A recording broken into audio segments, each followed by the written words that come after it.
Chapter 1743 Upheaval. Qinghe Divine Sword, as well as the Sarira beads, guarded the gate of hell, forming a large matrix around it. Qinghe Divine Sword and the Sarira beads seemed to serve as the cores of the matrix, sealing the terrifying gate of hell. At the moment, there were still countless cultivators gushing towards this area. All of them intended to snatch Qinghe Divine Sword and the Sarira beads. However, as soon as they approached the treasures, they were crushed into pieces by streaks of light. A few Renhuangs had lost their lives. The gate of hell was unapproachable.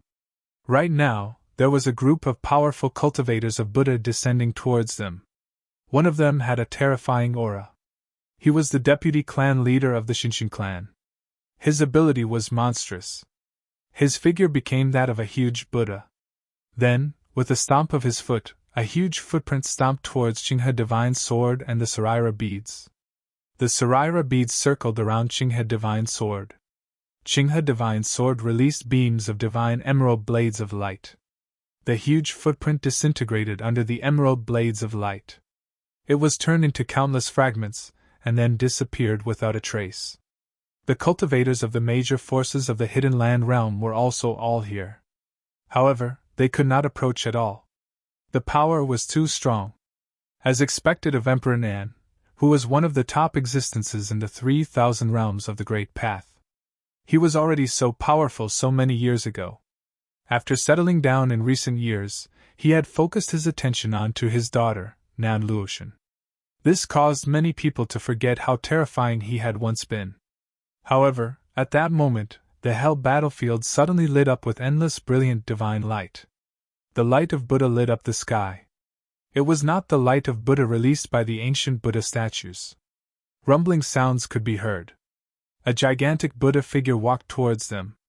Every step that he took caused the ground to tremble. Many people stopped in their tracks and looked towards the direction of the incoming Buddha. A tall, slender, ancient Buddha with bare feet approached the cultivators. He was 100 jang tall. As he strode forwards, he left behind enormous footprints on the ground. He was the clan leader of the Shinshin clan. The facial expressions of many cultivators of the mountain realm changed. Even this old freak was drawn towards here. The happenings at this hell battlefield were getting more and more alarming. Huge figures started to make their entrances. Futian's illusion borrowed the power of Vajra Buddha to immediately kill off Hierophant Joyo. Right now, Futian was also looking in that direction. Rumbling sounds followed. The slim Buddha appeared before him. The Buddha was smiling until his eyes were but slits. When he saw the huge silhouette before him, Futian sensed that even if he borrowed the power of the ancient Buddhas, he would not be a match for this clan leader at all. He was a giant-level existence. "Little friend, this treasure is an item of Buddha. I will now take it away," the silhouette said with a smile. Then, he stretched out a huge palm and held the Buddhist lamp and pagoda in his palm. He took a look at the people around. He narrowed his eyes when he saw Master Pudu and Master Guizang. He lamented, "The monks of Tianxian Temple are indeed stronger than monks of my Shinshin clan."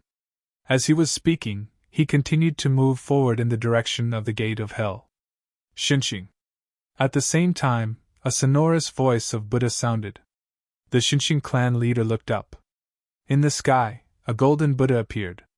Upon seeing the golden Buddha, monks from Tianxian Temple of the Mountain Realm put their palms together, bowed slightly, and chanted the sound of Buddha.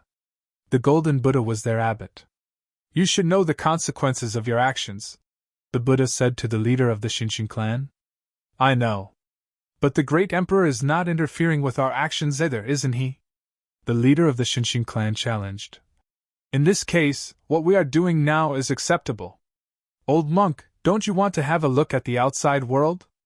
"When the time comes, I will naturally go," the abbot replied. "That's right. You are the proper heir of Buddha. You are different from me. I still want to have a look at the real world," the leader of the Shinshin clan said. "What you see now is the truth," the abbot of Tianxian Temple said. "Why must you lie to yourself?" The leader of the Shinshin clan narrowed his eyes slightly while smiling. "For many people, this is indeed the truth. However, when they reach the level you and I are at now, they will know that this is not real.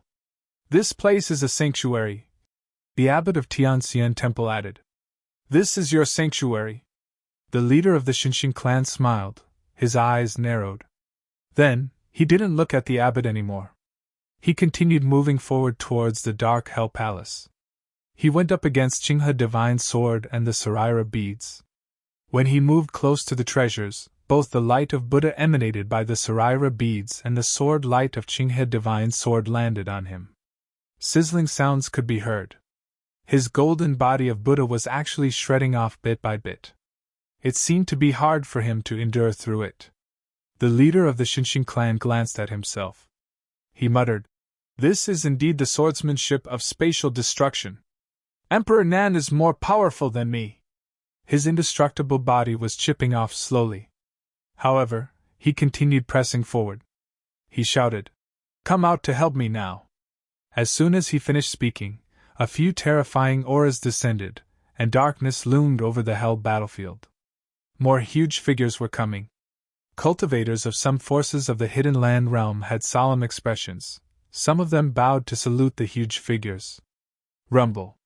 In the air, the loud sound of collisions could be heard. Shenluoxua landed on the ground. She was forced to retreat due to the collision. In the sky, the demonic Yu stood, and he glanced in the direction of Futian. His gaze was full of disdain. He gazed at Futian as though the latter was already dead in his eyes. The demonic Yu shifted his gaze and looked at the gate of hell.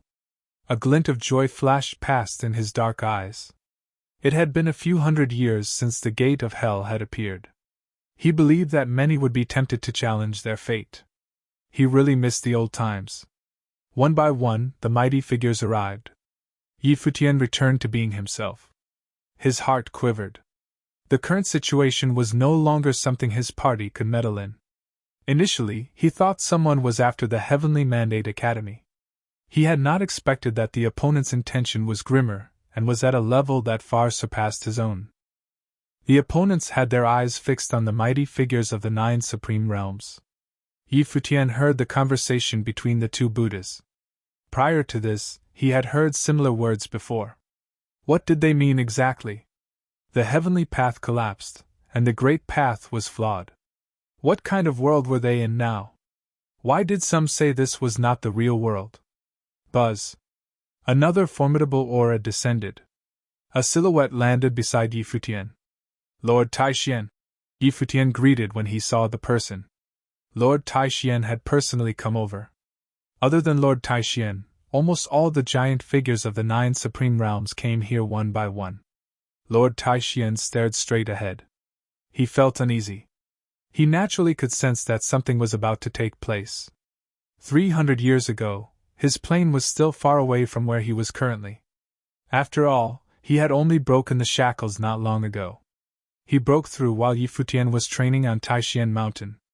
Back in the day, he could not even be considered as one of the top figures. Hence, he only knew a tiny fraction of what happened in the past. Many old freaks knew much more than he did. Those cultivators, who had been standing at the peak of the top forces of the 9 supreme realms since many years ago, would naturally know more than Lord Taixian. Their knowledge would cover the battle of hell that happened in the past. However, 300 years ago, the powers that existed in the 9 realms were at an entirely higher level than that of the current age. During that era, many terrifying figures existed. Moreover, there were many different factions. For example, there was Hell. Rumor had it that it was supported by an extremely formidable force. The mountain realm was also involved with many strong forces. Despite that, in the end, Donghuang the Great and Emperor Yiqin conquered and united the 3,000 realms of the Great Path. They put an end to the chaotic era. For the next 300 years, the 3,000 realms of the Great Path were peaceful. Now, this gate of hell appeared again. Lord Taixian had no idea what kind of troubles would result because of it. Bang! Right at the moment, a Saraira bead was under attack. The leader of the Xinxian clan held on to it forcefully. A shocking power destroyed his palm, causing his palm to dry up and transform into bones gradually. Despite that, he was still hanging on to the Saraira bead tightly. Other cultivators seized the opportunity and launched their attacks at the same time. Some targeted the Saraira beads while some tried to grab Qinghe Divine's sword. Green divine light covered the sky. Lord Taishian took a big step forward, and suddenly, a terrifying light shroud surrounded the cultivators. A destructive storm swept out and blew past everyone. The top figures who stood at the center of the storm were injured. However, the matrix was dismantled too. The Saraira beads were blasted everywhere while Qinghe Divine's sword was shaking. Buzz! Green divine light shot up to the sky. The next moment, Qinghe Divine's sword traversed through space and went straight in the direction of the cultivators of Nantian Divine Kingdom. It plunged into the ground and transformed into a sword shroud, which enveloped the cultivators in it. Nan Luoshan was right in front of the sword. The sword knew its master. Luoshan, hold on to it! A voice was transmitted from the sword. Father! Nan Luoshan extended her hand and held Qinghe Divine's sword. Green light surged into her body. The sword will refine her body and caused her already beautiful figure to appear even more divine. Rumble! Everyone's heart skipped a beat. Without Qinghe Divine's sword and the Saraira beads as the seal, the terrifying storm stirred up by the gate of hell directly broke through the matrix. In an instant, the storm was about to engulf the entire space. It was charging towards the hell battlefield. Here it comes! A glint of joy flashed past in the eyes of the demonic youth. He then laughed presumptuously. After a few hundred years, it was finally here. Retreat! Someone shouted. The darkness consumed the sky. Many cultivators began to evacuate. Let's get out of here, Lord Taishian ordered. A powerful aura enveloped everyone in it. In the blink of an eye, everyone disappeared from their original spots. At Jiuyo City, in the sky above Yellow Spring, groups of silhouettes appeared gradually. The cultivators of the Heavenly Mandate Academy also appeared in the sky. The water of the Yellow Spring churned as though it was boiling. The water was splashed everywhere. Countless people stood in the sky above the two shores of the Yellow Spring. When they saw this scene, they were greatly shocked. Don't watch! Let's go! Lord Taishian cried out loudly. His voice was transmitted throughout the sky. Many people still had not made sense of what was happening. Then, they saw the water of the Yellow Spring flowing upstream and gushing out from the river to the sky. Right away, some people were flooded by the Yellow Spring. They let out a miserable cry before disappearing completely. Cultivators with strong cultivation tried to escape frenziedly. Amidst the water of the Yellow Spring, which was flowing upwards into the sky, countless dark currents were flushed upwards and shot up into the clouds. Many people focused their attention in that direction. There, a horrifying swirl of hell seemed to have appeared. It looked like a door. Dark light permeated the surrounding sky. The sky above Jiuyo City darkened gradually. It was as though doomsday had arrived. Death will envelop the entire city. Something bad is going to happen! Staring at the gradually darkening sky, many people had an ominous premonition about it. Chapter 1744 The Void Realm. Everyone in Jiuyo City raised their heads and looked at the sky.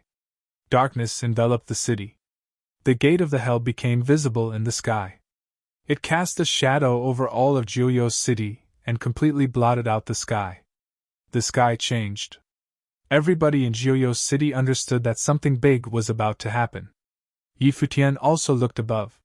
He heard in the past that the gate of the hell was related to the hell and showed the way to the real hell. But it was only a rumor. The real gate of the hell couldn't possibly be leading to the so-called hell in the folk tales. It didn't look like a grand matrix of space either. Then, what was the gate of the hell? Does Lord Taishian know what this is? Futian asked. Coordinates, Lord Taishian replied. Futian's eyes narrowed in concentration. Coordinates? Lord Taishian said the gate of the hell was a set of coordinates. The 3,000 realms of the Great Path in the present day were different before the twin great emperors unified the world. So were the forces that occupied the realms. The current 3,000 realms of the Great Path, especially the 9 supreme imperial realms, were formed after the unification. Some forces that were active in the past were destroyed just like the hell, many more simply disappeared. Lord Taishian spoke slowly. Yi Futian felt unsettled. What did Lord Tianquan's words mean? It meant that the 3,000 realms of the Great Path were not the only world. There were other realms as well. If that was the case, where were the other realms? If the gate of the hell was a set of coordinates, was it guiding the way for cultivators in other realms to come to the 3,000 realms of the Great Path? What did the real world look like? Luoxue should know more than I do. Lord Taishian looked at Shen Luoxue and said. Shen Luoxue was from the Shen clan, one of the most powerful forces in the 9 supreme imperial realms. She usually had much better information than ordinary folks.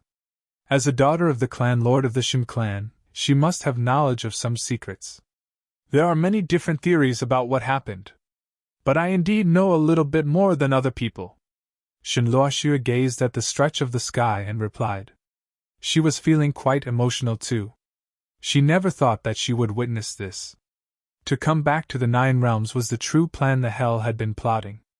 At this time, no one was fussing about the dead and missing cultivators in the 9 realms anymore as if they were already forgotten. It seemed to be such a trivial matter, comparing with what was happening in front of their eyes right now. Do you want to know? Shen Luoxue looked at Yi Futian. Yes. Yi Futian nodded and said. I heard that the empty Imperial Palace already made contact with you. I guess you will know about this sooner or later. The empty Imperial Palace has been preparing for this for a long time, and you're the one they chose. Even so, this storm apparently moved everything up. You should be aware of some things ahead of their time. I will tell you everything I know. Shen Luoxue looked at Yi Futian and said. Yi Futian nodded silently. He was increasingly intrigued by this world. Step by step, he grew up and became stronger. He thought he was getting on the center of the stage, yet only discovered that he still didn't know the truth about this world. It was like he only saw a small fraction of the world. Even the entire 3,000 realms of the Great Path were not a full picture. The heavenly path crumbled, and the Great Path was incomplete. Countless people standing elsewhere also raised their heads and exchanged their views about what was happening. Many of them were powerful cultivators from various forces in the 9 realms. Yi Futian spotted Shinji, for instance, who came here in person from the Shen clan. Master cultivators from around the world all arrived at this city of barbarity. The devilish young man who served as a guide for Hierophant Jiuyo before stood high up in the air. His chin lifted, and his eyes sparkled over a wicked smile. He stared at the dark sky as though he was expecting something. He had waited here for hundreds of years. He hid in the dark for centuries and did all the work in secret. He bore patiently for several hundred years for this day to arrive. The day was finally here. A number of big wheels in the Hidden Land realm were present as well. They raised their heads and looked at the space with an exceptionally solemn expression. Was what happened right now a blessing or a curse? No one really knew. Nonetheless, they had to face the situation first. Bang! A scary storm turned up in the sky above with a terrifying dark whirlwind. The waves of the space will of the way rolled and surged as layers of space twisted and distorted. A line of people suddenly came into view before the storm started. With a surprised look, they scanned the field below them. However, they soon started to smile. The Void Realm. A cultivator grinned and said, The Void Realm is open again after hundreds of years. How exciting! The Void Realm? Numerous people in Jiuyo City were bewildered by his words. What did it mean? The Void Realm? They were in Jiuyo City. How was it the Void Realm? Yi Futian obviously heard what the man said as well. These people who came out of nowhere carried intimidating energy with them. Certainly, he was more unsettled by the name, Void Realm. It brought another place to his mind. The empty Imperial Palace. The sacred hall in the Central Emperor realm, left by Dongwang the Great Emperor, was called the Empty Imperial Palace. Why was it called the Empty Imperial Palace rather than the Imperial Palace? He never fully understood the reason and reckoned that it was because the Empty Imperial Palace was not the real Imperial Palace, but only a temporary lodging for the Great Emperor. Yet now, he suddenly realized something as he heard the name, Void Realm. Did the empty imperial palace correspond to the void realm? The 3,000 realms of the Great Path constituted a vast world that contained innumerable living things and countless cultivators. It was a complete world, yet they named it the Void Realm. Are they waiting there to greet us? Someone glanced at the field below and the crowd in Jiuyo's city. An arrogant look flashed across his face. Welcome to the Void Realm. The devilish young man took in a deep breath. His eyes were filled with eagerness and desire. He made it. Were they finally coming? They're coming so fast, some people thought to themselves. Futian's eyes firmly fixed on the people appeared in the air. Much to his surprise, these people used the coordinates to get here right after the gate of the hell emerged. Based on their words, these people came from someplace outside of the Void Realm, also known as the 3,000 realms of the Great Path. He always understood that the universe was boundless, and the 3,000 realms of the Great Path weren't necessarily the end. However, he had no idea what kind of place it was outside of the 3,000 realms of the Great Path. These newcomers didn't do anything. They stepped forward and downward, descending straight to Jiuyo's city right after their arrival. The crowd in the city hadn't figured out the situation yet. Let's go back, Lord Taishian said at the moment. Jiuyo's city was about to become the center of all the troubles. They needed to go back and prepare for the possible turbulence in the future. Yes, let's go. Futian nodded and glanced at Yi Qingyao, who was standing next to him. Qingyao seemed to have sensed something. She raised her face slightly to look at him and called in a low voice. Brother! Let's go! Futian held her hand and said. They left at once. The cultivators from the Shen clan watched Futian and the others from a distance. Shen Luochuan gazed at Shen Luoxue and Futian, while Shen Hao was standing farther away with an indifferent look. Several other formidable cultivators came through the sky. The leader of the group was especially intimidating. Jiuyo's city flinched at his presence. More cultivators arrived at Jiuyo's city in succession. However, Futian and the others already left. So did the cultivators from other forces. They all planned to go back to make preparations for the upcoming changes. Of course, Jiuyo's city would be most severely impacted by the changes. Even the social order might be reshuffled altogether. Futian and the others returned to the Heavenly Mandate realm straight away. Inside of a palace in the Heavenly Mandate Academy, Futian felt somewhat disheartened. They went on the trip with the initial intention to find out who attacked the disciples of the Heavenly Mandate Academy. And now they knew the assailants were the remaining evildoers of the Hell, a group that disappeared a long time ago.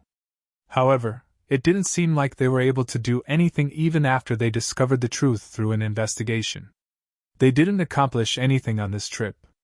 Shen Luoxue, Lord Taishian, Futian, and Fei Xue were all here. Futian looked at Shen Luoxue. He waited quietly and restrained from asking her anything on their way back until they returned to the Heavenly Mandate Academy. Shen Luoxue said to him that she would tell him everything she knew. What do you want to know the most? Shen Luoxue looked at Futian and asked. Granny, is this real? Futian asked. Those people who appeared in the sky called it the Void Realm. Could the 3,000 realms of the Great Path be a fake and empty world? Of course, it's real. It can't be more tangible than this. Countless creatures are living in the 3,000 realms of the Great Path. How can it be fake and empty? Shen Luoxue replied. Then, why do they make up names like the Void Realm and the Empty Imperial Palace? Futian asked. When the Lord was breaking through, he said that the Heavenly Path was incomplete. What is missing? Also, Granny, the 3,000 realms of the Great Path are vast and boundless. Even Lord Tianxian couldn't reach the end of the world. Maybe there is no end at all. So how did those get here? Where do they come from? Why did they arrive so quickly? Futian fired a series of questions.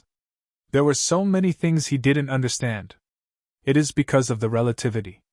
From the perspective of another space and time, their world is real, while ours may be the Void Realm. But the contrary is true for us, people who live in this place. Shen Luoxue looked intently at Futian and said, I read some historical documents of the Shen clan in the past. The story goes that the 3,000 realms of the Great Path are in a separate space world and may be overlapping with another space world. They didn't travel through space to get here since there is no distance between us. Chapter 1745 The Original Realm. A separate space that was overlapping with the 3,000 realms of the Great Path. Futian was astounded. No wonder the 3,000 realms of the Great Path only had the empty imperial palace, and that Dongwang the Great Emperor was not present. The 3,000 realms of the Great Path were also called the Void Realm by the other world.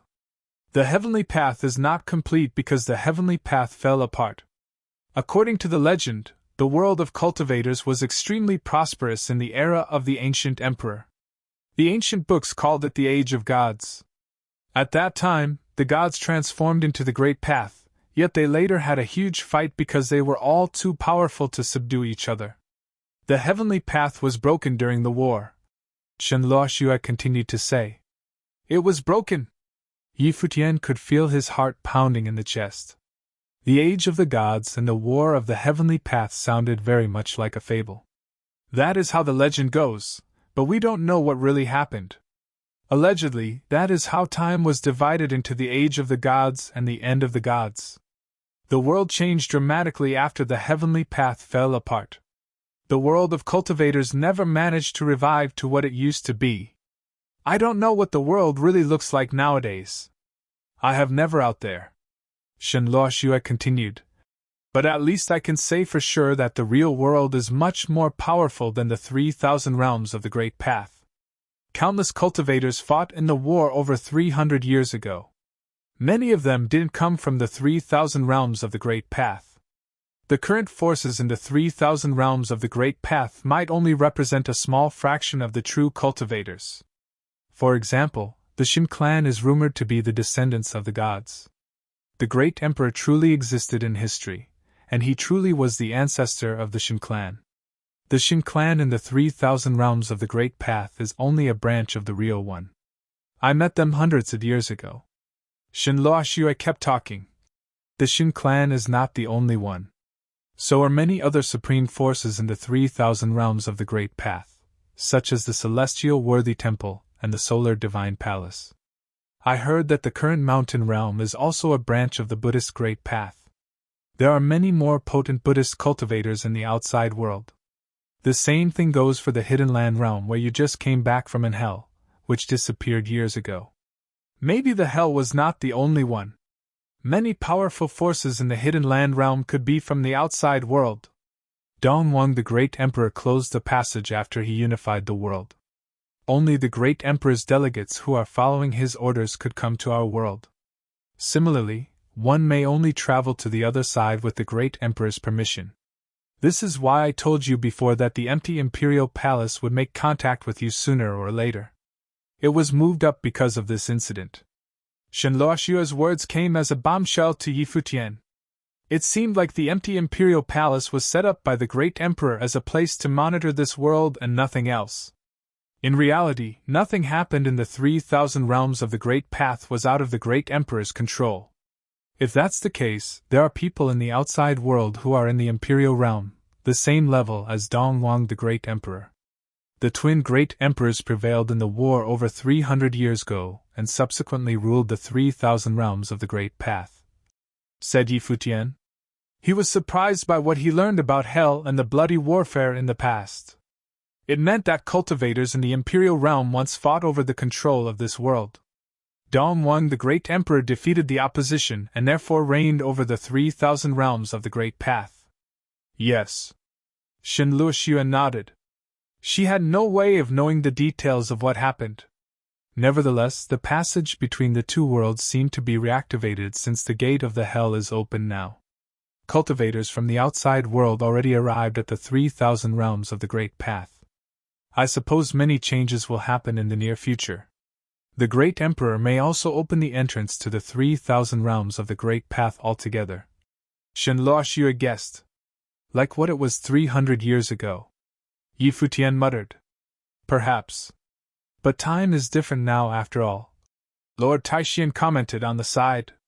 That being said, we still need to prepare ourselves. The 3,000 realms of the Great Path probably will go through some turbulence. Yi Futian nodded. He cultivated in seclusion most of the time in the past 4 peaceful years. He never expected that the trouble didn't come from the Shin clan or the Golden Divine Nation. It was a prologue to a new era.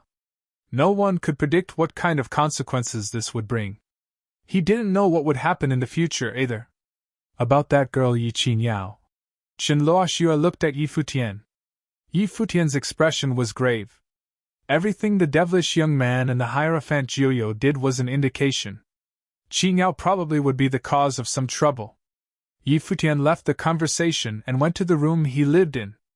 2 girls, Nianyu and Qingyao, were chatting over there. The 2 were about the same age.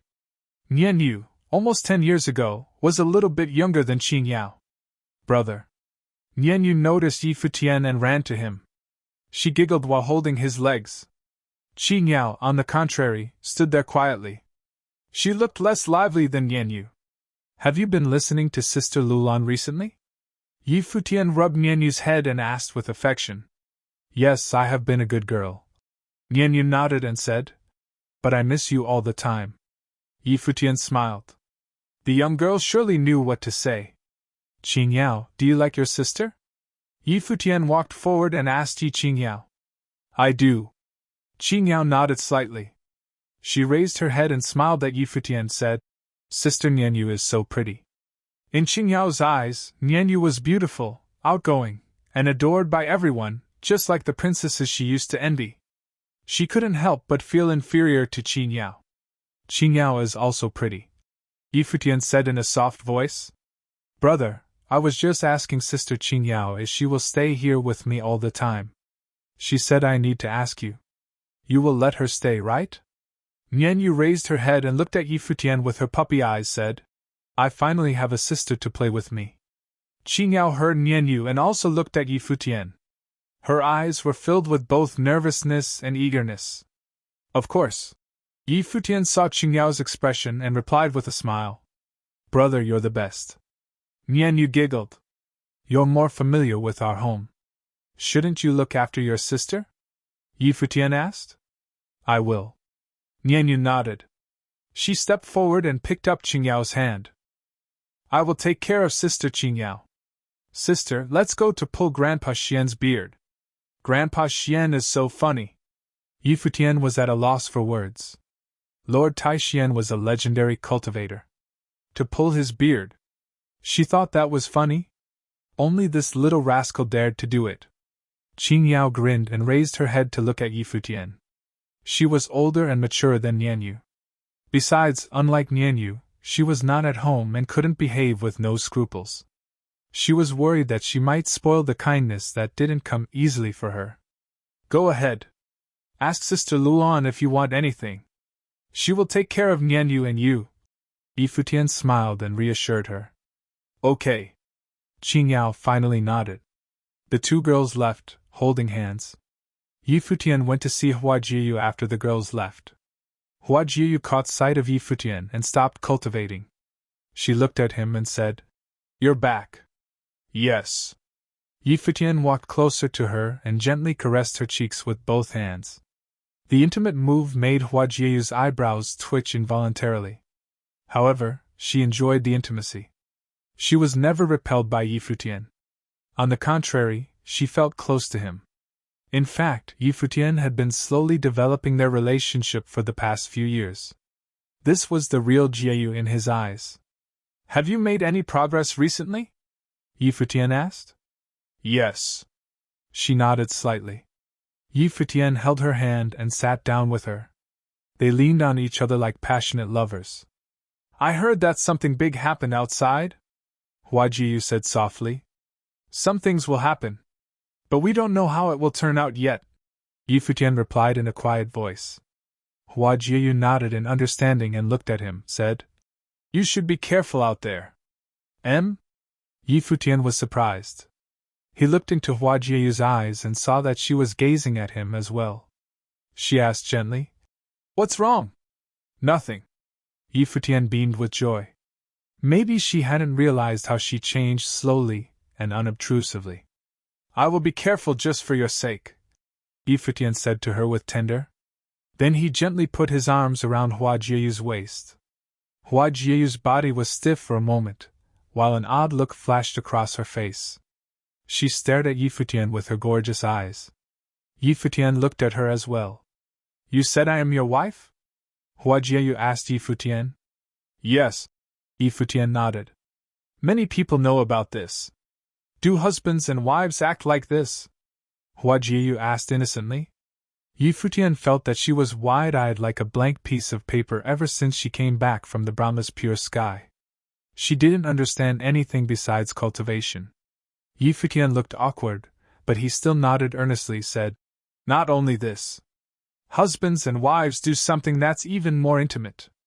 More intimate? Hua Jiyu gazed at him and asked. Do they sleep together? Why are you blushing? Hua Jiyu looked at Futian and said, It's very hot here. Futian was embarrassed. He never expected that a powerful Renhuang like him would get stuck in such a cringe-worthy conversation. Oh. Hua Jiyu nodded even though she didn't fully understand. Futian took a good look at her face and smiled affectionately.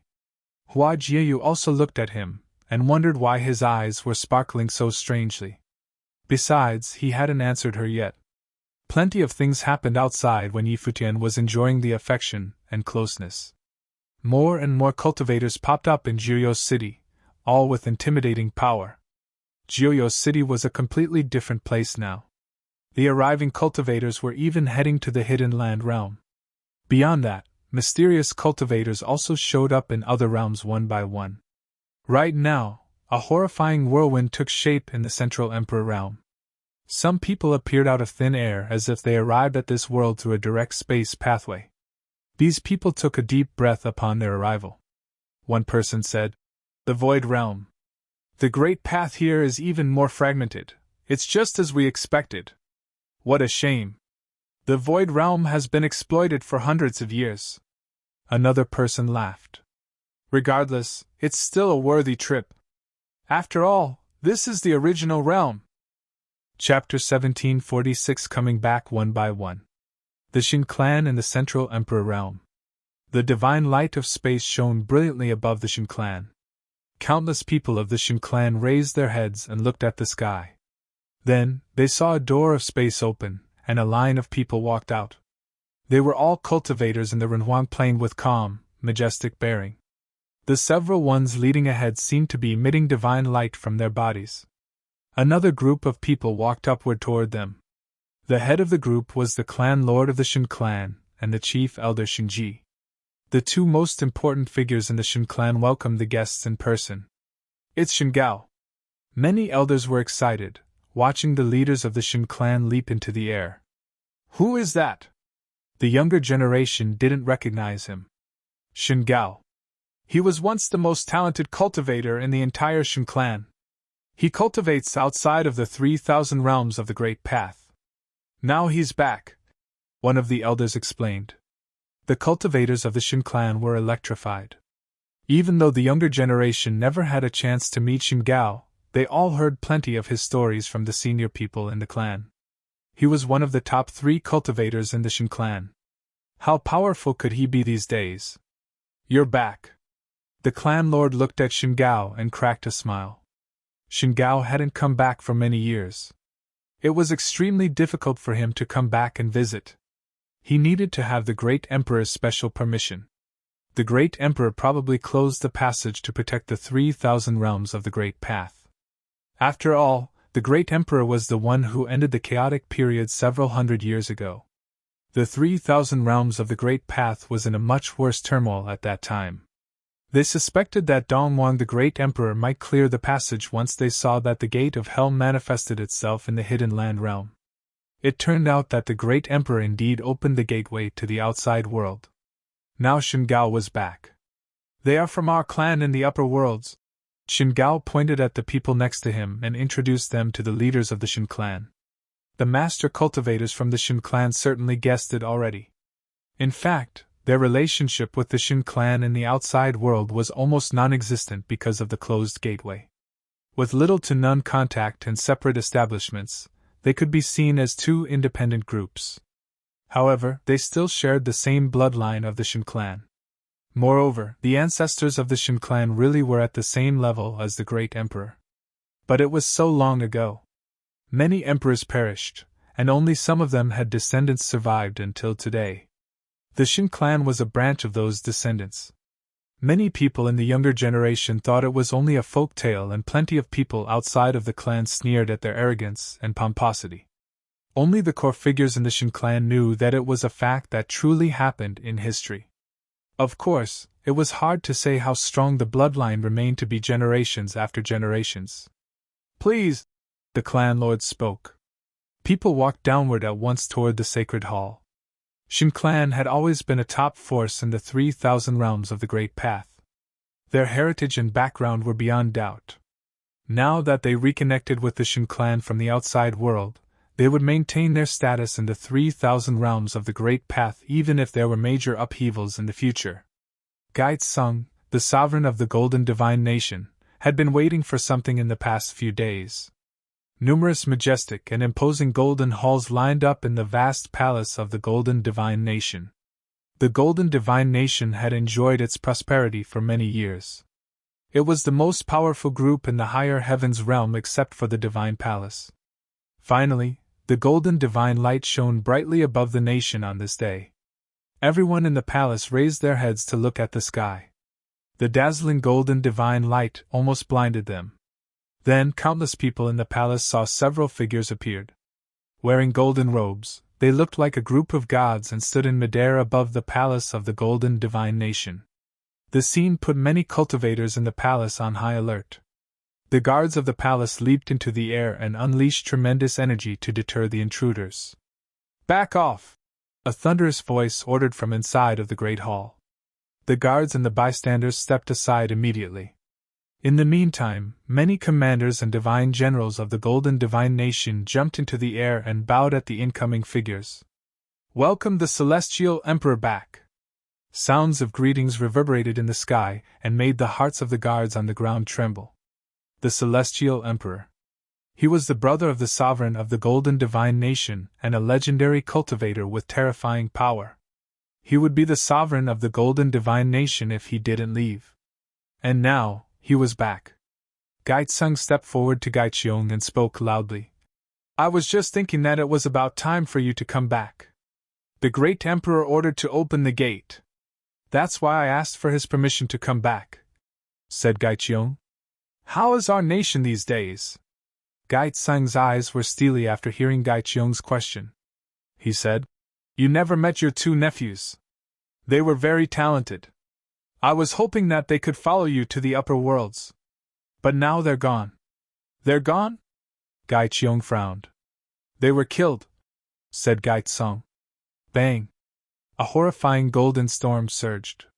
Beams of intimidating golden light shot out from Gaicheong's eyes. "They were killed? Who dared to kill them?" Gaicheong's tone was icy cold and menacing. "Let's talk after we get down," Gaitsung replied. "What kind of a sovereign are you?" Gaicheong said coldly. "Take me to catch the murderer." His voice was incredibly assertive and made everyone in the palace shake with fright. He was the only person in the entire Golden Divine Nation who dared to speak to the sovereign in such tone. After all, he was the older brother of the sovereign. Rumor had it that he handed over the throne to his younger brother back in the days. He was the divine general under the great emperor and was powerful enough to command any situation. One might well imagine his feeling now that he heard his nephews were murdered. "I am inadequate for sure for not being able to take revenge for them," said Gaitsung. "However, the enemies are not weaker than the Golden Divine Nation. Let's talk later." Gaicheong glared at Gaitsung, then walked downward. He was still stern and grim. He and Gaitsung fought hard to make the Golden Divine Nation a strong and prosperous country. He followed Donghuang the great emperor, and he had achieved miraculous feats in battles several hundred years ago. Even though the youngsters nowadays might not know who he was, no one from the older generation wasn't familiar with his name. The Golden Divine Nation became the most powerful force in the higher heavens realm because of his and Gaitsung's overwhelming dominance. Nevertheless, the first thing he heard after coming back was that the princes of the Golden Divine Nation, the nephews he never met, were killed by people. The Nantian Divine Kingdom in the Central Emperor Realm. Emperor Nan stood in a pavilion and gazed into the distance. A woman with a graceful figure and gorgeous face walked toward him from behind. She was Empress Luo. "What are you thinking about?" Empress Luo came to Emperor Nan and whispered. Emperor Nan smiled tenderly at her and answered in a soft voice. "We have enjoyed peace and quiet for several hundred years. A storm is ahead of us again. The great Emperor already unified the Divine Prefecture. The 3,000 realms of the Great Path are stable and secure. I don't think we would be affected even if there was some disturbance. Who knows what will happen in the future?" Qinghe came back, and the gate of hell reopened. Some forces might not be resigned to the current arrangement, and the great Emperor would never step in personally, said Emperor Nan.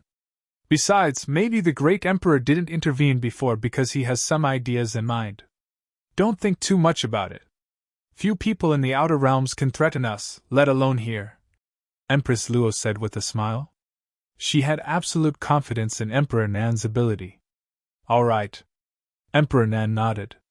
Maybe you would be even stronger if you followed the great Emperor to the outer realms back then, said Empress Luo. It's not that simple. I'm already approaching the end of the Great Path. Emperor Nan laughed. Besides, I'm contented with what I chose. These peaceful years after Luotian was born are the happiest time in my life. He held Empress Luo in his arms and let her lean on his shoulder affectionately. You're probably tired of those things, Empress Luo said in a gentle voice. Back in the old days, Emperor Nan was a formidable fighter who killed countless people with the Qinghe divine sword. People who only knew him in these quiet years could hardly imagine how he was like in the past. I only want to take care of Luotian, said Emperor Nan. Luotian is a grown-up now in the Renhuang Plain. You still treat her like a child, Empress Luo said gently, even though she did the same herself. Luotian would always be a child in their eyes, no matter what plane she reached. Moreover, Luotian will find someone who can protect her in the future, just like I did. Empress Luo suddenly thought of something. She continued as a look of concern made her furrow her eyebrows. But I'm a little worried. What are you worried about? Emperor Nan asked. I want Luotian to find the best man, even better than us. However, to find someone who can surpass you. Empress Luo looked at Emperor Nan while speaking. Are you praising me? Emperor Nan gazed at her lovingly. It's the truth. Empress Luo sighed. Emperor Nan nodded and said, Luotian certainly deserves to have the best. Only one person in this generation is good enough for Luotian. The one in the Heavenly Mandate Academy? Empress Luo asked. Yes. Emperor Nan nodded. You like him so much? Empress Luo said. Isn't Jian Qinzhu from the Tianxin Academy also an extraordinary young man? They're not the same. Jian Qinzhu is exceptionally talented. But he is too disciplined and conventional and will never be a trendsetter. Yi Futian, on the contrary, will either fade out halfway or become a game-changer who symbolizes a new era, Emperor Nan added. If that's the case, he is still not the right person for Luotian. Yi Futian was destined to experience the carnage of war. It was not what he had in mind for his daughter. We're getting too far ahead of ourselves. Empress Luo laughed. Emperor Nan nodded. They were indeed planning for something too further down the road. But a storm was around the corner. The 3,000 realms of the Great Path would surely meet a time of turbulence again. In the Heavenly Mandate Academy, Yi Futian was training in a matrix. In the independent space, it was like a world of its own. In this space, countless sharp swords appeared around his body. Right now, the various sharp swords were resonating. Sword will immediately swept out into space and formed a wild storm of swordsmanship. The murderous intent it emanated was astonishing. Yi Futian's figure floated up into the sky. When the various sharp swords resonated, a divine sword was formed and appeared before him. At the same time, the divine sound of the Great Path resonated, strengthening the sword will. The entire space was on the brink of being shredded into pieces. Everything was about to be crushed into dust under such a terrifying sword will. Finally, Futian opened his eyes. An alarmingly sharp light flashed in his eyes. In that instant, everything came to a halt. However, the very next moment, myriads of unparalleled sword will erupted in every inch of the space. A divine sword was drawn.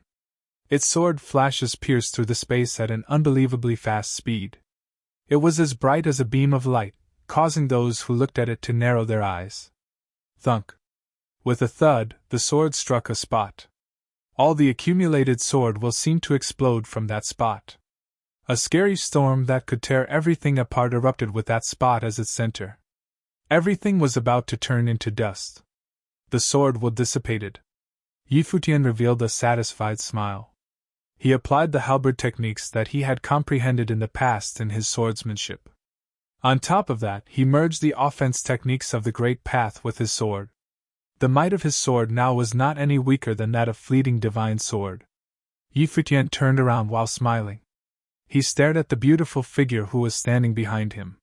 He approached her with a smile, saying, "How was it?" Hua Jieyu's eyes were crystal clear. She looked at him while replying, "If I was to take this sword head-on, it could turn me into dust." "Silly, why would my sword be pointed at you?" Futian said gently. "Don't say such things again." Hua Jieyu nodded slightly. "What is this technique called?" Futian pondered for a moment, then he replied, "Let's name it dust. It has a nice ring to it," Hua Jieyu said. "All right. It's time for you to train. I will observe you," Futian suggested with a smile. Hua Jieyu nodded in agreement. She had no qualms with his suggestion. Besides, she was not at all concerned about training in front of Futian. She had gotten used to it these past few years. Before this, cultivators from Brahma's pure sky had approached her a few times to invite her to train with them. However, she still preferred to train with Futian. She couldn't quite put to words this kind of feeling. But since they were a married couple, this was considered normal, right? Other people noticed the interaction between the two of them too. Regardless of Zhuge Mingyu or Lu Qingyu, they were all very happy for Futian. Jieyu didn't know what had happened in the past, but perhaps even if the other Jieyu was back, she would still fall in love with Futian. Maybe their love was fated. They were destined to be together anyway. After Futian concluded his training, Lulan Shui came to find him. "Where are Nian Yu and Qin Yao?" Futian asked Lulan Shui. "They are with Lord Taishian. People from the Shao clan and Yuanyang clan are here. They want to see you. But since you were training, we didn't disturb you," Lulan Shui reported. "Next time when they are here, you can call me right away if I am not engaged in an important training," Futian said. "All right." Lulan Shui nodded. "Let's go." Futian walked towards the conference hall of the Heavenly Mandate Academy. Many people had come from the Shao clan and Yuanyang clan. They had been waiting for him there. Lord Taishian and Nian Yu were there too. When Nian Yu and Qin Yao saw Futian, they walked up to him. Futian put his arms around their shoulders and smiled. Then, he looked at everyone else in the hall, saying, "Are seniors here because of the recent happenings?" "Yes." A cultivator of Shao clan nodded and said, "The incident at Jiuyo City has stirred up quite a commotion. Right now, many things have happened in the Hidden Land realm. The entire Hidden Land realm is affected. Moreover, we received news saying that Dongwang the Great has activated the passageway. Many cultivators from the outer realms are making their way here." It had been 300 years since a large batch of cultivators had entered the 3,000 realms of the Great Path. They had enjoyed peace for more than 300 years. Futian's battle with the Shin clan last time could be considered the greatest war they had for the past 300 years. "We also have not so good news," a cultivator of Yuanyang clan said. "Shin Gao of Shin clan is back. He has also brought along quite a few strong cultivators with him. We are worried that Shin clan might come to harm you again." "Who is Shin Gao?" Futian asked. "He is one of the top 3 giant figures of the Shin clan. In the past, he was the most monstrous figure in the Shin clan. He was stronger than Shinji. Nobody knows which plane he is at now." the cultivator of Yuanyang clan explained. Xingao is not the only one who is back. I heard Gai Qiong of Golden Divine Nation is back too. Gai Qiong is the elder brother of Golden Divine Nation's dynastic overlord, Gai Tsung. Back then, Gai Qiong could have claimed the spot of dynastic overlord, but he gave it to Gai Tsung. His ability is stronger than that of Gai Tsung. These two are also people who murder decisively. The way they do things is exceptionally overbearing. If they knew of what had happened before, they could appear in the heavenly mandate realm at any moment. This change was something that the various major forces had not imagined. The opening of the gate of hell in Jiuyo City resulted in the passageway being opened up once again. The pressure that the Heavenly Mandate Academy faced was huge. Yi Futian's expression turned serious as he said, "It seems that after this, we need to be alert. However, even if two giant figures were to return, without being certain that they can eliminate us, they will not dare to carelessly attack us." The destructive power of these giant figures was absolutely frightening. Back then, Yi Futian had led a huge army against the Shin clan. They had a huge advantage, and yet did not dare to truly attack the Shin clan. Why was that? It was because the giant figure in the Shin clan was around. They could not kill him. If they had attacked, everyone beneath the level of the giant figures would have perished on both sides. Similarly, although their opponent had two returning giant figures, they also had such considerations.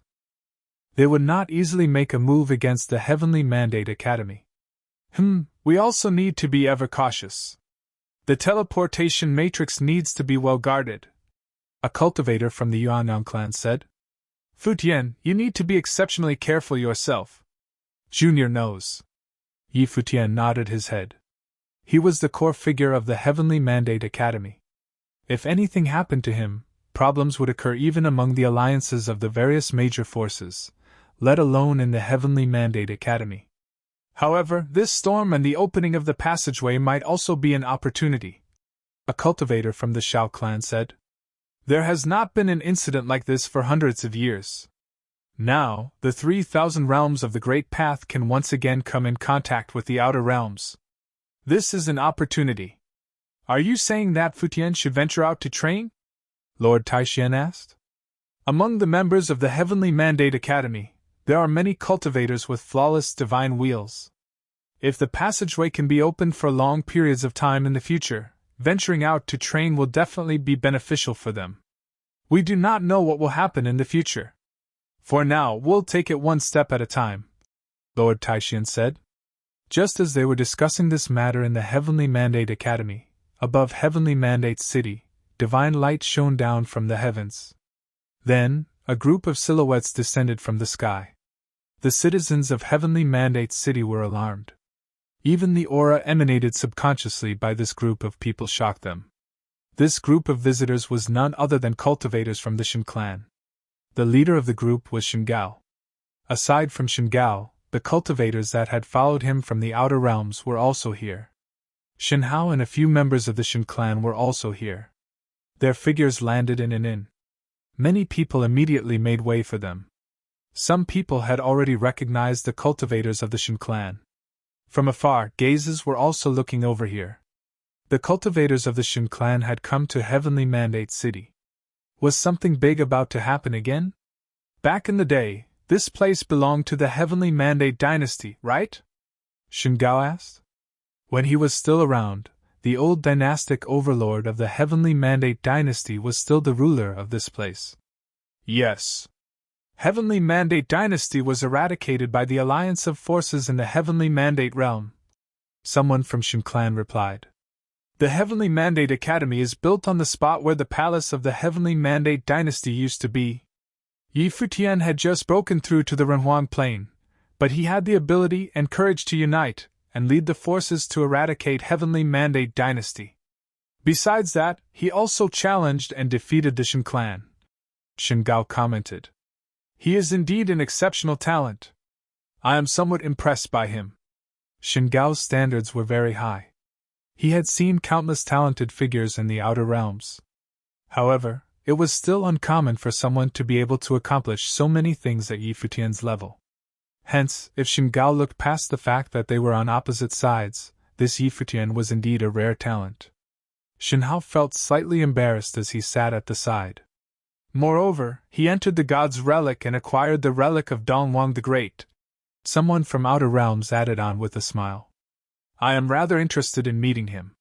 Someone, please make a trip to the Heavenly Mandate Academy and ask Luo Xue to come and meet me. Shin Gao ordered. I will go. A cultivator of the Shin clan offered while standing up. Shin Gao nodded in agreement, and the cultivator flew into the sky, moving in the direction of the Heavenly Mandate Academy. At the same time, far from where the group from the Shin clan was, another group was sitting in a tavern. This group was also from the Outer Realms. One of them spoke up. Someone is here for the Heavenly Mandate Academy. Based on their conversation, it seems like they have a grudge with the Heavenly Mandate Academy. Another person added. Are you interested in the Heavenly Mandate Academy too? Suddenly, a voice was transmitted to the group from afar. It was Shin Gao's voice. An overbearing might followed his words, pressing down on the group. An elder in the group frowned. He emanated an equally astonishing aura. His aura was also domineering. It was not any weaker than that of Shin Gao. We heard some rumors about the Heavenly Mandate Academy, so we are here to have a look. Another figure who sat in the tavern said with a smile. Shin Gao revealed a strange expression. Let alone the 3,000 realms of the Great Path, even in the Outer Realms, his plane of cultivation was at the level of mighty cultivators. After all, after one reached his level, there was no higher plane to break through to. However, the aura of this elder was on par with his.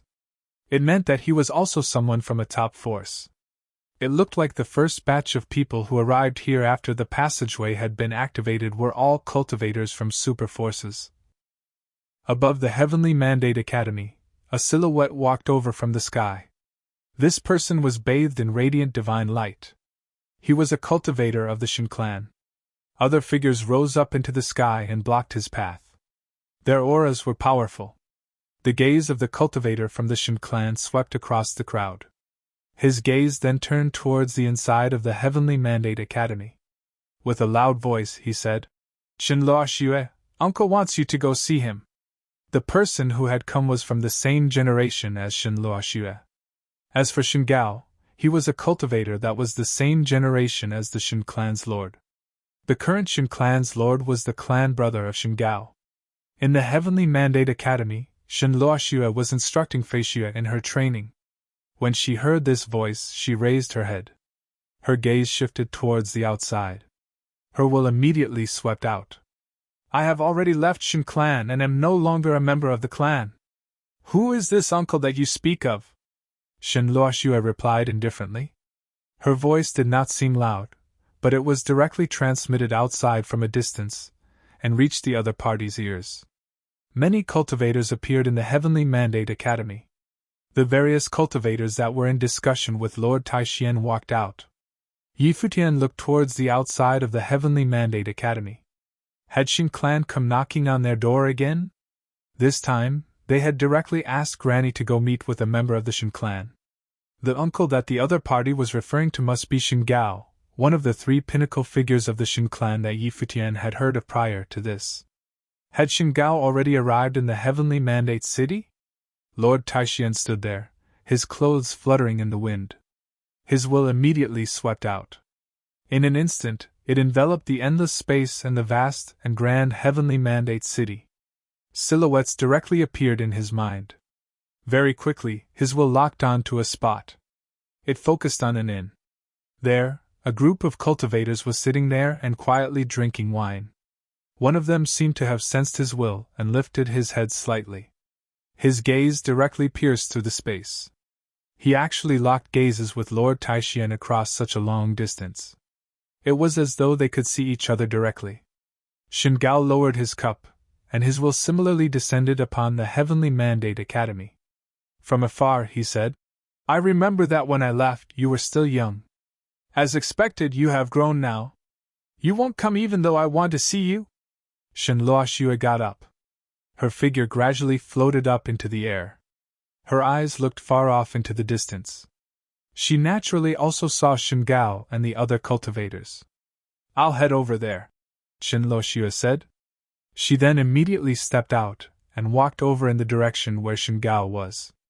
She naturally understood clearly that with Shen Gao's plane, whether or not she agreed to see him made no difference. With a sweep of his will, Shen Gao could directly descend upon the Heavenly Mandate Academy regardless of how far away he was. A figure of such a high level could not be stopped if he truly wanted to do something. Hence, Shen Luoxue had decided to head over there herself. "I'll go take a look," Futian said. After saying this, he also stepped out and followed behind in the direction that Shen Luoxue went. Silhouettes followed along with him. Lord Taixian stood where he was, silently, and watched them calmly. He did not stop Futian and the others from heading over. He had the same idea as Shen Luoxue. He could not stop Shen Gao at all. Lord Taixian did not need to head over. If Shen Gao truly made a move, none of them could stop him. Of course, Lord Taixian could similarly descend upon where Shen Gao was in an instant. Right now, Lord Taishuan's powerful will was observing the situation in the inn from afar. At their level, if they truly wanted to fight, it would only take an instant. In the inn, Shen Luoxue's clothes and silver hair fluttered and danced in the wind. She stood proudly in midair. Her gaze landed upon the group in the inn. Futian and the others were behind Shen Luoxue. Their gazes also turned towards Shen Gao and his group. Elsewhere, in the distance, countless gazes were locked on them. The grudge between the Heavenly Mandate Academy and Shen Clan was currently known all throughout the 9 Supreme Realms. After all, an army besieging a city was a grand sight. Futian became renowned throughout the 9 realms after he defeated the Shen Clan in that battle. Now, the cultivators of the Shen Clan had once again descended on Heavenly Mandate City. It was naturally an extremely sensitive issue. Shen Gao lifted his head and looked at Shen Luoxue. He said, "What's the matter? I haven't seen you for so many years. After growing up and seeing your uncle, you won't even address me as such?" Although Shen Luoxue was also a mighty figure at the top, in Shen Gao's memories, Shen Luoxue was still young. He never imagined that in the blink of an eye, even her hair had turned white. Time truly flew past for him. Shen Gao was of the opinion that his own clan brother had not handled matters appropriately. With such a daughter and son-in-law, it would not have been an issue to leave the divine item with them. Now bonds of hatred had been formed instead. Not only had the Shen Clan not managed to gain their assistance, but they had instead become the enemies of the Shen Clan. How ironic! However, even though Shen Gao felt that the matter had been handled inappropriately, he still could understand why the clan had done so. Shen Clan was still the Shen Clan. With the pride of the clan, it was natural to be unable to tolerate their clansmen from acting recklessly and sullying the honor of the clan. Hence, the actions of his clan brother could not be considered wrong. "I have severed my relationship with Shen Clan. I am no longer a member of the clan. Hence, I cannot call you uncle," Shen Luoxue said. "You have not sought me out just so that I would call you uncle, right?" Shen Gao smiled as he shook his head and said, "You are still so stubborn. I remember when you were young, you once said that you would achieve great things in the future. Back then, I had also treated you quite well. Now that I have purposely come here to see you, you don't need to treat me as your enemy. Everything from back then is already in the past. I do not wish to bring it up again." Shen Clan was long dead to Shen Luoxue. Her heart was like still water. She appeared exceptionally peaceful. "Although I was born in Shen Clan, you must have already known about everything that the clan did to me. Now that you have already chosen a side, then save the reminiscing." Shen Luoxue continued saying, "Just tell me straight. What do you want? If I wanted to invite you to return, would you still be willing to return to the clan?" Shen Gao said. "In the issue back then, both you and your father were in the wrong. However, in the end, you are both linked by blood. You cannot escape your birth parents no matter how hard you try. Why don't you let go of all that has happened?" "Let go?" Shen Luoxue gave Shen Gao a cold stare and said, "My daughter was murdered by the clan. Back then, did anyone tell Shen Clan to let the matter go? It is all in the past. The blood of the Shin clan still flows in your veins. You cannot escape from it just because you want to. Shin Gao replied calmly. Shin Luoxue could naturally tell that within Shin Gao's calm voice, an unparalleled might was contained. She laughed mockingly. Each person had their own point of view. Shin Gao had advised her to let the matter go. Naturally, he did so for the clan. However, he had not considered her point of view. I have already escaped. Shin Luoxue replied indifferently. Shin Gao glanced at her and then shifted his gaze towards Futian. He said, "Was it you that led the alliance of cultivators that slaughtered their way into Shin clan?" Futian looked towards Shin Gao and replied, "That's not quite how it happened. It was Shinji from Shin clan who slaughtered his way into the Heavenly Mandate Academy." "It is all the same," Shin Gao responded as he looked at Futian. "Your ties with Shin clan runs deep. You also have extraordinary talent. Since we have such ties, why don't we bury the past in the past? I can decide on behalf of the Shin clan. We can let bygones be bygones. You can also advise Luoxue to let this all go. We can each make a compromise. Luoxue can return to the clan." Shin Gao continued to persuade Futian. "I have heard that your teacher is Luoxue's son-in-law. Then, his daughter Feixue is also a member of the Shin clan. Why don't we seal the deal while we are at it? Shin clan can bear witness to your marriage with Feixue. We can let bygones be bygones. In the future, the Shin clan will be your clan. This way, we can make it up for many things." Shin Gao's words caused the expression of Shin Hao, who was standing behind him, to change slightly. Shin Gao was actually willing to forsake this grudge. Even though many members of the Shin clan had fallen due to this vendetta between them, he was willing to let it all go. He even invited Futian to join the Shin clan. Without a doubt, this was Shin Gao's acknowledgement of Futian. If this was in the past, with the pride of the Shin clan, it would have been impossible for them to have done so. However, Shin Gao was doing it now. The members of Heavenly Mandate City were also somewhat astonished. This Shin Gao was truly charismatic. However, such matters were not so easily settled. Futian and Shin Luoxue would not agree to this. "I repeat, there is no longer any relationship between Shin clan and me," Shin Luoxue said very calmly. Futian naturally understood. Shin Gao could write off the debt from back then and pretend that nothing had happened. However, how could Granny and Grandmaster let this go? The wife of his master, Qi Xiangang, had been killed. Feixue's mother had fallen. Could Shin Luoxue and Feixue pretend that none of this had happened and return once again to the Shin clan? If Shin Gao's own beloved had fallen, would he have said such things? Futian did not give an answer. Shin Luoxue's stance was also his stance. Shin Gao was overthinking things. Futian and Feixue had never thought of being together. Shin Gao looked at Futian and Shin Luoxue. He understood what their answers were. He put down his wine cup. His gaze once again returned to Shin Luoxue. Beside him, there was another figure with frightening cultivation. The person's gaze was extremely sharp as it swept towards Shin Luoxue. The person said, "The blood of your ancestors still flows in you. It is not something that you can let go of with just a word. Since you do not acknowledge yourself as a member of the Shin clan, then strip yourself of your bloodline. That way, we can consider it severed." Futian and the others glanced over at the other party. Strip her bloodline? How could one do that? "Granny, let's go back," Futian said. Shin Luoxue nodded her head and turned to leave. However, at that moment, a powerful aura emanated from Shin Gao and descended on Shin Luoxue. In that instant, far away in the direction of the Heavenly Mandate Academy, a powerful aura also descended upon this spot like the authority of heaven, enveloping this space. It was the aura of Lord Taixian. Instantly, there seemed to be a pressure acting on the vast space. Everyone could sense the might of these two auras. Futian had turned to leave. However, he saw that above the inn, a young, handsome silhouette beside Shin Gao walked out. The aura on his body was extremely powerful. With one step, he traversed the space and walked over towards Futian. He asked, I have heard that among the current generation in the 3,000 realms of the Great Path, you are considered number one? Yi Futian turned his head and swept a glance at the other party. This youth's figure shone with divine light.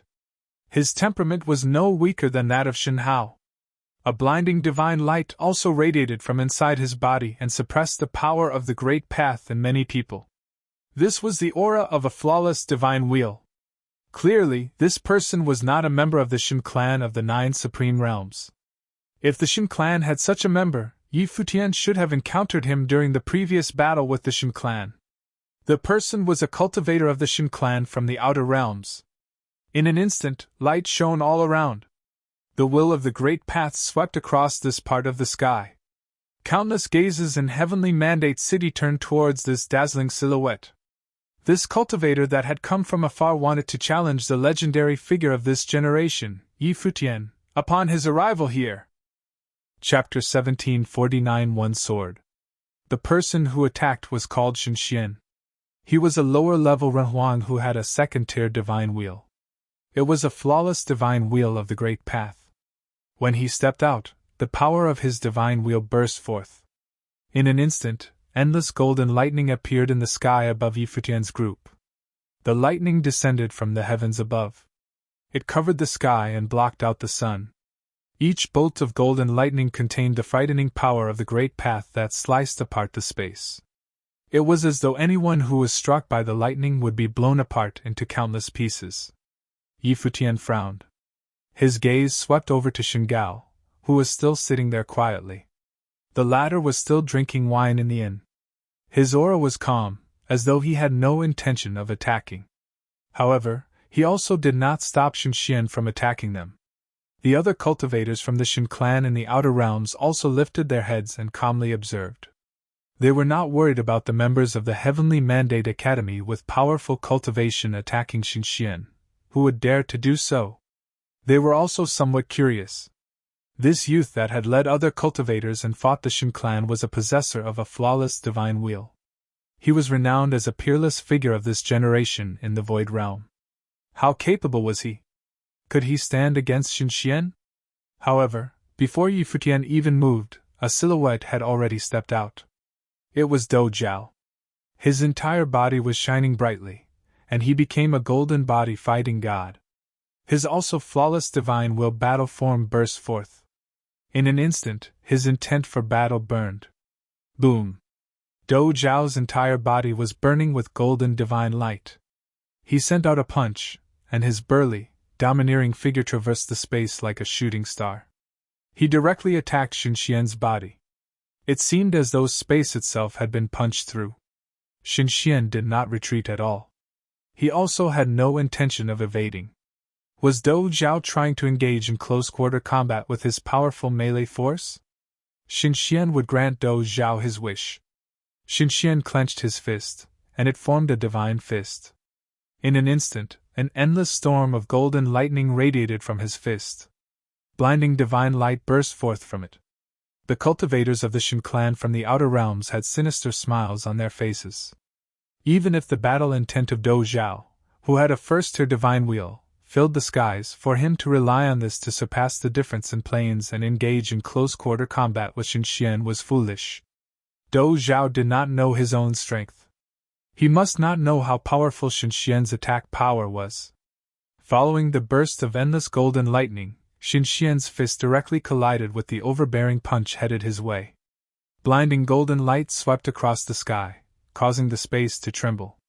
In the sky above Heavenly Mandate City, destructive beams of light swept outwards. The shockwaves razed many buildings below. Bang! A dull explosion could be heard. The two figures were separated. The clothes on Shen Xian's body fluttered in the wind.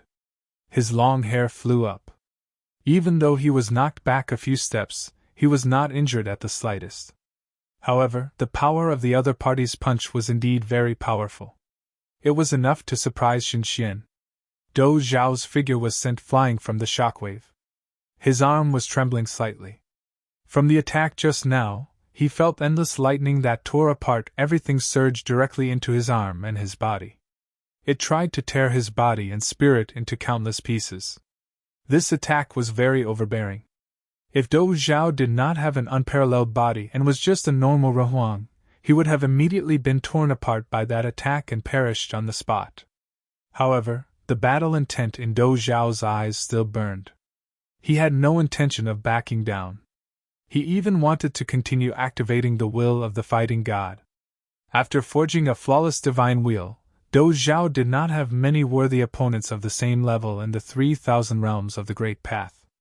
Now that Xinxian had appeared, it instead ignited Dou Ao's fighting spirit. Yi Futian watched as the two of them collided. He understood that Dou Zhao would most likely be unable to defeat this opponent. As both of them were possessors of flawless divine wheels, the difference between their planes would naturally be visible from their combat power. You are no match for me. Step aside. Xinxian was not interested in Dou Zhao. His gaze was still staring at Yi Futian, who was behind Dou Zhao. Xinxian wanted to see what the ability of the rumored top figure of the generation in the Void Realm was like. The Void Realm was the original realm. Even though it was in a state of decline, there were still rumors about many hidden figures in the Void Realm. This place was the origin of the Great Path.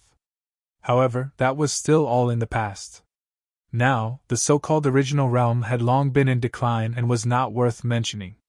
People preferred to refer to it as the Void Realm, a self-indulgent, sealed-off, illusory prison that was under the protection of Dongwang the Great. In Xinxian's eyes, how could astonishing figures appear in the Void Realm that had been in decline for years? This top figure might have some ability. Dou Zhao, step back, Yi Futian said. Dou Zhao looked back at Yi Futian. Although he wanted to continue fighting, since Yi Futian had spoken, Dou Zhao retracted his aura and stood back in his original spot. Yi Futian turned to look at the other party. He took a step forward and looked at Xinxian. Xinxian extended his hand and gestured for Yi Futian to begin. In the inn, the cultivators of the Shen clan were still quietly watching. Shen Hao's expression was cold and indifferent. Although Yi Futian was their enemy, Shen Hao still hoped that Xinxian would lose this battle. He was certain that Xinxian would lose. These members of the clan from the outer realms were overconfident in themselves. Although they were all descended from the same bloodline and the same blood coursed in their veins, Shen Hao could clearly sense that these members had an air of superiority to them. It was not wise for Shen Hao to say anything, but Yi Futian might be able to teach these members a lesson that they would never forget. Hence, it could be said that Shen Hao's emotions now were somewhat conflicted. The other members watched calmly. Yi Futian extended his hand. In that instant, the sound of guqing of the Great Path could be heard all around. With the Great Path as its strings, it was as though countless gyurkins of the Great Path appeared in the vast space, their melodies harmonizing with one another. Frightening Sword will also appeared and resonated with the sounds of the guqing. When Xinxian saw this scene, he similarly extended his hand. Instantly, a golden spatial storm rampaged around them. Bolts of golden lightning seemed to appear everywhere, penetrating the space. Very soon, sword will and golden lightning ran rampant around them. The howling caused many people to tremble in fear. The two of them did not move at all. From afar, Yi Futian gently pushed his palm forward. Countless divine swords immediately resonated in the heavens above, seemingly forming a rhythm. The strength of the sword will instantly exploded. Blades of light slashed across the space towards Xinxian's figure. Xinxian's figure remained standing still. Bolts of golden lightning collided with the sharp swords that slashed towards him. Bang! Bang! Bang! Sounds of collisions kept sounding in the space. The scene was astonishing. The swords resonated in front of Yi Futian. The rhythmic sword will merged into one, becoming an extremely dazzling divine sword. This divine sword emanated unparalleled divine light that directly pierced through the space. The released sword will alone was extremely threatening. The crowd raised their heads and looked up into the sky. Above, with Yi Futian's figure as the center, countless divine swords and sword will surrounded him. The sound of gyurkins and the hum of swords resonated. It was as though a world of the sword was formed. Xinxian frowned when he sensed this sword will. He felt an intense threat emanating from Yi Futian. The sword will aura that was coalescing was extremely terrifying. Yi Futian remained standing there. The divine sword that formed before him resonated and gathered the will of the great path from all around him, forming a single sword. Futian pointed his finger forward, and the sword instantly flew forwards. The birth of this sword astonished the heavens and the earth. The cold light of the sword reached even the highest heavens. Xinxian immediately lifted his hand and struck out. Endless golden lightning formed a golden divine spear that pierced forwards. His movements were extremely swift. All of this was done in an instant. Swoosh! Swoosh! Destructive golden divine light radiated outwards, causing it to be difficult for many people to keep their eyes open. The divine spear shattered and was followed by a loud sound. Xinxian's figure was sent flying from the shockwave. Rumble! A frightening voice could be heard. Xinxian's figure crashed into the inn that he was previously drinking wine in. It caused the inn to be blown apart and collapse. The figures of Xingao and the other members that were still sitting in the inn were left floating in midair. Xingao had to extend his palm to stop Xinxian from flying further. Xinxian's arm was trembling. The palm in which he wielded the spear was already bloody and bruised now. It was nearly crippled. Xinxian's expression was extremely ugly. He withstood the pain and looked towards Futian. He saw Futian sweeping an indifferent glance at him. It was as though Futian had not even broken a sweat to activate the might of his sword. Futian did not say anything. He immediately turned and left. The cultivators of the Heavenly Mandate Academy left together with him. "You do not know your own strength," Dou Zhao said to Xinxian. So what if Xinxian had come from the outer realms? Xinxian was arrogant and wanted to challenge Futian directly. He had thought too highly of himself. If it wasn't for the difference between their planes, Dou Zhao believed that he could also put up a fight against Xinxian. Xinxian frowned. Behind him, Shenhao calmly observed all of this. He was not surprised at all with the result of this battle. These members from the outer realms were overconfident. Futian is indeed a monstrous figure. Such a pity, Xingao lamented. Although Xinxian had been injured, Xingao did not seem to have an intense reaction to it. On the contrary, if the person who led an army against the Shen clan was so simple, Xingao would instead be very disappointed with the Shen clan. Reality had proven that Futian was indeed an extraordinary genius. It was unfortunate. Such a person originally could be used by the Shen clan. However, when Xingao was not around, it seems that the Shen clan had made some poor moves. It might have been due to the pride that they had held on to all these years. However, since it was already like this, they could only continue to make their next move. It was regrettable that such a genius had to die here. Right at that moment, in another area, the other group of figures that came from afar watched as the cultivators from the Heavenly Mandate Academy left. The leading elder looked at the few youths in front of him and asked, "What do you think about that sword?" The power of the divine wheel resonated and formed a sword, merging with the great path, a person said. This sword combined the power of many great paths. With the sword as a vessel, the might of the sword was unleashed at the end. Its destructive power is astonishing. Although the group was far away, they could clearly sense the might within the sword. That is right. This person's future lies beyond the void realm, the elder said with a smile. Chapter 1750 Soon to be Chaos. In the Hidden Land Realm, following the opening of the Gate of Hell in Jiuyou City, powerful figures came to this side of the world through Jiuyou City, one after another. Gradually, more powerful forces came over, until one day, a super force descended. They sent out a summons and made the various forces of the Hidden Land Realm pledge allegiance to them. The Hidden Land Realm was about to be unified. In the Hidden Land Realm, this caused an uproar. Everyone knew that this world had opened up.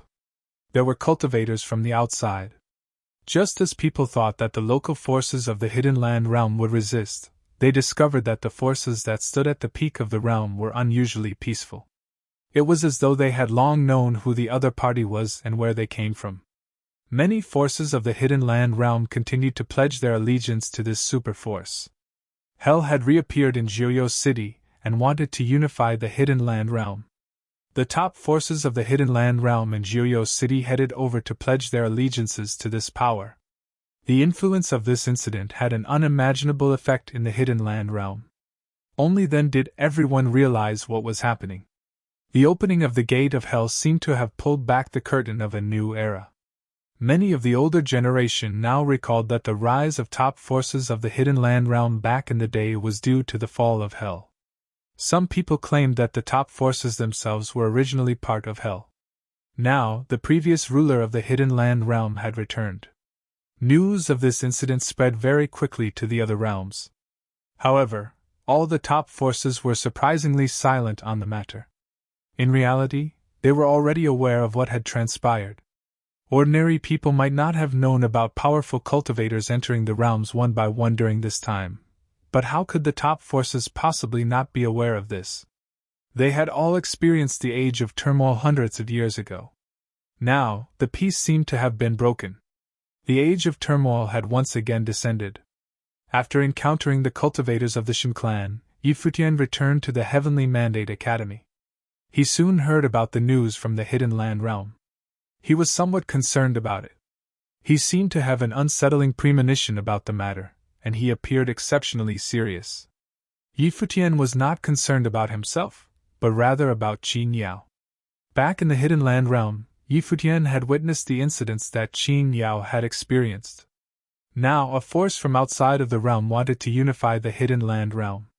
This force was very likely related to Hierophant Jiuyo as well as that demonic youth. If that was the case, that force had most certainly come for Qin Yao. Matters were gradually getting out of hand. If that force truly had the ability to unify the Hidden Land realm, then even their Heavenly Mandate Academy would be unable to stand against this opponent. After all, that force was neither the Shin clan nor Golden Divine Nation. Both the Shin clan and Golden Divine Nation still had reservations about going all out. The cost of fighting to the death was too great. However, that force was different. The other party was a force from the outer realms. They were not concerned about the deaths of the members of the Hidden Land realm. Just as Futian was contemplating on these matters, some people came over to visit the Heavenly Mandate Academy. Futian's will swept out, and he noticed that one of them was very powerful. It was very likely that this person was also from a force from the outer realms. In the area where the Heavenly Mandate Academy held banquets to receive their guests, Futian and many cultivators of the Heavenly Mandate Academy had gathered to receive this guest of theirs. When the group arrived, Futian rose and smiled, saying, "Seniors, you have traveled far to arrive here. I, Futian, have prepared a special banquet for all of you. Please enjoy. Little friend, you doesn't need to be so polite. Please join us," the leading elder replied with a smile. From the look of it, Futian already knew that they were from the outer realms. All of them took their seats. Futian sat in the main seat, and Hua Jieyu sat beside him. The elder, who sat across from them, looked at Hua Jieyu. Futian introduced her, saying, "This is my wife, Hua Jieyu." Hua Jieyu sat there quietly. She seemed to accept Futian's form of address for her calmly. She even nodded slightly at the elder sitting across from them. Such a peerless pair of spiritual partners. You invite the envy of others, the elder said with a smile. I am sure little friend he knows about things that are happening in the Void Realm now. Yes. Futian nodded. However, for me, this place is not the Void Realm. This is an actual world. Naturally. The Void Realm is but a title we give to this place. It is not that important, the elder replied with a smile. In reality, after the great emperor conquered and united the Divine Prefecture, he also gained control of the Void Realm. Hence, the Void Realm can also be considered as a part of the Divine Prefecture. My group and I come from the Divine Prefecture. Futian felt slightly emotional. As expected, when Dongwang the Great united the Divine Prefecture 300 years ago, the war happened not only in the Void Realm, it involved the Outer Realms too. In the end, the Great Emperor seized control of the Void Realm. Where exactly are the Void Realm and the Divine Prefecture? Futian asked curiously. According to Granny, the two were overlapping spaces. These top figures from the Outer Realms would surely have a better understanding of this. In the Outer Realms, we named this space the Void Realm because it symbolizes that this is an illusory world. It is not a real world. In short, the void realm has never existed, yet its existence is everywhere. The elder continued with a smile. For cultivators in the void realm, this is a huge secret that is known to few people. However, I don't mind telling little friend Yi about it now. The void realm and the outer realms are overlapped. The existence of the void realm can be ignored entirely. For example, our current location is a totally different place in the outer realms. The two locations share the same coordinates. However, you can't see it nor sense it. So it means that we are in two parallel universes. However, under specific circumstances, we can interact with each other, right? Futian asked while looking at the elder. You can consider it so. The elder nodded in agreement with a smile. Futian's gaze turned serious. No wonder this space was called the Void Realm. The cultivators in the outer realms could totally treat the Void Realm as a space that did not exist. It was as though here was a sealed-off space. Why would such a situation occur? Futian asked. Little friend Yi, have you heard of the collapse of the heavenly path? The elder replied with another question. Yes. Futian nodded. The Void Realm has another name. It is also called the Original Realm. It is the birthplace of the heavenly path. The collapse of the heavenly path caused the great paths of the world to expand, crumble, and be destroyed. This unique phenomenon of overlapping spaces was born out of it. Eons ago, the Void Realm was the source world, hence, it is also called the Original Realm. The elder continued to explain. Because of this, for the past centuries, even though the Void Realm has been drained of all its fate and luck, those forces at the top of the world are still fighting to seize control of the Void Realm. The top of the world? Futian mumbled. What about Dongwang the Great? The elder nodded slightly. With a smile, he said, I will not speak of these things. Little friend Yi, you will know about these things in the future. With your talent, you will sooner or later venture out into the outer realms. Now is also a good opportunity to do so. Futian nodded his head slightly. He indeed wanted to venture out to the outer realms. However, he did not believe that now was the time. The Heavenly Mandate Academy was still not powerful enough. He himself was also not powerful enough. Little friend Yi, have you considered using this opportunity to venture out? The elder asked Futian with a smile. When Futian heard what the elder said, he understood that the other party intended to win him over. With a smile, he replied, Junior indeed wants to venture out. However, now is not the time for me. I have too many things that I need to settle on this side. The elder said as he nodded his head. In the near future, the Void Realm might fall into chaos. Little friend, you should be prepared. All right, Futian replied. Thank you, Senior, for the reminder. If you need any help, you can come find me. I will be in the Void Realm during this time, so it should be easy to locate me. The elder said again. Surely. Futian nodded. However, if that day really came, it would most likely be the time when Futian needed to seek refuge from the elder. Naturally, Futian would want to avoid that. At their levels, Futian was not so naive to believe that the elder would help him just because he asked for his aid. The so-called help would come with an equivalent price. Clearly, this elder thought of Futian as someone valuable. Since our conversation has come to an end, I will not disturb you any further. The elder rose to his feet with a smile. Futian did not keep him around any longer either. He personally guided the elder out of the Heavenly Mandate Academy. After the elder had left, Futian stood at his spot and pondered for a moment. Was this world going to fall into chaos soon? After the elder and his group had gone far, a youth beside the elder asked, Master, is that all that we are going to do? He is intelligent. We don't have to say much. The elder responded with a profound smile. Do you find it odd? We didn't even introduce ourselves, and he didn't ask either. The youth fell silent for a moment, then he conjectured.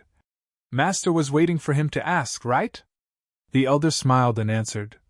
This genius of the Void Realm appears docile and friendly. However, he is extremely arrogant. He didn't consider my suggestion at all, so he didn't even bother asking for my name.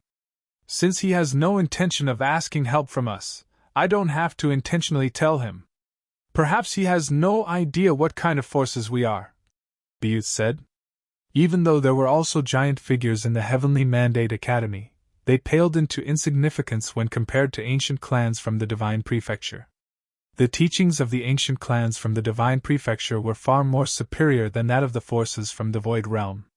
One day, a few supreme-level forces descended at Jiuyo's city in the Hidden Land Realm. Some top figures had personally come to visit Jiuyo's city. In Jiuyo's city, the atmosphere in the Hell Palace was solemn, and many domineering auras appeared without warning. Many cultivators had gathered in this Hell Palace.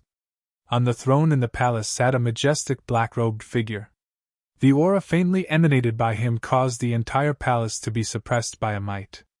However, at this moment, a strong aura fluctuation was suddenly detected in the sky above Jiuyo's city. Then, a silhouette appeared in the sky. The next moment, the spatial swirl disappeared. Huh! In the Hell Palace, the black-robed figure raised his head and swept a glance in the direction where the visitor was. His gaze locked onto the visitor from miles apart. The visitor wore a simple black robe, and his black hair covered his shoulder. He appeared callous, and his gaze was cold. He gave off the might of a ruler. "Who has come? Quickly come here to receive your orders." Beside the throne of the Hell Palace, a domineering silhouette cried out loudly across the endless space. The silhouette's voice reached the ears of the figure who had arrived. However, the figure that appeared merely swept a calm glance at them. His gaze also seemed to penetrate the space. He merely glanced at them, and then he turned to leave. Presumptuous! Seeing that the other party ignored him, the person next to the throne unleashed his might. A majestic might gushed forth and surrounded the entire space. In the sky, a dark Mudra of death appeared and directly slammed down on the visitor. The visitor turned around, and a huge palm print crashed down on him. However, the palm print was shattered into dust. The visitor stood quietly there as he gazed at the other party. In that instant, the figure beside the throne, who was at the peak of the Renhuang Plain, felt as though a demon had appeared before him. It was like the demon was standing before him and looking down on him. "Get lost," the other party ordered. The existence at the peak of the Renhuang Plain actually took several steps backward. He felt as though he had received a heavy blow. He had a look of surprise. The expressions of the surrounding cultivators also changed as they looked in astonishment at the silhouette in the distance. The black-robed figure who sat on the throne was also staring at the other party. The two of them exchanged a glance. "Do not meddle in this affair." The black-robed visitor cast an indifferent glance at the cultivator who sat on the throne. Then he turned to leave. The gaze of the cultivator who sat on the throne changed slightly. He revealed a strange expression as he exclaimed, "A representative from the devil world is here too!" Chapter 1751. Who was he? In the Heavenly Mandate Realm, a black-robed figure had arrived at a demonic city, which was in the territory of the demon realm. The aura emanated by the black-robed figure was terrifying. Many demonic beasts around him stared at him cautiously. Then, all of them subconsciously avoided him. Even though this black-robed figure did not emanate a strong aura, demonic beasts had a sharp sense of smell, and they could sense that he was a threat. This human before them was very powerful. However, currently, almost the entire Heavenly Mandate Realm had been united. The relationship between the human cultivation world and the demon realm was not as tense as it was before this. With the Heavenly Mandate Academy as the center, the humans and the cultivators of the demon realm formed a strong alliance. Hence, the various demonic beasts were not too concerned about this person. They merely avoided the person quietly. The black-robed figure walked until he came to a huge mountain range. He swept a glance at the mountain range before he advanced forward into the mountains with one step. "This is the land of dragon gods. You are forbidden to enter," a powerful voice cried out. A dragon figure took to the skies and circled above, his gaze locked on the black-robed figure. "I am looking for someone," the black-robed figure said indifferently. As he said this, his will swept out and directly enveloped the land of dragon gods. At that moment, many cultivators of dragon gods were shocked. The cries of dragons could be heard. The black-robed figure immediately walked into the mountain range of dragon gods as he spoke. The dragons roared as they charged at him. However, there was a demonic might circling the black-robed figure. In an instant, extremely overbearing pressure enveloped the entire mountain range.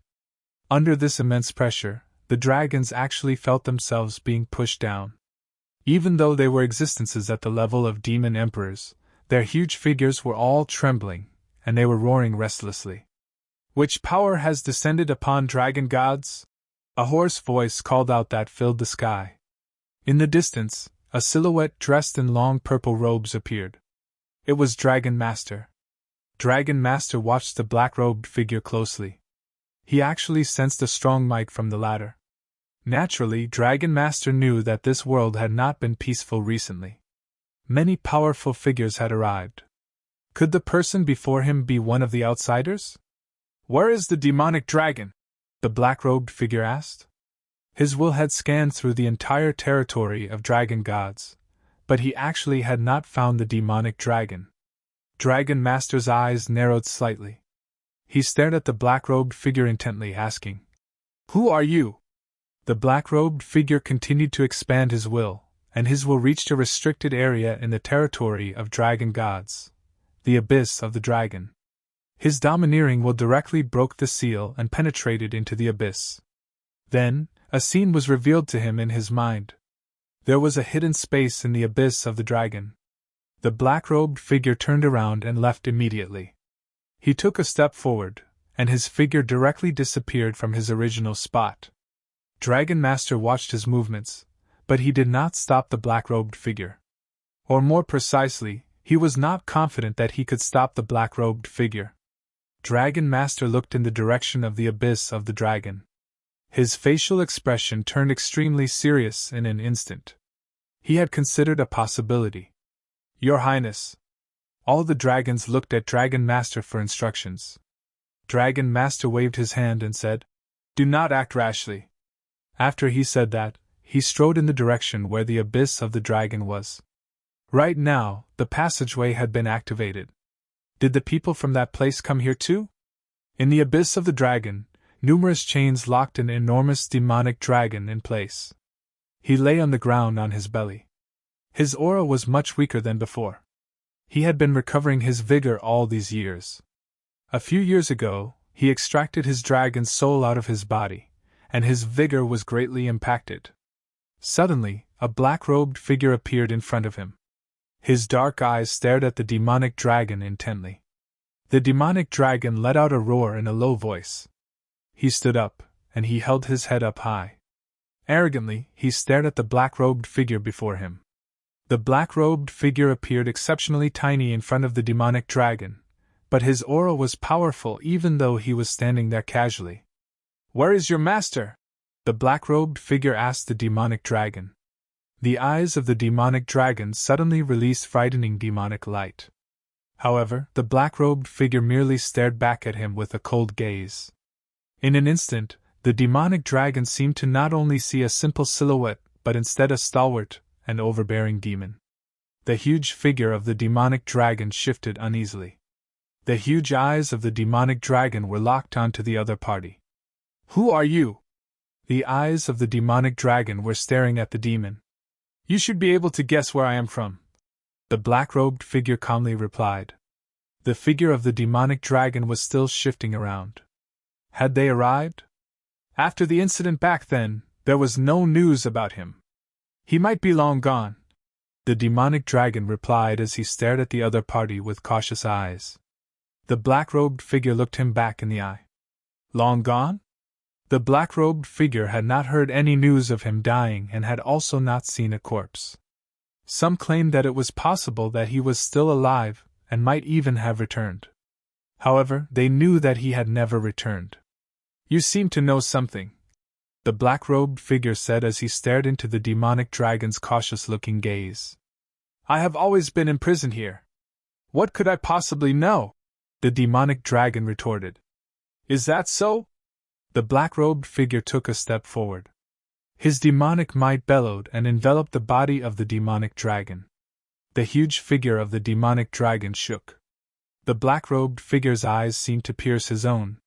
The black-robed figure raised his palm and struck the demonic dragon on his head. Roar! The demonic dragon cried out.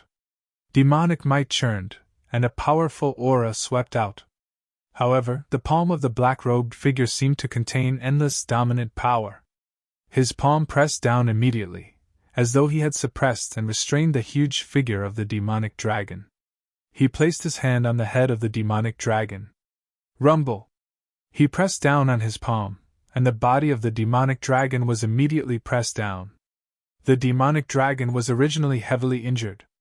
He did not have the strength to resist at all. Even if he was in his prime, he was no match for this black-robed figure. The huge figure of the demonic dragon was sprawled out on the ground. The palm print of the black-robed figure was engorged in his head. The black-robed figure stood before the demonic dragon's head. His pair of demonic eyes stared into the eyes of the demonic dragon and immediately pierced through them, invading his consciousness. "If you do not wish to suffer, then keep quiet," the black-robed figure said indifferently. Outside, Dragon Master and many cultivators of dragon gods were around. However, the vast demonic might that churned below was extremely terrifying. This caused the Dragon Master's facial expression to turn somewhat ugly. The demonic dragon knew that the black-robed figure's cultivation was more powerful than his own. He was no match for the black-robed figure. In the deep abyss, after a short while, the black-robed figure obtained what he wanted to know. A silhouette appeared in his mind. The black-robed figure lifted his palm from his opponent's head. His gaze was also gentler, and not as cold as before. "Does anyone know that you have taught him before?" the black-robed figure asked the demonic dragon. "There are some of my clansmen who know," the demonic dragon replied. "He does not know. This matter most likely has not spread outside. What do you plan to do with him?" The black-robed figure remained silent. He could not make the decision for this matter. "Have you ever considered that if I did not appear and did not take him away, you would have been a potential danger? You should not have taught him," the black-robed figure said as he stared at the demonic dragon. He did not speak these words out loud. His voice was directly transmitted into the other party's mind. The demonic dragon was stunned as he raised his head and looked at the black-robed figure. "I have been trapped here for so many years. Please end this for me," the demonic dragon asked of the black-robed figure. The black-robed figure looked him in the eye and remained silent for a short while. He then transmitted, saying, "Give me your dragon soul then." The demonic dragon was stupefied for a moment. His body trembled slightly. He was hesitating. Giving the black-robed figure his dragon's soul was harder than death.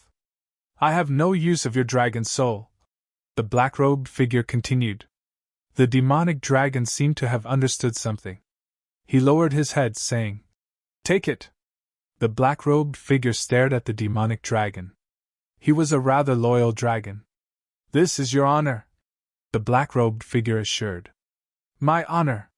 The demonic dragon lowered his head, and the black-robed figure once again put his palm on the dragon's head.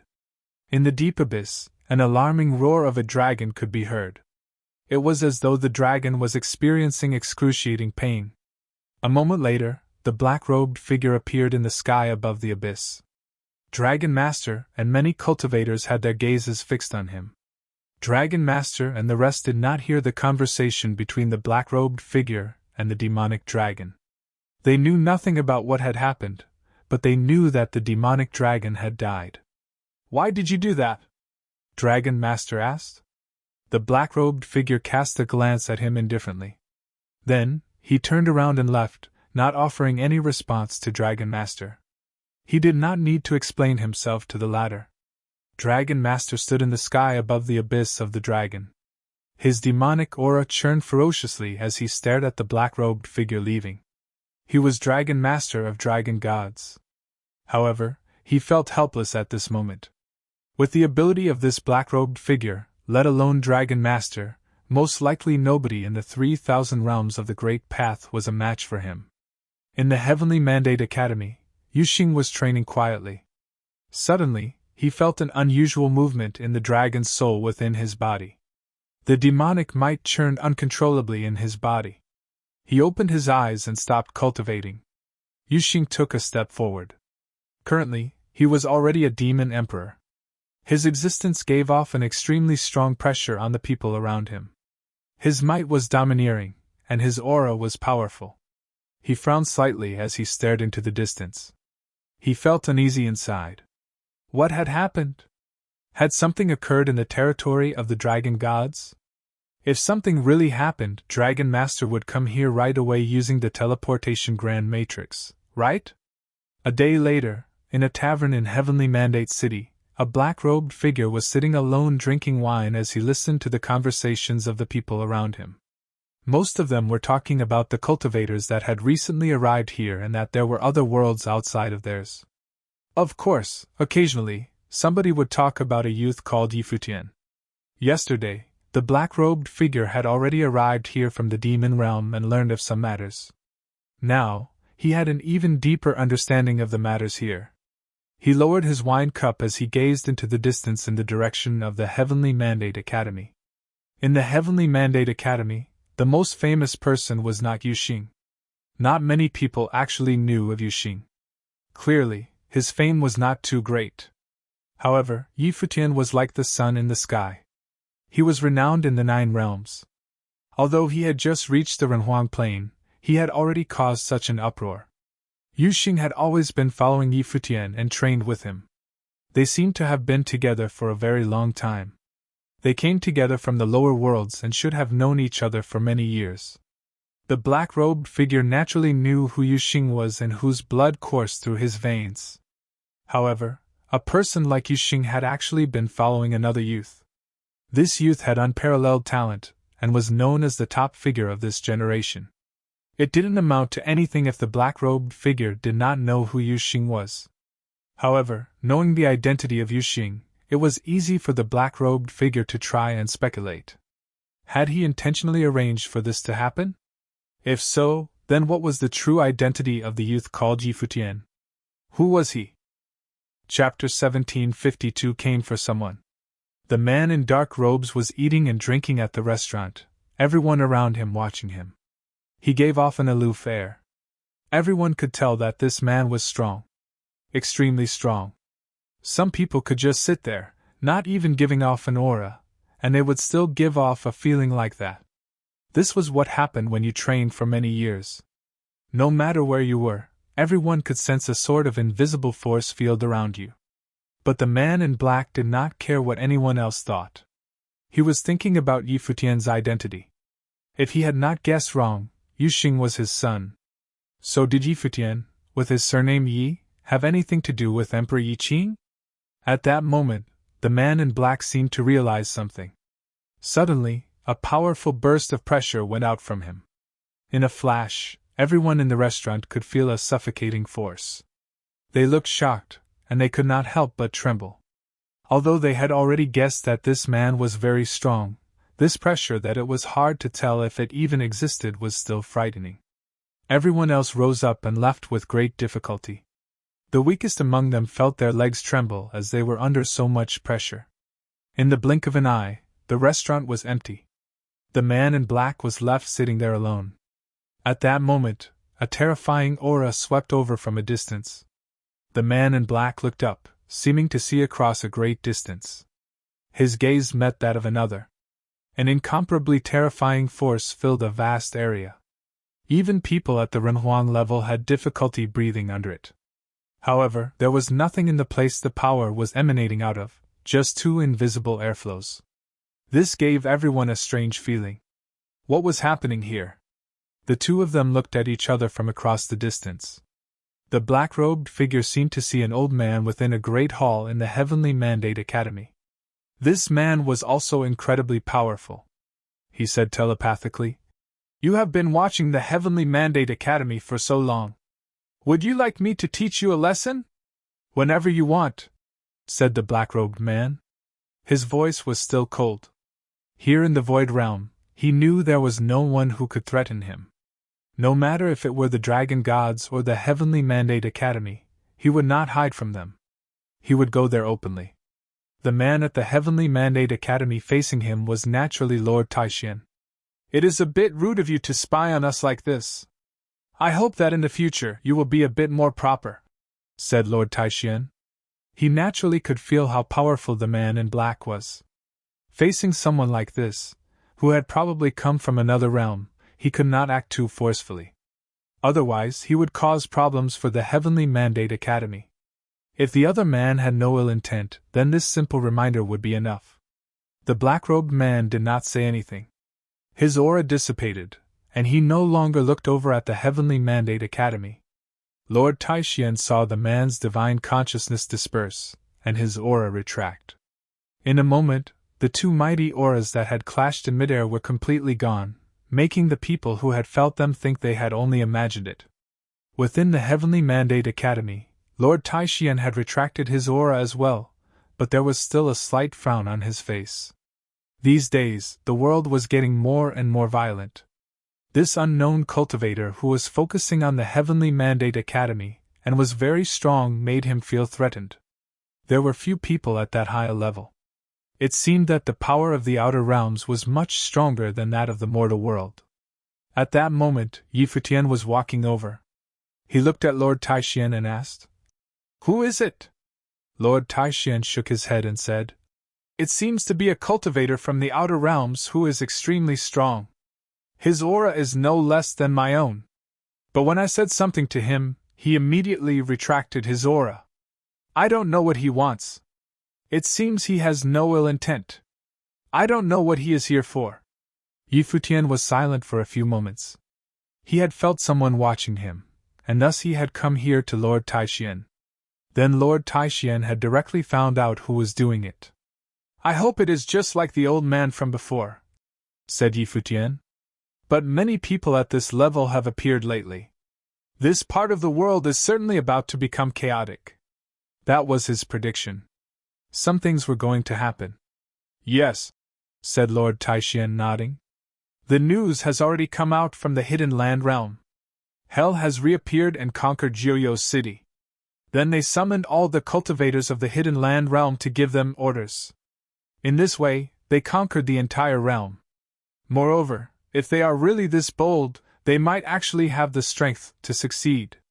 Futian narrowed his eyes. If the Hidden Land realm had really been conquered by Hell, what was going to happen? He did not know, but it definitely would not be a good thing. "My Lord Futian," said someone else, "there is news from the mountain realm. Tianxian Temple has attacked the Shinshin clan. This time their attack was extremely fierce. They wanted to eliminate the Shinshin clan from the mountain realm completely. The clan lord was forced to flee as the abbot of Tianxian Temple was there himself, pursuing him all the way." "The mountain realm?" A look of surprise came over Lord Taishuan's face. "I never thought that would be the first realm to change. Tianxian Temple is very bold. It seems like they made their decision after the battle in the Hidden Land realm." Futian nodded. At that time, everything that the clan lord of the Shinshin clan had done had infuriated Tianxian Temple. The clan lord had even stolen the treasures of the Vajra Buddha. How could Tianxian Temple forgive them? However, the clan lord of the Shinshin clan was a false monk and had no mercy in his heart. Perhaps he did not care if the people of the Shinshin clan lived or died. "There is also news from the Hidden Land realm. All of the forces, great and small, have gone to Jiuyo City to see the refounding of Hell," said the man who had come. A solemn look came into Lord Taishuan's eyes. "Understood," he said. The other man left, and Lord Taishian and Futian looked at each other. Lord Taishian said, "Go and cultivate, there's no point in thinking too much about this. We will see how the situation develops." Futian nodded and left. He returned to his place of cultivation, a heavy feeling in his heart. But when he saw Hua Jiayu, a warm smile appeared his face. "Is something wrong?" she asked him. "Can you always see when something is wrong with me?" asked Futian, walking up to her. Hua Jiayu did not say anything. She reached out a graceful hand and took him by the hand. She looked at him, and Futian thought his heart would melt. At that moment, he had a strange feeling. It was as if Jiayu had really come back. He looked into her beautiful eyes and embraced her, giving her a tender kiss. Hua Jiayu's eyes were still open wide, but Yi Futian blinked as he looked into her beautiful face. There was a hint of shyness there.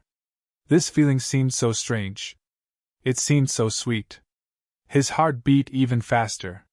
Why was he having this feeling? Yi Futian let her go, then pulled her forward by the hand. He was much happier now. He had managed to survive in the Holy Ji Palace in the 9 states all those years ago. No matter how chaotic things were now, were they really more chaotic than they had been then? The Holy Ji Palace had come under siege. Now, the chaos of the 9 realms had begun. It had started with the Mountain Realm and the Hidden Land Realm. On the second day, another group of cultivators descended on the Heavenly Mandate Academy. They had come from the Hidden Land Realm. The person at their head was Lian Qingyi, the goddess of the clan of the god Ghost in the Hidden Land Realm. When Yi Futian had first gone to the Hidden Land Realm, he had gone to visit her. Now, she and many other cultivators had come to the Heavenly Mandate Realm to visit him. When he saw her once again, her manner seemed to have changed. She seemed a little dispirited, not as confident as before. "How is that you have time to come and see me?" asked Yi Futian with a smile, when he saw her. "This time, I came here for someone," she said to him. Yi Futian frowned slightly and said directly, "In that case, you should leave." Lian Qingyi obviously had not thought that Yi Futian would refuse her even before she had made her request. He obviously knew who she wanted. "The Hidden Land Realm has been conquered by Hell," she suddenly said, making Yi Futian look up at her in surprise. "So quickly? Was Hell really that strong? Listen to my plea. Give this person to me. The Heavenly Mandate Academy cannot resist Hell's power. Even with your alliances, it will not be enough," Lian Qingyi pleaded. Yi Futian stared at her.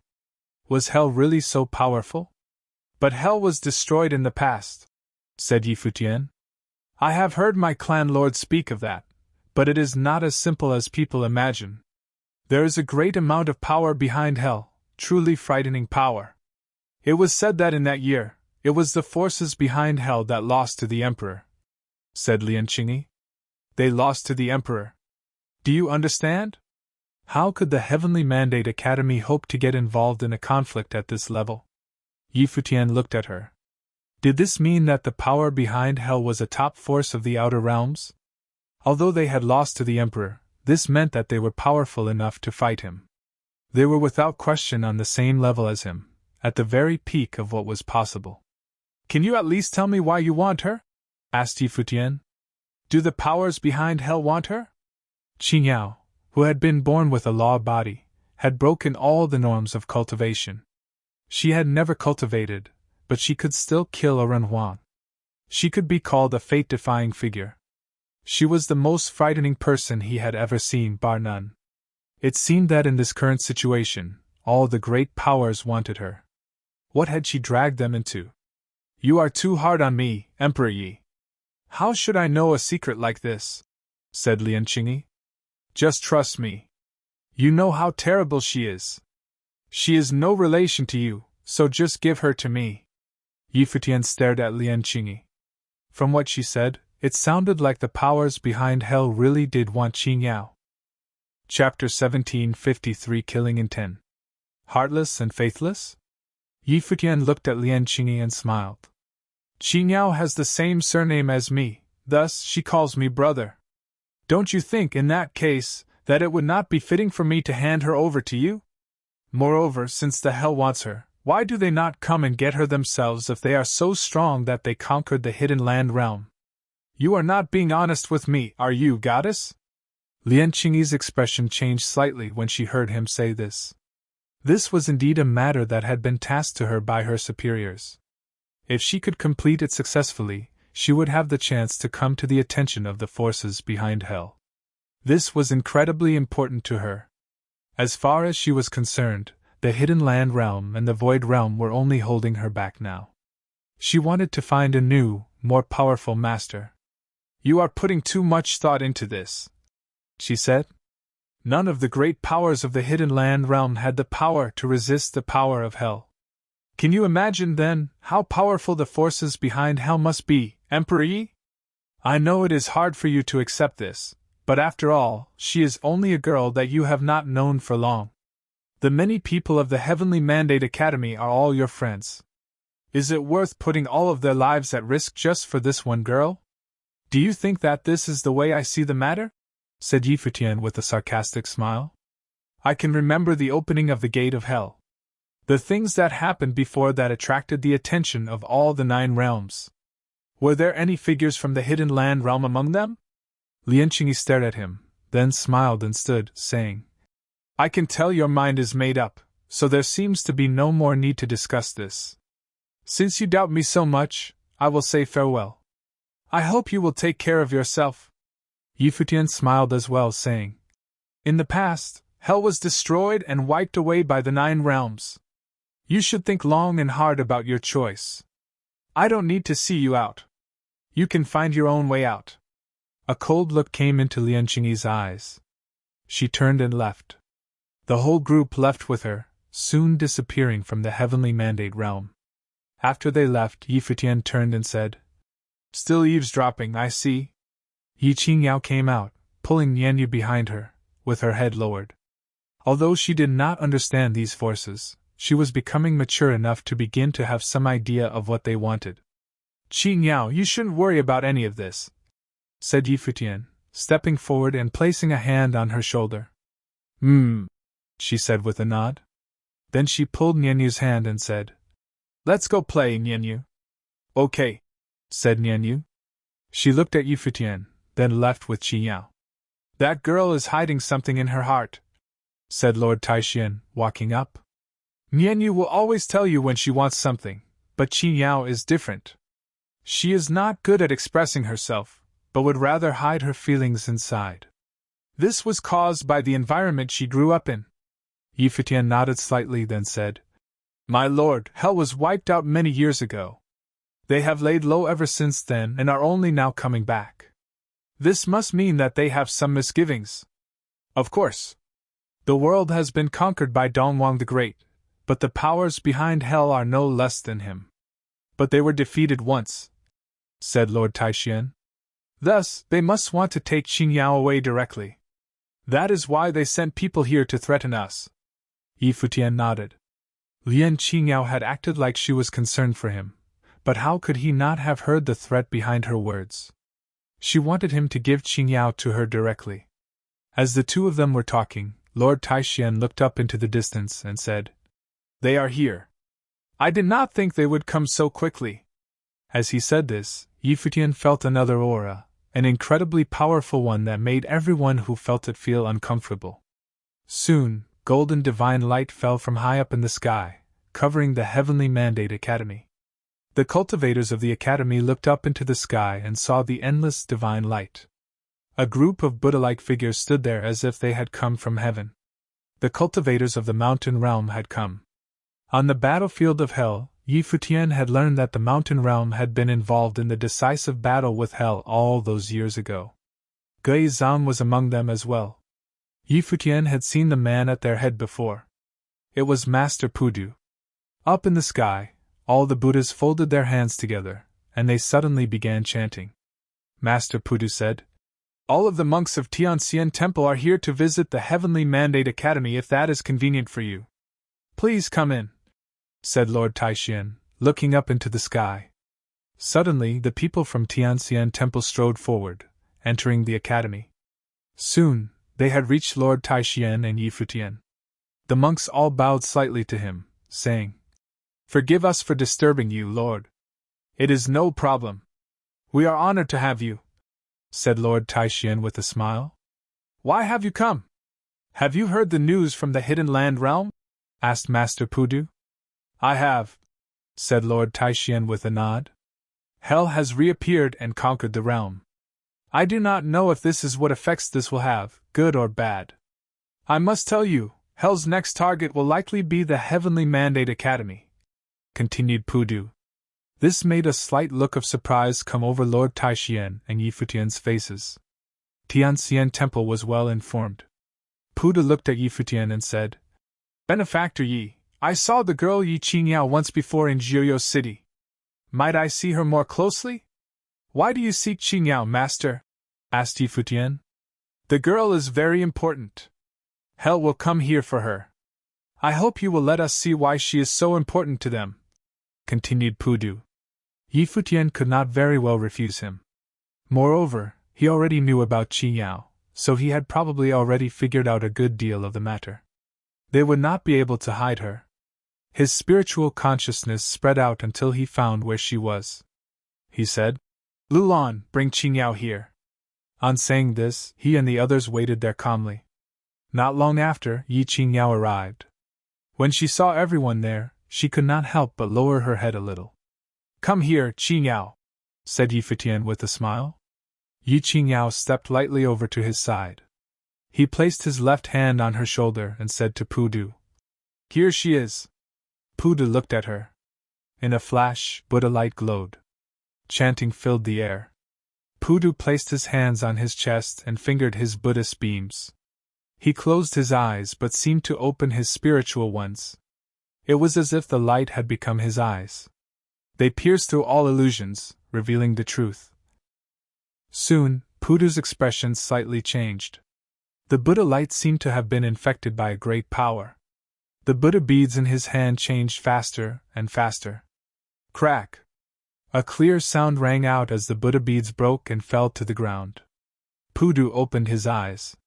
He was normally as peaceful as a Buddha, seemed as furious as Vajra.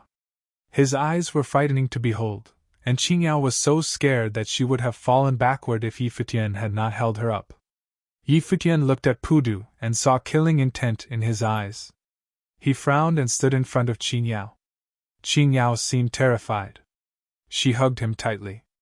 Master, called out Lord Taishian. Only then did Master Pudu retract his aura. Master, said Lord Taishian, his tone a bit dangerous. Are Buddhists not supposed to be compassionate? What is the meaning of this? Benefactor Yi, she cannot stay, said Master Pudu. You are overstepping yourself, Master, said Yi Futian coldly. Listen to me, Benefactor Yi. She will bring disaster, said Master Pudu. You can tell the future? Said Yi Futian. I cannot, said Pudu with a shake of the head. So you are just guessing? Said Yi Futian. Do Buddhist monks also kill indiscriminately? This is fate, said Master Pudu. I don't care about fate. She is just a girl who has never hurt anyone. Do you not think that you are overreacting? Said Yi Futian. Pudu looked dispirited. He lowered his head slightly and said, If it is a sin, I am willing to bear it. How can you bear it? Asked Yi Futian coldly. Is there anything in Buddhism about trading a life for a life? Pudu said nothing. If that is the way it is, then you must look after yourself. You are no longer welcome at the Heavenly Mandate Academy, said Yi Futian. When Pudu heard Yi Futian's words, he sighed inwardly. He looked at the girl, who poked her head out with tears in her eyes. At that moment, her eyes were clear and bright, making Pudu feel guilty and ashamed. But he could not forget what he had seen. It's all right, Qingyao, said Yi Futian softly. Yi Qingyao looked up at him and smiled slightly. Thank you, brother. Seeing this, Pudu clasped his hands together, and the chanting began again. Since you are firm in this, he said, I will desist. I hope that you can prevent anything bad from happening. Yi Futian ignored him, so he continued, I apologize for disturbing you. We will station ourselves in Heavenly Mandate City. This girl cannot fall into hell's hands. On saying this, he took his people and left. Yi Futian was speechless. He was the first person to realize that Qingyao was special, but Pudu had obviously seen something as well, and what he had seen was different than what Yi Futian had seen. The powers behind hell were probably thinking of her as well.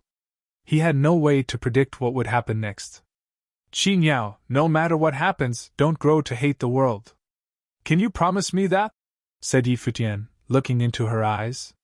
Yes, she said, nodding seriously.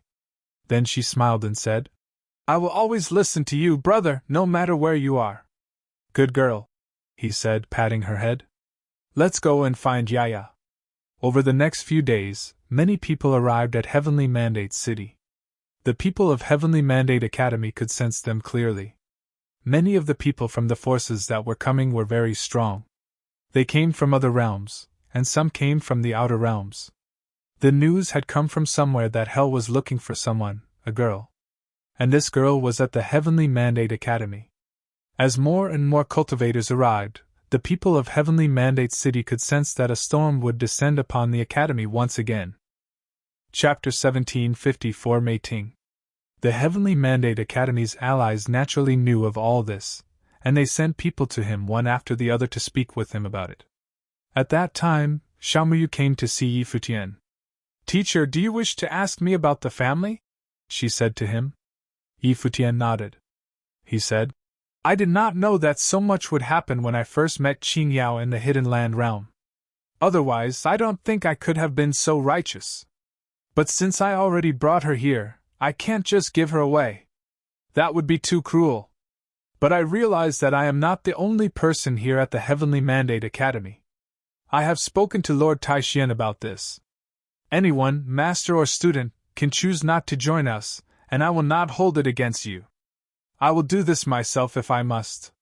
If the Shao clan and other forces are willing to help, I will do all I can to protect Qin Yao. In short, I will do my best.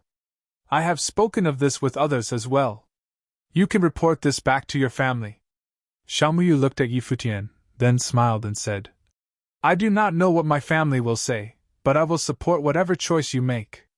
She had been born into one of the greatest power of the land, and she had become accustomed to people's indifference. She did not know if what Yi Futian was doing was right or wrong. Different people would evaluate his actions differently, but to have someone standing alone amongst the cold world of cultivators made her feel warm. This astounding teacher made her feel very safe, though she was not sure why. Perhaps it was just faith.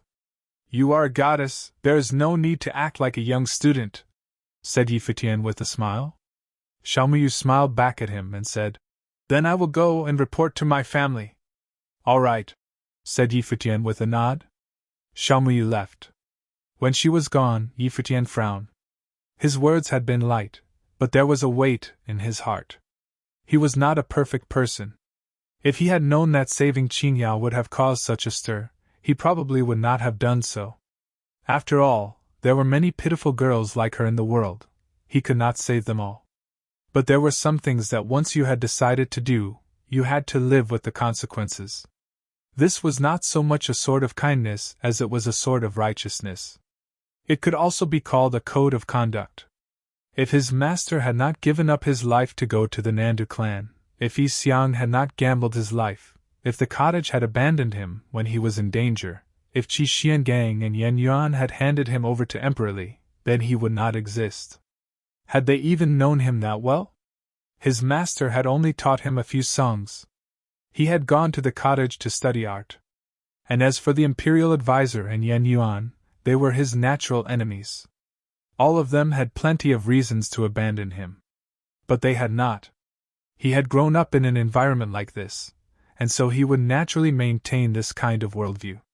Several days later, contrary to Yi Futian's expectations, the teleportation matrix at the Heavenly Mandate Academy lit up incredibly brightly, making all the disciples look towards it. A group of figures walked out. Yi Futian watched them too, his divine consciousness sweeping out towards them. He smiled and walked out to meet them. Cultivators from various top forces had all arrived, but now the three powerful figures who had met once before were all here at the Heavenly Mandate Academy. Now they were truly strong. A feast was prepared, and Lord Taishian, Yi Futian, and many others attended. No one brought up the matter of Qin Yao, for no one needed to. After the feast, all of the great figures were given rooms in the academy. The whole academy was boiling over with discussions. After the others left, Yi Futian, Lord Taishian, and a few others stayed behind at the feast. Are you surprised? Lord Taishian asked Yi Futian, smiling. A little, said Yi Futian with a nod. He had expected to encounter some resistance, not for things to go so smoothly. His three great allies had sent their strongest formations to support him, and the decision he had made. "It shouldn't be hard to understand," said Lord Taishan, still smiling, a flash of wisdom in his eyes. He seemed to have already guessed what would happen.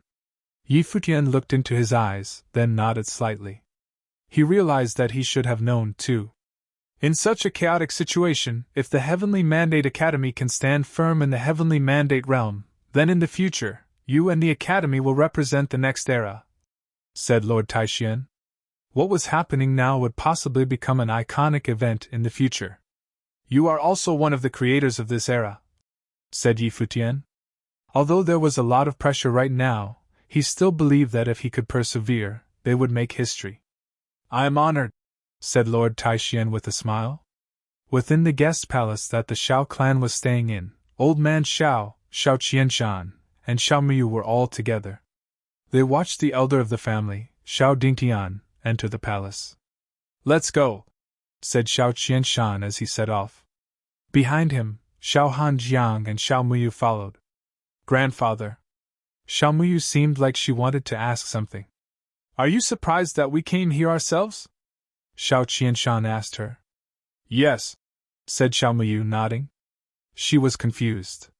You may be a Rahuang, but you are still young, and your sense of humanity is not well developed, said Shao Qianshan. Right now, all the great forces are forming an alliance because we see Yi Futian's power and potential and because he helped you. But what is the most important thing in our alliance? Is it not your power? Asked Miyu. You could say that, but more precisely speaking, it is Yi Futian, said Shao Qianshan.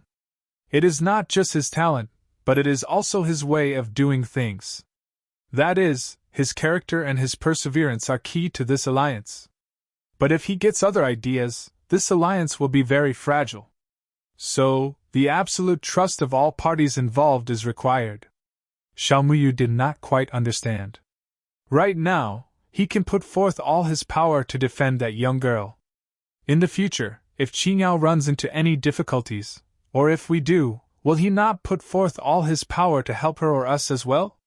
If he abandons her now, then what about when he runs into a similar situation in the future? Said Shao Qianshan. Yi Futian's decision has vast implications. Thus, all the great forces have come here.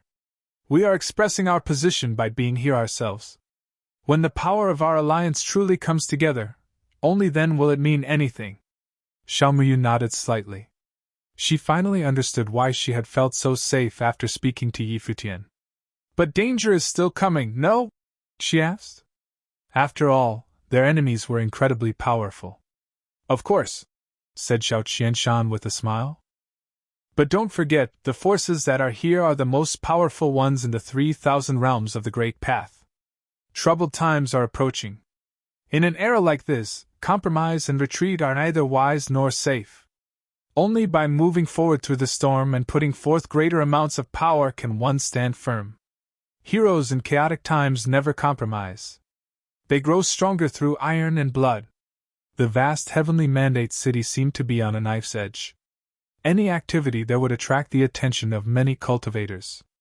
More and more legends about Yi Qingyao were spreading.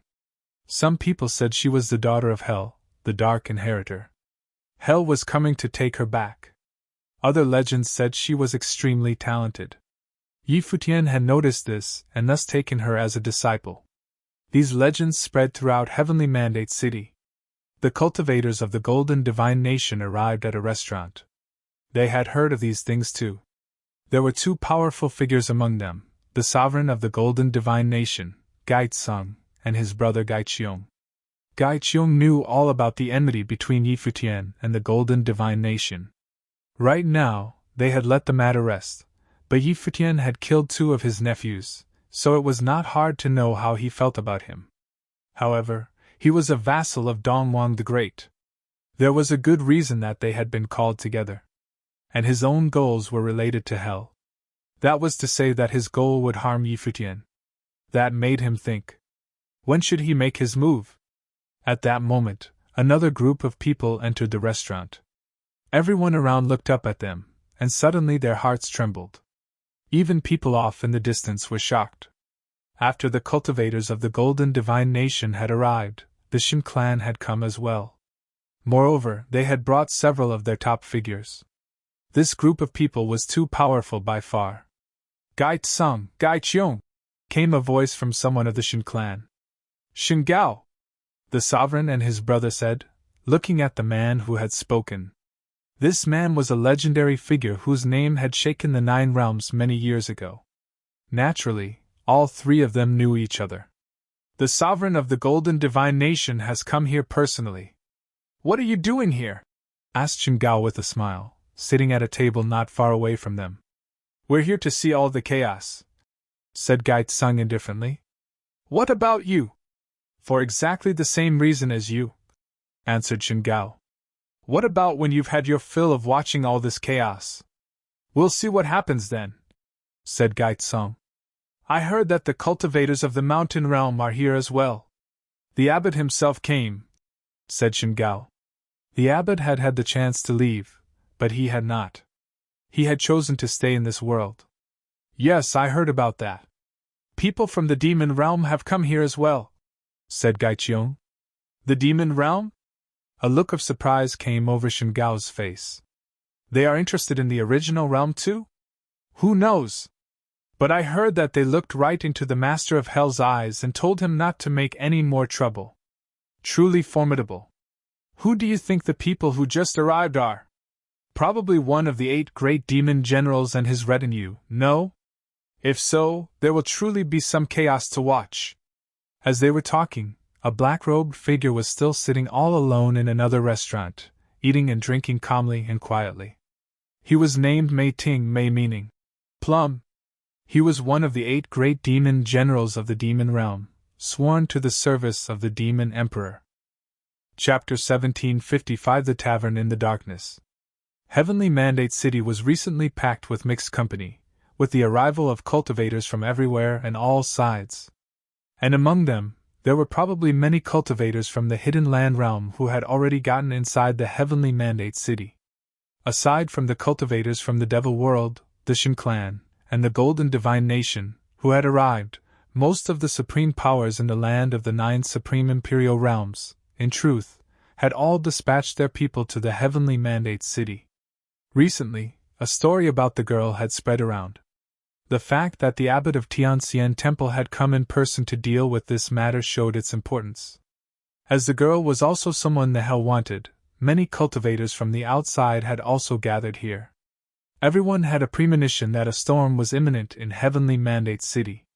This time, it seemed, that drama was still centered around the Heavenly Mandate Academy. Ever since the establishment of the Heavenly Mandate Academy, it seemed to always be the center of attention. But could the Heavenly Mandate Academy survive this catastrophe? Presently, many forces from all sides had converged in one place. For example, where the cultivators from Shin clan and the Golden Divine Nation had settled was also the place where the cultivators from Celestial Worthy Hall and Sky Reaching School had gathered. Moreover, the Celestial Worthy Temple in the upper worlds was equally powerful to the somewhat similar Shin clan. The difference was that the Shin clan was a family-based principality, while the power possessed by Celestial Worthy Temple in the upper worlds was considered a sect.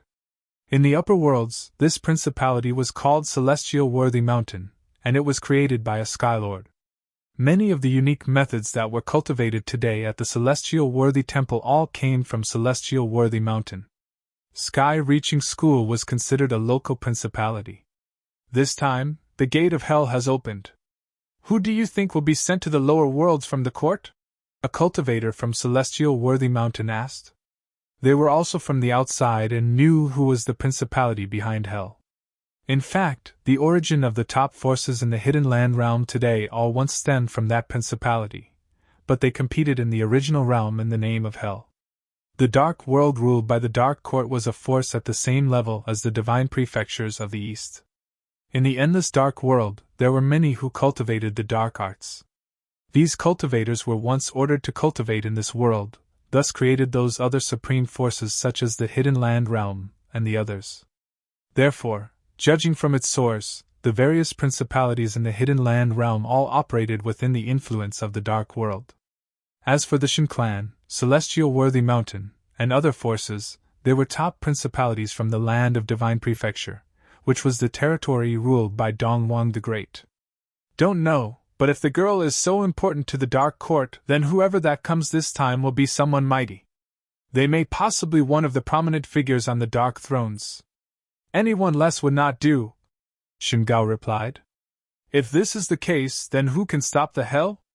The cultivator from Celestial Worthy Mountain looked at Gai Qiong. Brother Gai, what instructions from the great emperor? Will someone be sent to the lower worlds? Gai Qiong was a divine general under Dongwang the Great, who was also known as a super-powerful existence in the outside world. He held a high position in the army and was commanded by Dongwang the Great. If the emperor had an order, perhaps he would know. The emperor has his own plan, and it's not my place to ask, Gai Qiong said. His response showed great reverence to Dongwang the Great, who was the ruler of the Eastern Divine Prefecture. He had ended an era and now stood at the peak of Divine Prefecture. Didn't someone come from the mountain realm? Even if the great emperor didn't send someone, I don't believe these Buddhists would just stand by and watch. Well, the great emperor and Western Heaven have always enjoyed a great relationship. Gai Tsung nodded.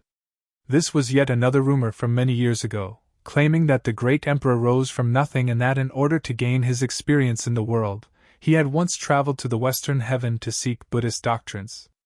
Dongwang the Great was supremely talented, and no methods in the world could not be mastered by him. Even the way of the Buddha, he could also master it just as well. The Buddha Lord of Western Heaven had wanted to take Dongwang the Great as an heir, but he did not agree. Later, Dongwang the Great created his own era, but his relationship with Western Heaven had always been close, and the Buddhists had reciprocated with their full support as well. In the unification process of the Divine Prefecture, the Buddhists had also made a great contribution. Put aside the incident with Emperor Yiqing, Dongwang the Great could be considered quite perfect, a true legend, and no one in the land of Divine Prefecture would not worship him. With the coming of the cultivators from the mountain realm, the question remained whether someone would be coming to the lower worlds from Western Heaven. Just wait quietly, everyone whispered. Not only them but all those in Heavenly Mandate City, where many cultivators had gathered. Many top figures were from the outside. This was truly a grand occasion. Futian had been cultivating in the Heavenly Mandate Academy, and he had heard intermittent reports of the recent developments in Heavenly Mandate City. But the more he heard, the more pressure Futian felt. No one knew what would happen in this situation. But a storm was definitely inevitable. Right at this moment, in the sky above the Heavenly Mandate City, the white clouds above the firmament gradually dissipated, and wisps of black light seemed to appear. The black clouds drove away the white clouds as the sky gradually darkened. It seemed night was about to descend. But it was only noon, so there should not have been any darkness. They are here. Countless people inside the Heavenly Mandate Academy looked up toward the void. Currently, those who were still at the Heavenly Mandate Academy were all cultivators in the Renhuang realm. Anyone below Renhuang had been sent away by Futian through the teleportation Grand Matrix. In this impending storm, there was no sense for them to remain here, as they would only become a burden. By sending them away, their safety could be ensured. Futian had promised his master Hua Fenglu that if there was to be a crisis, he and Yanyu would be sent to a safe place right away. And Futian believed that those top forces would not be interested in those below Renhuang realm anyways. Even in the worst-case scenario, he would still be able to guarantee their safety. Here they come. In Heavenly Mandate City, countless people stopped in their tracks to look at the sky. The world seemed to be darkening. The dusky clouds floated in the sky, and the whole city was shrouded by a faint oppressive power. This pressure gradually became stronger, and it didn't take long for many to feel great pressure or even a sense of suffocation. Boom! Above the dusky sky, there seemed to be dark lightning crashing down somewhere, lighting up that side of the world. In that terrible area of destruction and lightning, a terrifying storm appeared, from which an extremely powerful spatial might of wave permeated. The dark lightning became more and more frightening, covering the sky and obscuring the sun. Terrible dark vortices appeared in many different places. Boom! Bang! Another loud crashing sound was heard, and the lightning storm fell down. Suddenly, illuminated by that lightning, a group of men appeared in the sky above Heavenly Mandate City, and every one of them exuded a terrifying aura. Then, accompanying the strengthening storm of destruction, great armies appeared successively, descended in different directions, but all in the same general area. When all the cultivators made their appearances one after another, a throne seemed to appear above the darkening sky, and an elusive figure appeared on the throne. He was wearing a long dark robe, but he did not seem real. What they saw caused many cultivators from the outside world to sharpen their focus. Could it be that this time the Dark Court had really dispatched such a terror-stricken existence as this? Was it to show their determination to get the girl? No one inside the Heavenly Mandate City dared to stand high in the sky, and all of them landed back on the ground. There was excitement in their hearts but also a touch of fear. If this war was to break out, would it affect the entire Heavenly Mandate City? They were too powerful. All the supreme forces in the Hidden Land realm seemed to have arrived, but they were not the main players, just followers. Presumably, the phantasmal figure upon the throne was their leader. The cultivators of the Heavenly Mandate Academy looked grim. One after another, they rose into the air, looking into the distance. Even Lord Taishian had felt extremely heavy pressure. The opponent's formation was truly powerful this time. All the top forces from the Hidden Land realm were involved. Above the darkened void, the group moved forward. As the dark lightning of destruction continued to crash down, its might shocked the entire Heavenly Mandate City, and many buildings were smashed. Crack! A clear sound came from the top of a tavern. Here, only one person was still sitting there at the moment. Mei Ting. He looked down at the broken wine glass, which was shattered by the lightning. His indifferent eyes lifted slightly, looking at the mighty group of cultivators that was coming his way. "You have disturbed my drinking." An indifferent voice came out of him, not very loud. However, in an environment with the sound of lightning and storm, this voice was still exceptionally clear. Everyone could hear him clearly. Disturbed his drinking? At the tavern where Mei Ting was located, many eyes around him were looking at him, sitting there, as if they had seen a ghost. Was this guy crazy? Under such circumstances, was he seriously complaining about his drinking being interrupted? The people in the void glanced at Mei Ting, ignored him, and continued moving forward. "Didn't you hear me?" Mei Ting insisted. But as his voice fell, terrible dark lightning directly descending from the sky. This incredibly thick dark lightning contained an unbelievably terrifying destructive power, with a horrific light of destruction, crashing down directly on the top of Mei Ting's head. Boom! There was a loud bang as lightning struck Mei Ting's head. The light of darkness was gleaming and flowed toward the tavern. However, neither Mei Ting nor the tavern suffered any damage. Unscathed, there was not one bit of reaction from him. Beneath such powerful destructive lightning, Mei Ting didn't even flinch. Mei Ting raised his head and glanced at the Renhuang who attacked him. The man came from the Fate World, a supreme power in the Hidden Land realm. He sat there and raised his hand. In an instant, a giant hand of the demonic way appeared in the sky. The hand smashed down at that Renhuang. This hand of the demonic way was like the hand of God, wrapping the heaven and the earth. In an instant, the opponent's body was held in the palm of that hand. At this moment, the face of that Renhuang changed. In the camp of the Fate World, many were looking at Mei Ting, who was below. Boom! As he began squeezing tightly, fresh blood flowed down the giant palm. A Renhuang was squeezed to death before he even had a chance to scream. "You guys had interrupted my drinking," Mei Ting said again. This time, no one dared to ignore his voice. Chapter 1756 Arrogance. The advancing dark army suddenly halted. Above the darkened firmament, even as a terrifying storm was still raging, those cultivators were looking down below. The tavern under the darkened sky looked extraordinarily lonesome, and the man drinking inside the tavern seemed even more forsaken, as if he was the only one in the world. But those eyes had penetrated the void, overbearing and aggressive, gave everyone a feeling that even though he was sitting there alone, he could still vanquish an entire Renhuang army single-handedly. Above the darkened void, several men with a terrifying aura were coming toward him, as all eyes were fixed on Mei Ting. Not only them, but many of the prominent figures who had arrived at Heavenly Mandate City at this time had directed their divine spirits in Mei Ting's direction. No one expected that right before a great battle was about to erupt, someone who was drinking in a tavern would have killed a Renhuang in the great army because of a broken wine glass, and stopped this dark legion abruptly in its track. Who is he? Over where Shen Gao of the Shen clan, Gai Qiong, and other cultivators were located, they looked at the figure in black and wondered if there was really some devil general who had already arrived amongst them. The devil world was in a remote corner of the world and did not have much interaction with divine prefecture.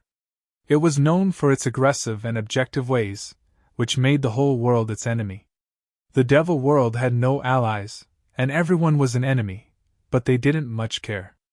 Everyone knew that the goal of the Devil Emperor was to dispatch the great army of the Devil World to every part of the world and conquer it. And they had almost done it too. Before the unification of divine prefecture, the Devil Emperor had the idea of conquering the world. However, according to the rumors, before the great army of the Devil World was dispatched, Dong Wang the Great and the Devil Emperor had a meeting. No one knew what happened during that meeting. Some said that the two fought an unprecedented battle without a winner. Finally, in the end, the Devil Emperor gave up the idea of conquering the world. It was also said that after that battle between the two of them, out of mutual respect, they had agreed that they would never set foot on each other's territory. In short, after that historic meeting, the cultivators of the Devil World had stayed in the Devil World without making any expedition. Among the famous 8 great devil generals, some were promoted later, replacing the previous generals. Therefore, very few people, if any, had ever seen the 8 great devil generals that were currently under the command of the Devil Emperor. So that even as Mei Ting was sitting there, Shen Gao and the others could only guess, but had no clue as to who he really was. Perhaps I was right. Next to him, Gai Qiong said, his bright golden eyes penetrating through the void, honing in on Mei Ting. No ordinary person would have the audacity to sit there alone and stop an entire army of darkness, let alone the ability to do so. If it were someone from the outside, they would have known that the Dark Court was behind this dark army. Even if it was a cultivator from in the Devil World, for someone to be able to intercept the Dark Court alone, there could only be one possibility, and that was this person must have possessed powerful cultivation for him to be so confident. Who are you? Above the darkened sky, a figure spoke. The might of way that surrounded him descended and shrouded the tavern. However, at this moment, an apprehensive aura appeared around the tavern, making it impossible for the might of way to invade, and it seemed to have no effect on the person sitting inside the tavern. This man in black was indeed powerful.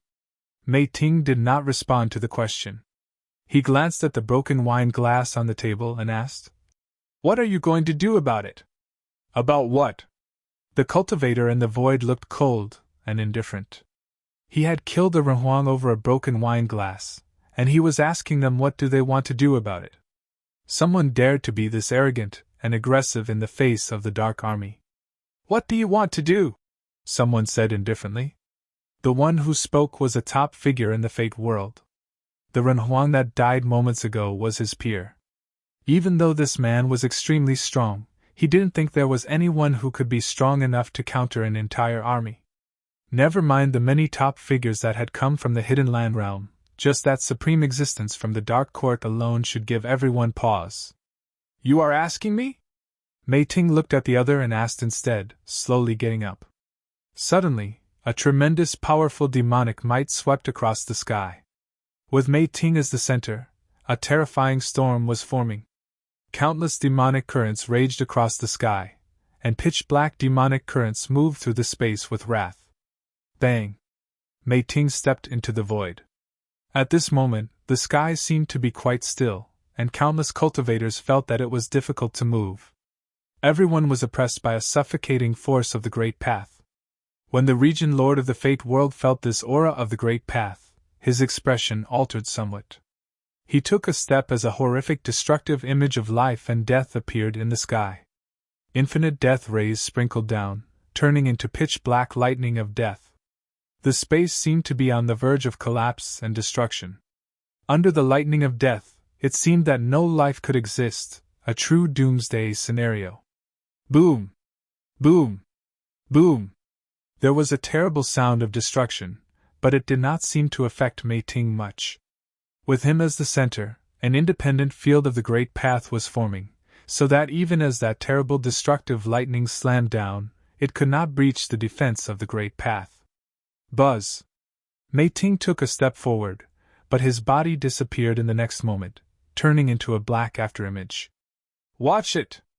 Everyone's expression suddenly changed.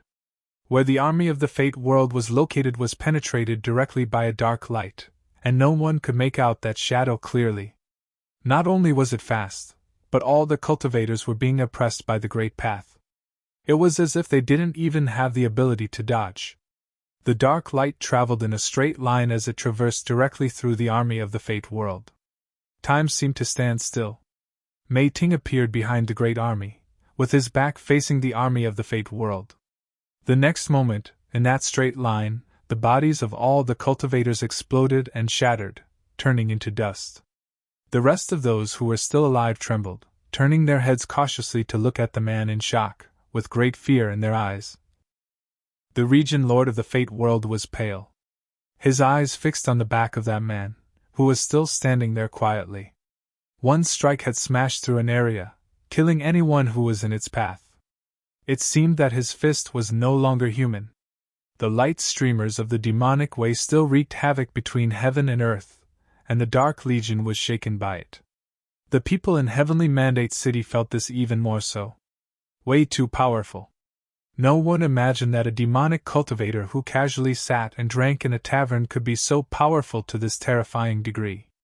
How many other awesome existences were currently inside Heavenly Mandate City at this moment?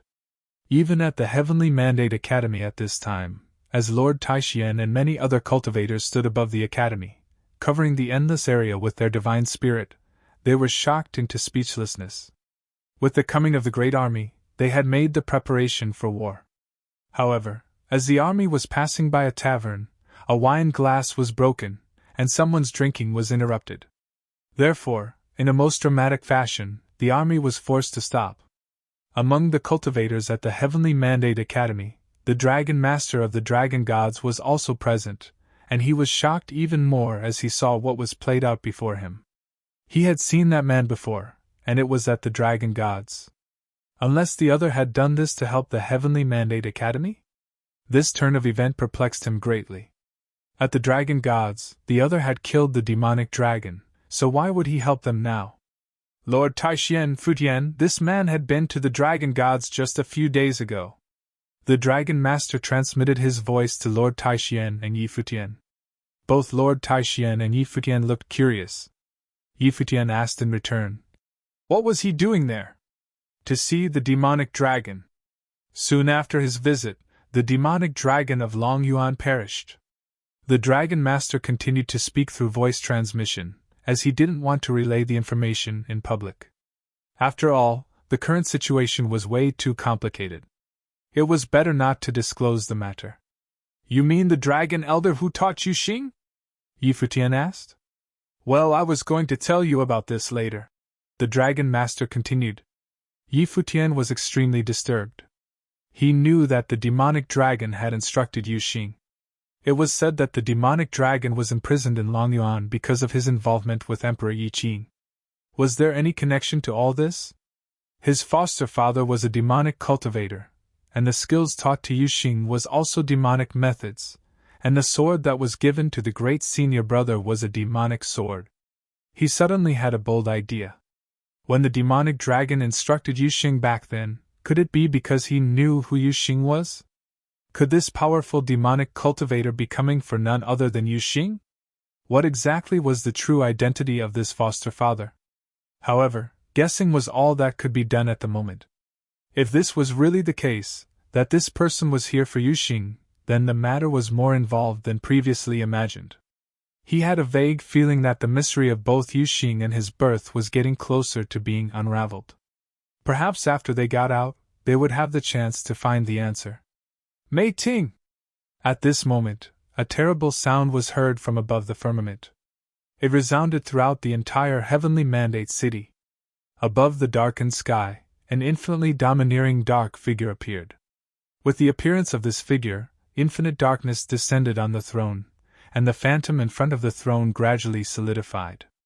Accompanying the infinite darkness, the figure upon the throne turned into an entity, a cultivator dressed in a dark robe. The moment he appeared, the sky seemed to grow even more horrific.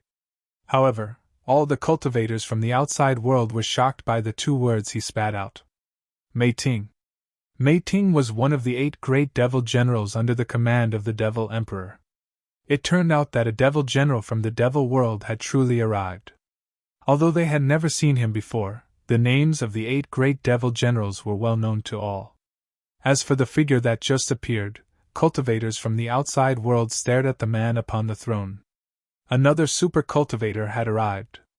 One of the kings of the Dark Court, only that no one knew who the king that had arrived here was.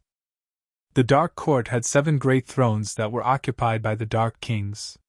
The 7 Dark Kings ruled the Dark World for the Dark Emperor.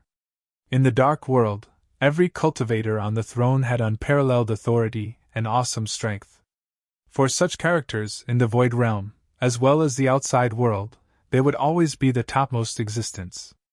2 great men at the peak of their existence from the outside world, including Mei Ting, who was one of the 8 great devil generals, had now made their appearances in heavenly mandate city of the Void Realm. Such a grand occasion was rare, even in the outside world. Yuming, Mei Ting said as he raised his head and glanced at the figure on the throne. Suddenly, everyone from the outside knew that the Dark King who had arrived was the master of the Yuming throne. Yuming had come here in person. Just how important was that girl? Since they interrupted your drinking, allow me to have a drink with you. Yuming sat on the throne. With him as the center, a suffocating pressure enveloped the space where he and Mei Ting were, as a death storm was raging. He stretched out his hand, and 2 wine glasses appeared in front of his palm, suspended in the air. Then, he took out a jug of wine and poured it into the glasses, filling them to the brim. Please, Yuming said, and suddenly, one of the glasses of wine, like lightning, flew in Mei Ting's direction. Mei Ting reached out into the air, and the wine glass abruptly stopped, steadily, in front of his hand. The wine in the glass had not moved in the slightest. Yuming raised his glass to Mei Ting from the distance and drank up. Mei Ting did the same. Afterward, he waved his hand and sent the glass back. Everyone from the outside world was quite frightened. Not many could command the master of the Dark Throne to pour the wine in person. The 8 great devil generals of the devil world must have been at the same level as the others, so that even the master of the Yuming throne had to treat him with respect. Mei Ting, the devil emperor hasn't ventured outside for hundreds of years. You wouldn't be here at the original realm just to stop me, would you? After all, the devil world had never been interested in the original realm. Yuming poured the wine again and remarked. His position was superior enough, but he wouldn't be so conceited as to think that the devil world would be here because of them. Those from the devil world were known to be willful and arrogant. There were also many things that they would not deign to do. Rather than believing that Mei Ting had come to stop them, he would rather believe that it was because they did interrupt Mei Ting's drinking because the latter was more consistent with their temperament. Because you were defeated, the original realm ended up being ruled by Dong Wang the Great. Why are you here in the original realm? Mei Ting asked instead. That was many years ago. On the throne, Yuming smiled. But even his smile was chilling to those who beheld it. As you were. Continue with what you are supposed to do. Yuming looked at the army and commanded. He then turned his attention to Mei Ting and continued. Since they disturbed your drinking, how about I stay here and drink with you? He didn't insist on knowing Mei Ting's purpose. He would just play along with the drinking pretext. Nor would he pursue the matter that Mei Ting had killed one of his men. Every master on the Dark Throne was ruthless. In their eyes, the end justified the means. If he really wanted to settle the matter, he would have to fight Mei Ting. But the battle would affect the others, and he couldn't really say for sure that he could suppress Mei Ting. That works, Mei Ting responded coolly. A smile appeared at the corner of Yoming's mouth. Suddenly, in front of him, the army moved forward once again, marching oppressively toward the Heavenly Mandate Academy. The army, hindered by Mei Ting alone, finally moved on. The Regent Lord of the Fate World looked gloomy. But if the Master of the Yuming throne did not pursue the matter, how could he? After all, these powerful men from the outside world were much too strong than even their own top figures in the original realm. The army marched forward, dark and heavy, and the sky dimmed without light. An extremely tyrannical mass descended on the sky above the Heavenly Mandate Academy. A devastating death storm raged above the sky, and a horrific vortex appeared above the Heavenly Mandate Academy. It seemed intent on swallowing everything in its path. Someone stepped out. Their body was surrounded by a flowing dark light with a terrifying aura. He looked down at the Heavenly Mandate Academy below and said, "Turn her over to us, and no one will lose their lives today." Lord Taishian looked at him and replied, "That is not something that the Heavenly Mandate Academy is accustomed to doing. Never have, and never will." Everyone in the Heavenly Mandate City exclaimed silently. This was the courage of the Heavenly Mandate Academy. Anyone inside the Heavenly Mandate Academy had no reason to be handed over to someone else. They would rather go to war than hand over the girl. What appeared to be sacrificing a single person to avoid war was not as it appeared. Once, Shinji from the Shin clan had come and demanded the Heavenly Mandate Academy to surrender Yi Futian to him, but it did not acquiesce. After that, the Heavenly Mandate Academy joined their allies to go to the Shin clan and made their demands. That time, Yi Futian gambled with his life, but even so, the Shin clan did not easily turn over those that he wanted, not until the intervention from an already crazed Sky River Great Elder. In that exchange, the reputation of the Shin clan was completely destroyed. Instead, Yi Futian and the Heavenly Mandate Academy claimed their fame on the back of the Shin clan. That was probably an eternal shame that the Shin clan could never live down. And now, the Heavenly Mandate Academy would not compromise. "Is it worth it?" the clan leader of Clan of the God of Ghosts pronounced loudly, looking down at Lord Taishian below. "Today's battle, even if just one person from the Heavenly Mandate Academy perishes, the Academy will forever be at war with the Hidden Land Realm for today's participation. Maybe I won't be able to stop you, but unless you all disappear from the Hidden Land Realm forever, you will rue this day until the end of time," Lord Taishian said. If they were to unleash their utmost against any Renhuang, any low-level Renhuang would not stand a chance. Lord Taishuan's indifferent voice caused great internal conflicts for those forces from the Hidden Land Realm. It was true that they had considered the possibility of an eternal grudge. If they insisted, they would probably always be facing the threats of death in the future. However, it seemed that they had no choice but to destroy the Heavenly Mandate Academy. However, the appearance of Mei Ting, who was capable of stopping their leader, suddenly put a damper on things. They were not so sure now that they could destroy the Heavenly Mandate Academy. Above the sky, the dark storm was getting stronger still. In the sky above the Heavenly Mandate Academy, an immense storm of destruction appeared, covering the firmament. Countless devastating lightning seemed to be raging in the storm. This storm seemed to be moving, gradually eating away the boundless space. Boom, boom, boom beneath the sky. Everyone in the Heavenly Mandate Academy felt a force of destruction. But at this moment, infinite light of the Buddha descended and enveloped the heavens. A group of dazzling figures traveled from the far-off void and came upon the space above the Heavenly Mandate Academy. The breadth of these Buddhist cultivators was astounding. They clasped their hands together and chanted the sound of the Buddha. Suddenly, as the sound lingered, thousands of Buddha appeared in the sky, filled the sky. Figures of the Buddha condensed and manifested, responding to the dark power. The Buddha's handprint reached out toward the sky, and suddenly, the sky was blocked by the light of the Buddha so that the destructive power was unable to descend. "Buddhist cultivators from the mountain realm," many remarked with shock, for the man heading the group was the abbot of Tianxian Temple, who was also an eminent monk. "Was it not enough that the king of hell perished in the void realm? Now you are here to repeat the same mistakes?" the abbot of Tianxian Temple said loudly. The king of hell, who had perished in the past, was also one of the cultivators who occupied the Dark Throne of the Dark Court, the Master of the Hell Throne.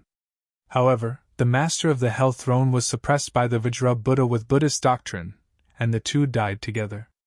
In that battle, Vajra Buddha, the strongest Buddha in the mountain realm, fell as well. Heaven loves all living things. The war of the past did not affect the forces in the Hidden Land realm, but now you want to help the evildoers and set off the storm again. If the Vajra Buddha is here, I am sure he would not be as merciful back then. The abbot continued his admonishment, which did not speak kindly of the forces from the Hidden Land realm. The forces from the Hidden Land realm were also aware of their connection with the Dark World. However, Dongwang the Great did not involve them and allowed them to continue their cultivation in the Void Realm. In the distance, Yu Ming, who was drinking with Mei Ting, saw what transpired there as well. Just as he had suspected, the attempt at a comeback this time was not so easy. This Void Realm was more difficult to chew than they had imagined. The Heavenly Mandate Academy, the first opponent they encountered, already gave them huge troubles by pledging their lives to save an inconsequential girl. At the moment, the composition of the Heavenly Mandate Academy was already considerable. In addition to the allied forces gathered at the Heavenly Mandate Academy, there were now reinforcements from the Mountain Realm. Secretly, there were still many cultivators who might still be joining in. More importantly, the cultivator on the throne, the strongest of them all in the Hell Army, was still there, drinking. The two mighty armies were in a face-off, while Lord Taixian and several other major figures walked to the front. The aura that swept across the sky was extremely terrifying. At this moment, not far from Heavenly Mandate Academy, another group appeared with a terrifying aura, as if they might also join the battlefield. Shangxia Divine Palace is intervening? The clan leader of Clan of the God of Ghosts looked at the group of cultivators, who were from Shangxia Divine Palace of the Higher Heavens realm. Whether this world is the Void Realm or the original realm, it is not allowed to be trampled. If the Hidden Land realm wants to take action, then the name of the Hidden Land realm will be struck out. The voice of their leader was indifferent but still determined. If there were to be a war, Shangxia Divine Palace would not sit idly by, it would intervene. The Divine Palace did not normally inquire about outside affairs, but this matter was different. This sight in front of him moved Yi Futian tremendously. He remembered the stone tablets he saw in the ancestral land when he was seeking the truth in the Divine Palace. The inscriptions on the stone tablets were, "The heart for heaven and earth, the life for the people, to pass on the sacred learning, to seek peace for generations." The Divine Palace was a true preaching holy land. Although it wasn't swayed by outside disturbances, its heart was always in the world. Presently, with the invasions of outside forces, a large army descended upon the Heavenly Mandate Academy. The cultivators from Divine Palace had come to back them up. As a result, the makeup of their groups had become even more powerful. Even the entire forces of the Hidden Land realm were to join together. It would be difficult to shake up their opponent. Yi Futian pondered that although the world of cultivation was a cruel one, there were still many who cared about the world. They didn't want to see the chaos of centuries ago sweeping through the world once again. Chapter 1758 The Beauty in Humanity. The cultivators in the Heavenly Mandate realm, the Buddhist monks from the Mountain realm, the Yuanang clan and Shao clan from the Central Emperor realm, and the Dou tribe from the Ziwei realm were already here. Now, Shangxia Divine Palace came to lend a hand as well. They made an incredibly formidable alliance. Even the menacing army coming all the way from the Hidden Land realm became hesitant about launching their attack. The army from the Hidden Land realm was comprised of not only cultivators from the native forces in the Hidden Land realm, but also people from the outer realms. They even had cultivators from the Dark Court, led by the Lord of the Underworld. However, as domineering as they were, they couldn't gain the upper hand in the current situation. If the Lord of the Underworld didn't fight in the battle himself, they might even be at a disadvantage. It was extremely difficult for them to snatch the girl from the Heavenly Mandate Academy under such circumstances. No one could estimate how many people would lose their lives here if a battle broke out. People from various places who had come to watch the battle were shocked and amazed that the Heavenly Mandate Academy was able to assemble such a strong defense lineup that even included the Shangxia Divine Palace. The Shangxia Divine Palace was the holy land of the higher heavens realm. Many people in the 9 realms believed that 3 holy places were the best at imparting knowledge and training cultivators: the Tianshan Academy in the Central Emperor realm, the Shangxia Divine Palace in the higher heavens realm, and the Heavenly Mandate Academy in the Heavenly Mandate realm. Although the Heavenly Mandate Academy was rising to prominence, and had almost surpassed the Shangxia Divine Palace, no one could deny the great power the Shangxia Divine Palace held. Such a grand occasion for the Heavenly Mandate Academy and the Shangxia Divine Palace to join hands and fight against the enemy side by side was unprecedented. The cultivators in the Heavenly Mandate City right were witnessing history now. Some people even envisioned how the Heavenly Mandate Academy and the Shangxia Divine Palace could merge and become the predominant holy land in the 3,000 realms of the Great Path. They would outstrip the Tianshan Academy altogether. Of course, it was only a fanciful notion that would never happen in reality. The Shangxia Divine Palace only sent reinforcement here to support the Heavenly Mandate Academy for this particular time. The 2 sides reached a stalemate. While the Dark Army marched here all the way from the Hidden Land realm, they didn't want to die in vain. They couldn't achieve their goal if they blindly jumped into the fight without having some confidence in victory. 2 menacing forces were locked in a confrontation. The entire Heavenly Mandate City was engulfed in the terrifying might of the Great Path. Qingyao stood quietly inside of the Heavenly Mandate Academy. Yaya was next to her, holding her hand. Except for Qingyao, Futian sent away everyone who had not reached the Renhuang Plain. He wouldn't give her up to the enemy, and he was willing to fight for her. But he could never compromise the people he sent away by hiding Qingyao among them, on the off chance that he lost the battle. He would do everything in his power to keep his promise to Qingyao. But Qingyao had to face her destiny if he was defeated in the end. Although Qingyao was still a young girl, she understood the risk Futian was taking. She was deeply moved but remained composed and tearless. Her brother Yi and so many people hovering in the air were willing to fight for her. She brought bad lucks to everyone and was despised and shunned everywhere until she met her brother and sister, who protected her fiercely. Nianyu played with her and regarded her as the best friend. Grandpa Xian also took care of her. Everyone in the Heavenly Mandate realm treated her exceptionally well. She never experienced such kindness in her life. Even today, she saw all of those good people from other forces who came here willingly and were ready to risk their lives for a girl like her who had a cursed fate. Then, what about her? What should she do? Did she really want to implicate her brother, sister, and everyone else? Could she really stand by idly and selfishly at the expense of other people's lives? She lived through a lifetime of darkness, and never felt as warm and loved as today. It was because tens of thousands of extraordinary and kind people stood up for her, a cursed girl. All of a sudden, she grinned in silence. She didn't cry. Instead, she cracked a blissful smile. "Sister," said Qingyao. She raised her head and looked at Yaya. Yaya heard her voice and looked back. She grasped Qingyao's hand firmly and reassured her. "Don't be nervous. This will be over soon." Qingyao shook her head and said with a smile, "Sister, I'm not nervous. Let me go with them." Surprised, Yaya gripped Qingyao's hand even harder and said, "Qingyao, your brother Yi and other people will protect you. No one can take you away against your will. Look, even more people are coming to help our side. They will win this fight." Yet Qingyao was still shaking her head. "Sister, I believe that we will win. But I have made my decision. I will go with those people from the Hidden Land realm." "Why?" Yaya asked, staring at the girl. "Because you're all so kind to me." Qingyao smiled radiantly. She continued, "No one has ever been nice to me before. Now that I get to know all of you, I will certainly feel terrible if bad things happen to you because of me.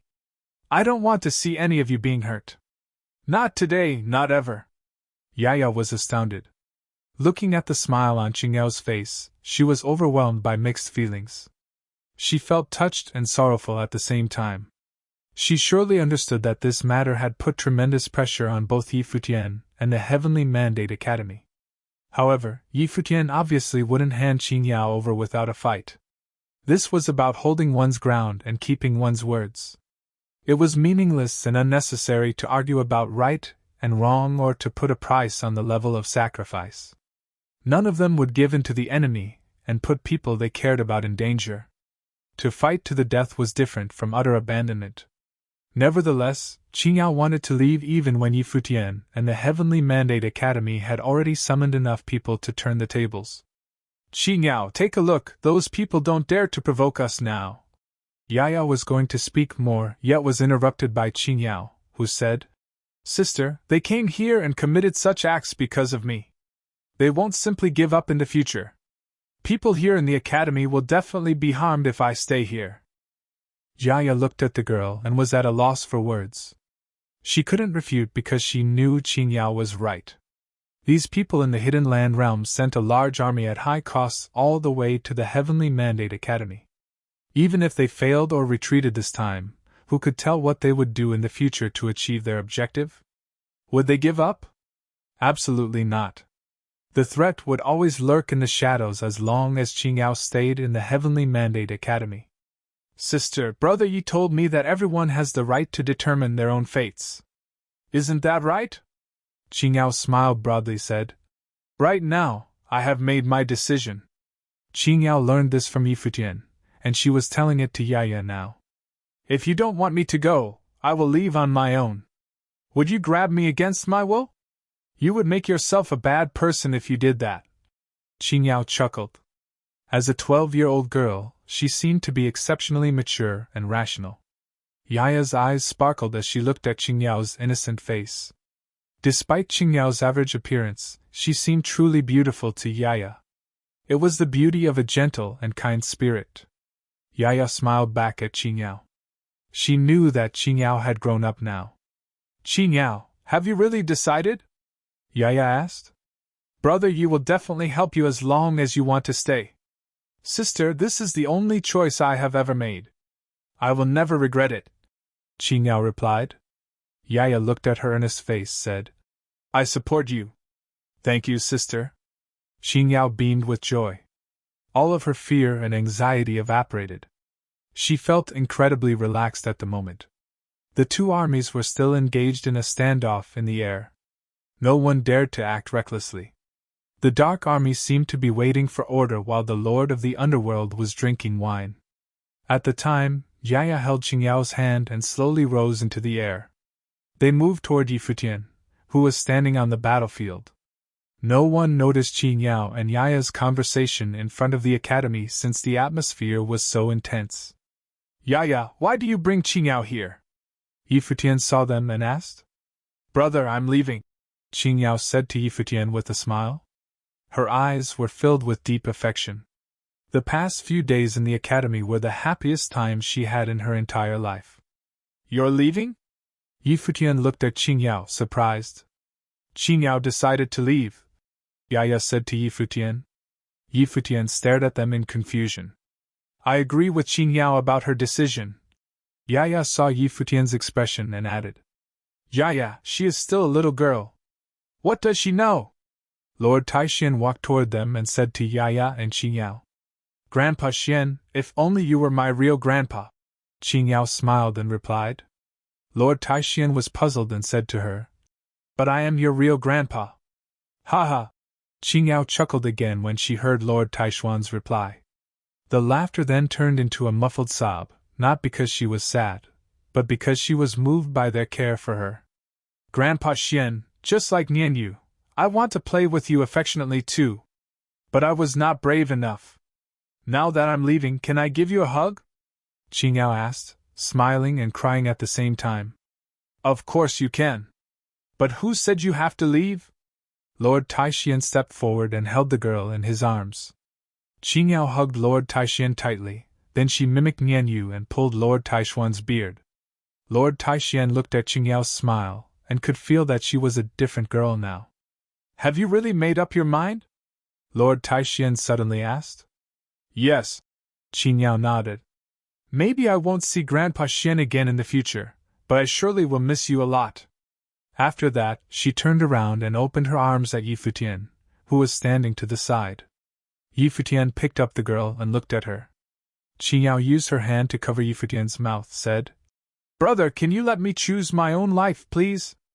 I made this choice on my own. I won't regret this ever." Yi Futian took a look at the girl, then glanced at Yaya and Lord Taishan. Same as Lord Taishan, he sensed how she had changed. As if she grew up overnight. "Brother, let Qingyao go," said Yaya. Her voice was strangled even though her face was lit up with a smile. "Qingyao, we won't lose today," Lord Taishan told Qingyao. "I believe in you, Grandpa Xian. But I really thought this through. Grandpa Xian, brother, sister Nianyu, and sister Lulan, I want you all to take care of yourselves," Qingyao said gently. She shifted her eyes to Yi Futian again, held his shoulders, leaned forward, and kissed him on his forehead. "Thank you, brother!" Qingyao finally expressed her gratitude in a soft, angelic voice. Chapter 1759 The Declaration of War. Lord of the Underworld was still chatting with Mei Ting in the distance. Right now, he also gazed at the direction of the Heavenly Mandate Academy and said, "This is the right choice. You were destined to belong to the darkness. This is not the right place for you. Come with me, and I will take you home." "Who is she?" Mei Ting asked Lord of the Underworld. Lord of the Underworld was one of the lords in the Dark Court. He led a large army himself and marched here to grab a little girl. Even though Mei Ting wasn't in the loop before, he now understood that this girl was nothing but ordinary. "The Devil General from the Devil World is also interested?" Lord of the Underworld laughed and said to Mei Ting. Mei Ting didn't reply. He certainly wouldn't be intrigued if it was only an average girl. Nonetheless, it was Yi Futian's identity that really piqued his curiosity. This girl just happened to be under Yi Futian's protection right now. Mei Ting made a connection between the girl and Yu Xing. He wondered if this could all be the arrangement of fate. He surely didn't believe in fate. But perhaps even Lord of the Underworld, one of the lords in the Dark Court, didn't know the identity of the man who was protecting the girl. Nor would he know who Yu Xing was. If he did, he would certainly attach more importance to his encounter with this girl. This was a remarkable meeting. Nevertheless, it was apparent that no one had realized that yet. Yi Futian looked intently at the girl standing in front of him and asked in a gentle voice, "Have you really made up your mind?" "Yes." Qingyao nodded. "All right, Yi Futian smiled with relief. Just like what he told Qingyao before, everyone deserved to determine their destiny. No one else had the right to intrude. He took care of Qingyao because he pitied her for being hunted by cultivators in the Renhuang Plain. However, Qingyao had metamorphosed into a mature person. She gained a deeper understanding of everything and was well aware of the consequences of her choice. Such being the case, he respected her will. He also knew that the enemy didn't come to capture Qingyao to hurt her. He saw what happened to Qingyao in the past through Shenluo Xue's divine consciousness, and realized that Qingyao probably was born with extraordinary gifts. The enemy didn't need to dispatch so many people if they only wanted to harm her or kill her. He also understood that Qingyao already chose to confront and accept what might happen to her in the future. Therefore, it was not his place to stop her in the name of protection only to satisfy his ego. She had already found herself. Thus, he agreed with her choice. Besides, he was willing to believe that Qingyao would never forget the goodwill and kindness in her heart that convinced her to make this choice, no matter what happened to her in the future. "She can't." All of a sudden, someone opposed to the idea spoke out. It was Master Pudu, a Buddhist cultivator from the mountain realm and one of the leaders on the side of the Heavenly Mandate Academy. He stared at the girl with a particularly grim face. He heard what the Lord of the Underworld just said and had more confidence in his own judgment. He would rather start a war over this girl than letting her go. Since Yi Futian didn't allow him to kill the girl, the only choice left was to keep her in the Heavenly Mandate Academy. There was no way he would let the Lord of the Underworld take her away. Yi Futian raised his head and looked at Master Pudu, who continued, "We can never send her to the hands of the Lord of the Underworld." To everyone's surprise, the brilliant light of Buddha became menacing. A murderous thought entered the monk's mind. "Master, you lost your mind," Lord Taishan said. I believe you have good intentions, but the Buddhist doctrine emphasizes mercy and benevolence. How can it be compatible with the Buddhist doctrine if you harm people for a crime they haven't committed? My lord, this is different. Master Pudu spoke loudly. I am willing to fight. But I can't sit idly and watch her being taken away. If she made mistakes in the future, I would willingly give up everything I have to correct them, Lord Taishan said. He looked at the Buddhist cultivator standing next to Master Pudu and asked, What does the abbot think? The abbot of Tianxian Temple put his palms together in front of the chest. He chanted the name of Buddha and said, Everyone has the potential for good. I would like to believe that her goodwill can beat her doomed fate, and I have faith in Lord Taishan and Benefactor Yi. Master Pudu turned to the abbot and said, Pudu, everything in the world is predestined. Let's wait and see how it goes in the future, said the abbot. Pudu heard him and finally stopped arguing. He put his palms together and chanted the Buddhist scriptures with his eyes closed. He looked solemn and dignified as the light of Buddha radiating from his body. Even though Futian was a little upset about Pudu's malicious intent, he didn't hold any grudge against him because he knew that Master Pudu was worrying about the future of the world and the sufferings of the people. Let me send you off.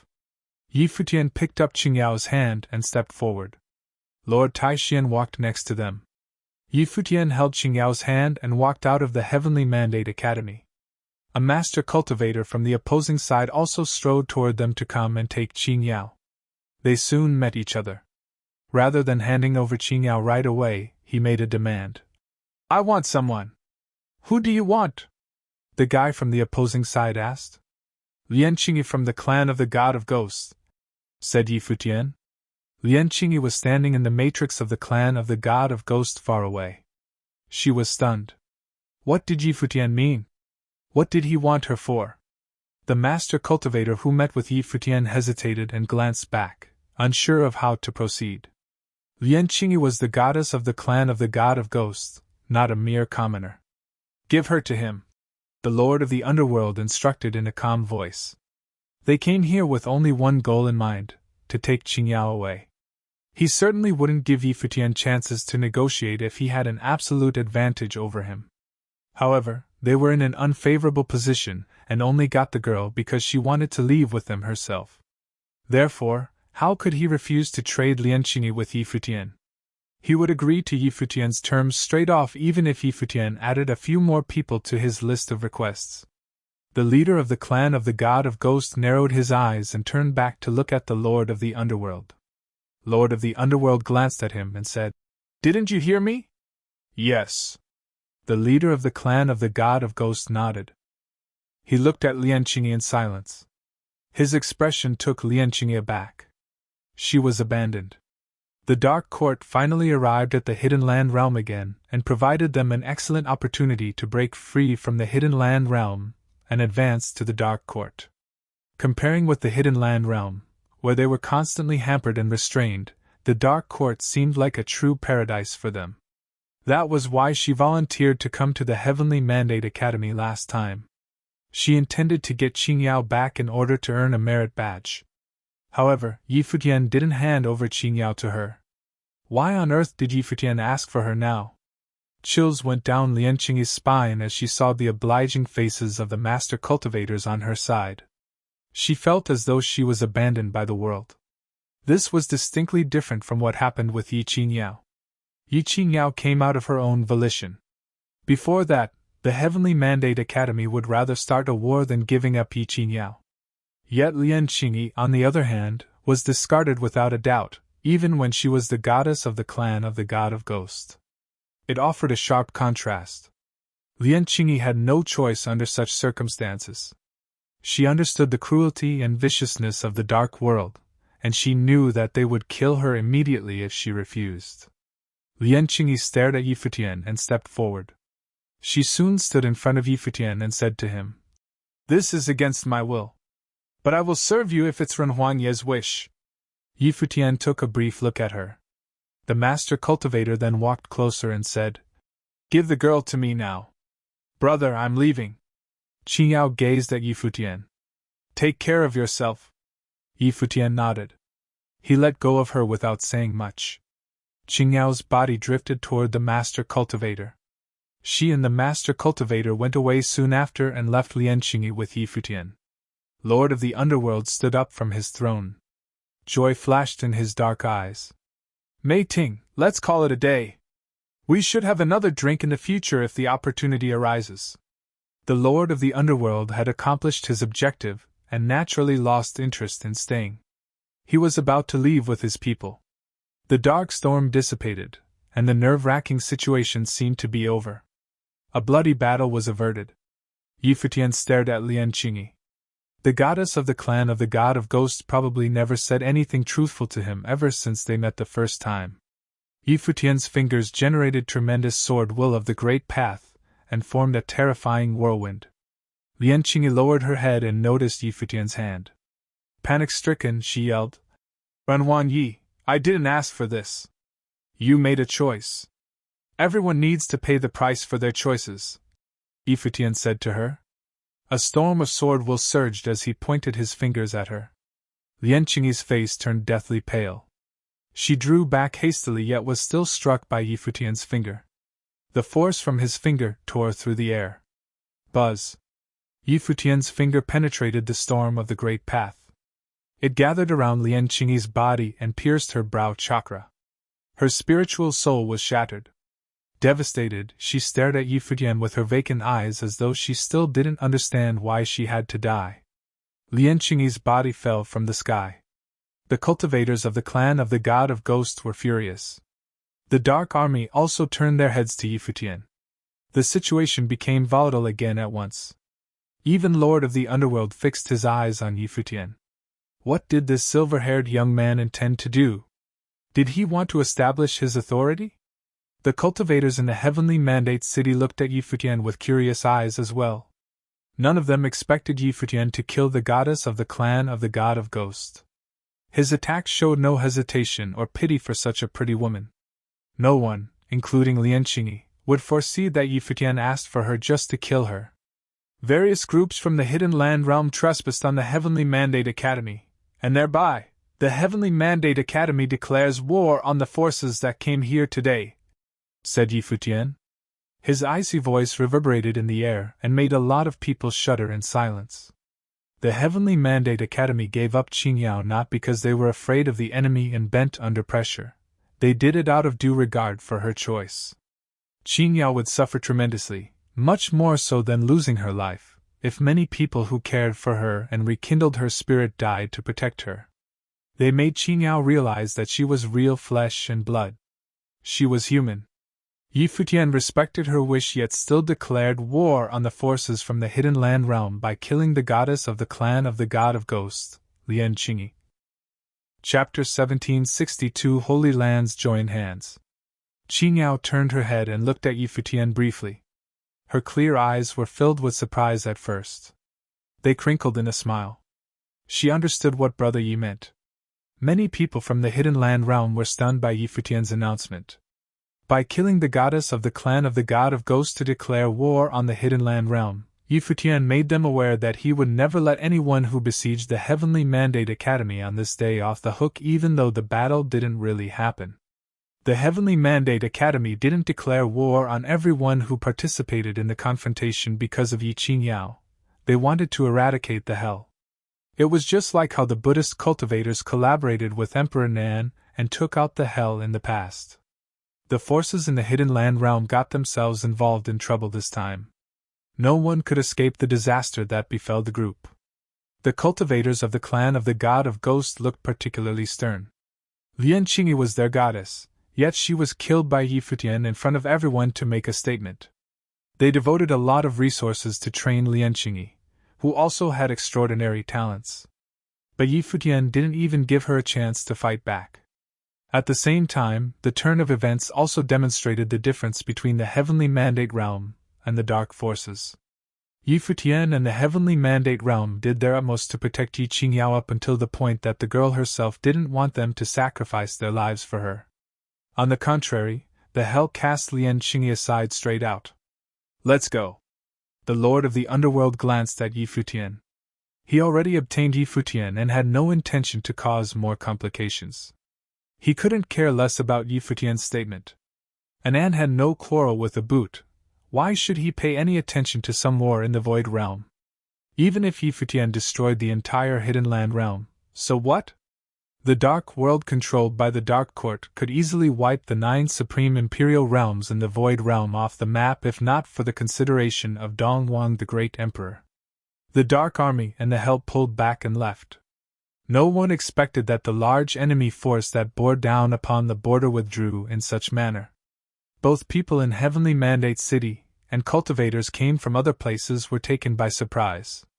The incident would most likely mark a watershed in the history of the 9 realms. Yi Futian and the others didn't block the Dark Army to force them to fire right now. A battle at this level better took place outside of their territory. Yi Futian still had qualms and would rather attack the Hidden Land realm. After the hell cleared off, Yi Futian looked at the cultivators from Buddhist temples and the Divine Palace, said, "Thank all of you very much for coming to help the Heavenly Mandate Academy. The hell made a comeback. The Buddhist cultivators naturally can't stand by and watch," said the abbot of Tianxian Temple. He put his palms together and continued to speak to Yi Futian. "I heard them mention your name in the past. The girl probably will need you again in the future. Qi Niao would rather sacrifice herself than implicate any of us. No matter who she is and where she comes from, I believe that she will stay true to herself," said Yi Futian. "I hope so." The abbot nodded. The hell officially came out of hiding from the Hidden Land realm and announced itself today, although the battle didn't break out. "There is going to be a turbulent time soon," someone from the Divine Palace commented. Other than the hell, many groups from the outer realms came to the Heavenly Mandate City earlier as well. Notwithstanding, the majority of them simply looked on. These groups and other top forces that would come from the outer realms later in the future would cause considerable trouble in the Void Realm. "I used to cultivate in the Divine Palace and can be counted as a disciple. It's extremely fortunate for me to have your help and support today. Since there has been a drastic change in the situation, I would like to invite the seniors from the Divine Palace to come into the Academy to have a discussion," Yi Futian said. The Divine Palace was a group worth associating with. Yi Futian hoped to unite more forces to weather the changes that would happen in the near future. "All right." The cultivators from the Divine Palace nodded in agreement. Yi Futian gazed into the distance and spoke loudly. "Not long ago, the hell assassinated cultivators from various forces and caused turmoil in the 9 realms to lure us to the Hidden Land realm. Now that the hell has returned, will you really be able to remain intact if you stand by indifferently? Since you came to the Heavenly Mandate City today, the Heavenly Mandate Academy will set up a banquet and invite all of you to have a drink with us." His voice boomed through the air. Even people far away could hear him clearly. The Heavenly Mandate Academy had declared war on the Hidden Land realm only a short time ago. It went without saying that Yi Futian invited people to go to the Heavenly Mandate Academy to bring the forces in the 9 realms together and contend with the hell. Did he want to attack the hell proactively? Inside the tavern where cultivators of the Divine Palace, Golden Divine Nation, and Celestial Worthy Temple were staying, Shin Gao heard Yi Futian's voice and said, "This man is not only remarkably talented but also has amazing courage and resolution. He would be a great leader with an unfathomable future if he reached a higher plane. The Shin clan could become even stronger if he were one of us." A cultivator from the Celestial Worthy Mountain said, "He wants to team up the forces in the 9 realms to confront the hell. It's not as easy as he thinks. Many groups are related to the outer realms and certainly won't participate in the effort. The Celestial Worthy Temple originated in the outer realms and would never join a force led by the Heavenly Mandate Academy. Other than the Celestial Worthy Temple, quite a few top forces also had deep connections with the outer realms, such as the Solar Divine Palace in the Solar Realm, and the Yu Divine Palace in the Shadow Realm. Moreover, did Yi Futian believe the hell was the only enemy? That would be wishful thinking. The cultivators from the Celestial Worthy Mountain certainly understood the argument and concerns of other top forces that were rooted in the outer realms. A different group of people was sitting in another direction. There were plenty of famous cultivators among them, including Jian Qizhu. They came from Tianshan Academy in the Central Emperor Realm. Tianshan Academy was a group with immense power in the entire Void Realm. How about we take a trip to the Heavenly Mandate Academy? Jian Qingzhu looked at a senior cultivator with inquiring eyes and asked. However, the senior cultivator hesitated a moment and replied, Let's go back. Jian Qingzhu was surprised. Why would they go back? Let's go. The senior cultivator stood up and walked out while contemplating some ideas in his mind. The current leader of Tianshan Academy was the Jian family, to which Jian Qingzhu belonged. The Jian family had a solid background and immense power. They went to Tianshan Academy years ago under Dongwang the Great Emperor's direction, and built Tianshan Academy, crafting it as the best academy in the 3,000 realms of the Great Path. A lot of people thought it was because they had the support of the Great Emperor. Only people of the Jian family knew that they were banished to the Void Realm for their crimes. The Jian family was an ancient aristocratic family that came from the Divine Prefecture in the Outer Realms. They were exiled to Tianshan Academy by Dongwang the Great Emperor. Despite having even more power than people imagined, they kept a low profile and nurtured the younger generations quietly. They raised many excellent cultivators who were already celebrated in the Central Emperor realm. These cultivators would all become part of their resources. They trained Jian Qingzhu to be the leader of Tianshan Academy in the future, or even the leader of the whole Void Realm. It was their goal. However, Futian outshone Jian Qingzhu nowadays. A lot of people showed up in the Heavenly Mandate Academy in Heavenly Mandate City. They were all discussing what happened during the day. Besides Futian of the Heavenly Mandate Academy, another person made a strong and lasting impression on the people in Heavenly Mandate City. It was Mei Ting, who stopped the Dark Army by himself. And it seemed like he only intervened because they spoiled his mood for drinking. Right now, he was sitting in the tavern and drinking alone again. Many cultivators gathered around the tavern, yet no one dared to come forward and drink with him. They could only stare at him from afar. This man dressed in black was a formidable fighter. He punched through the Fate World with one strike and slaughtered many Renhuangs. No one from the Dark Army dared to pick a fight with him. His absolute power was self-evident. After everything was over, he resumed drinking as if no one else was around. The banquet was quickly set up in the Heavenly Mandate Academy. It was a grand feast with countless seats. The cultivators from the Divine Palace certainly were present while the Buddhist cultivators left before the banquet started. Besides that, most of the cultivators from the Yu Divine Palace attended the banquet, including Chang Shi the goddess. People from the clan of the Seven Slayers in the Ziwei realm were also there. They always had a fine relationship with Futian and believed the Heavenly Mandate Academy could be a valuable partner in the face of the incoming storm. The clan of the Seven Slayers was willing to join forces with the Heavenly Mandate Academy. As Futian said, it was difficult for a group to stay out of trouble and protect itself under the current circumstances. Everyone would be embroiled in the upcoming war. Futian met the Lord of the Divine Palace for the first time. The Lord was a middle-aged man in his 40s with an elegant bearing. He led a secluded life and was not well known by people, especially the younger generation. He rarely showed his face, even in the Divine Palace.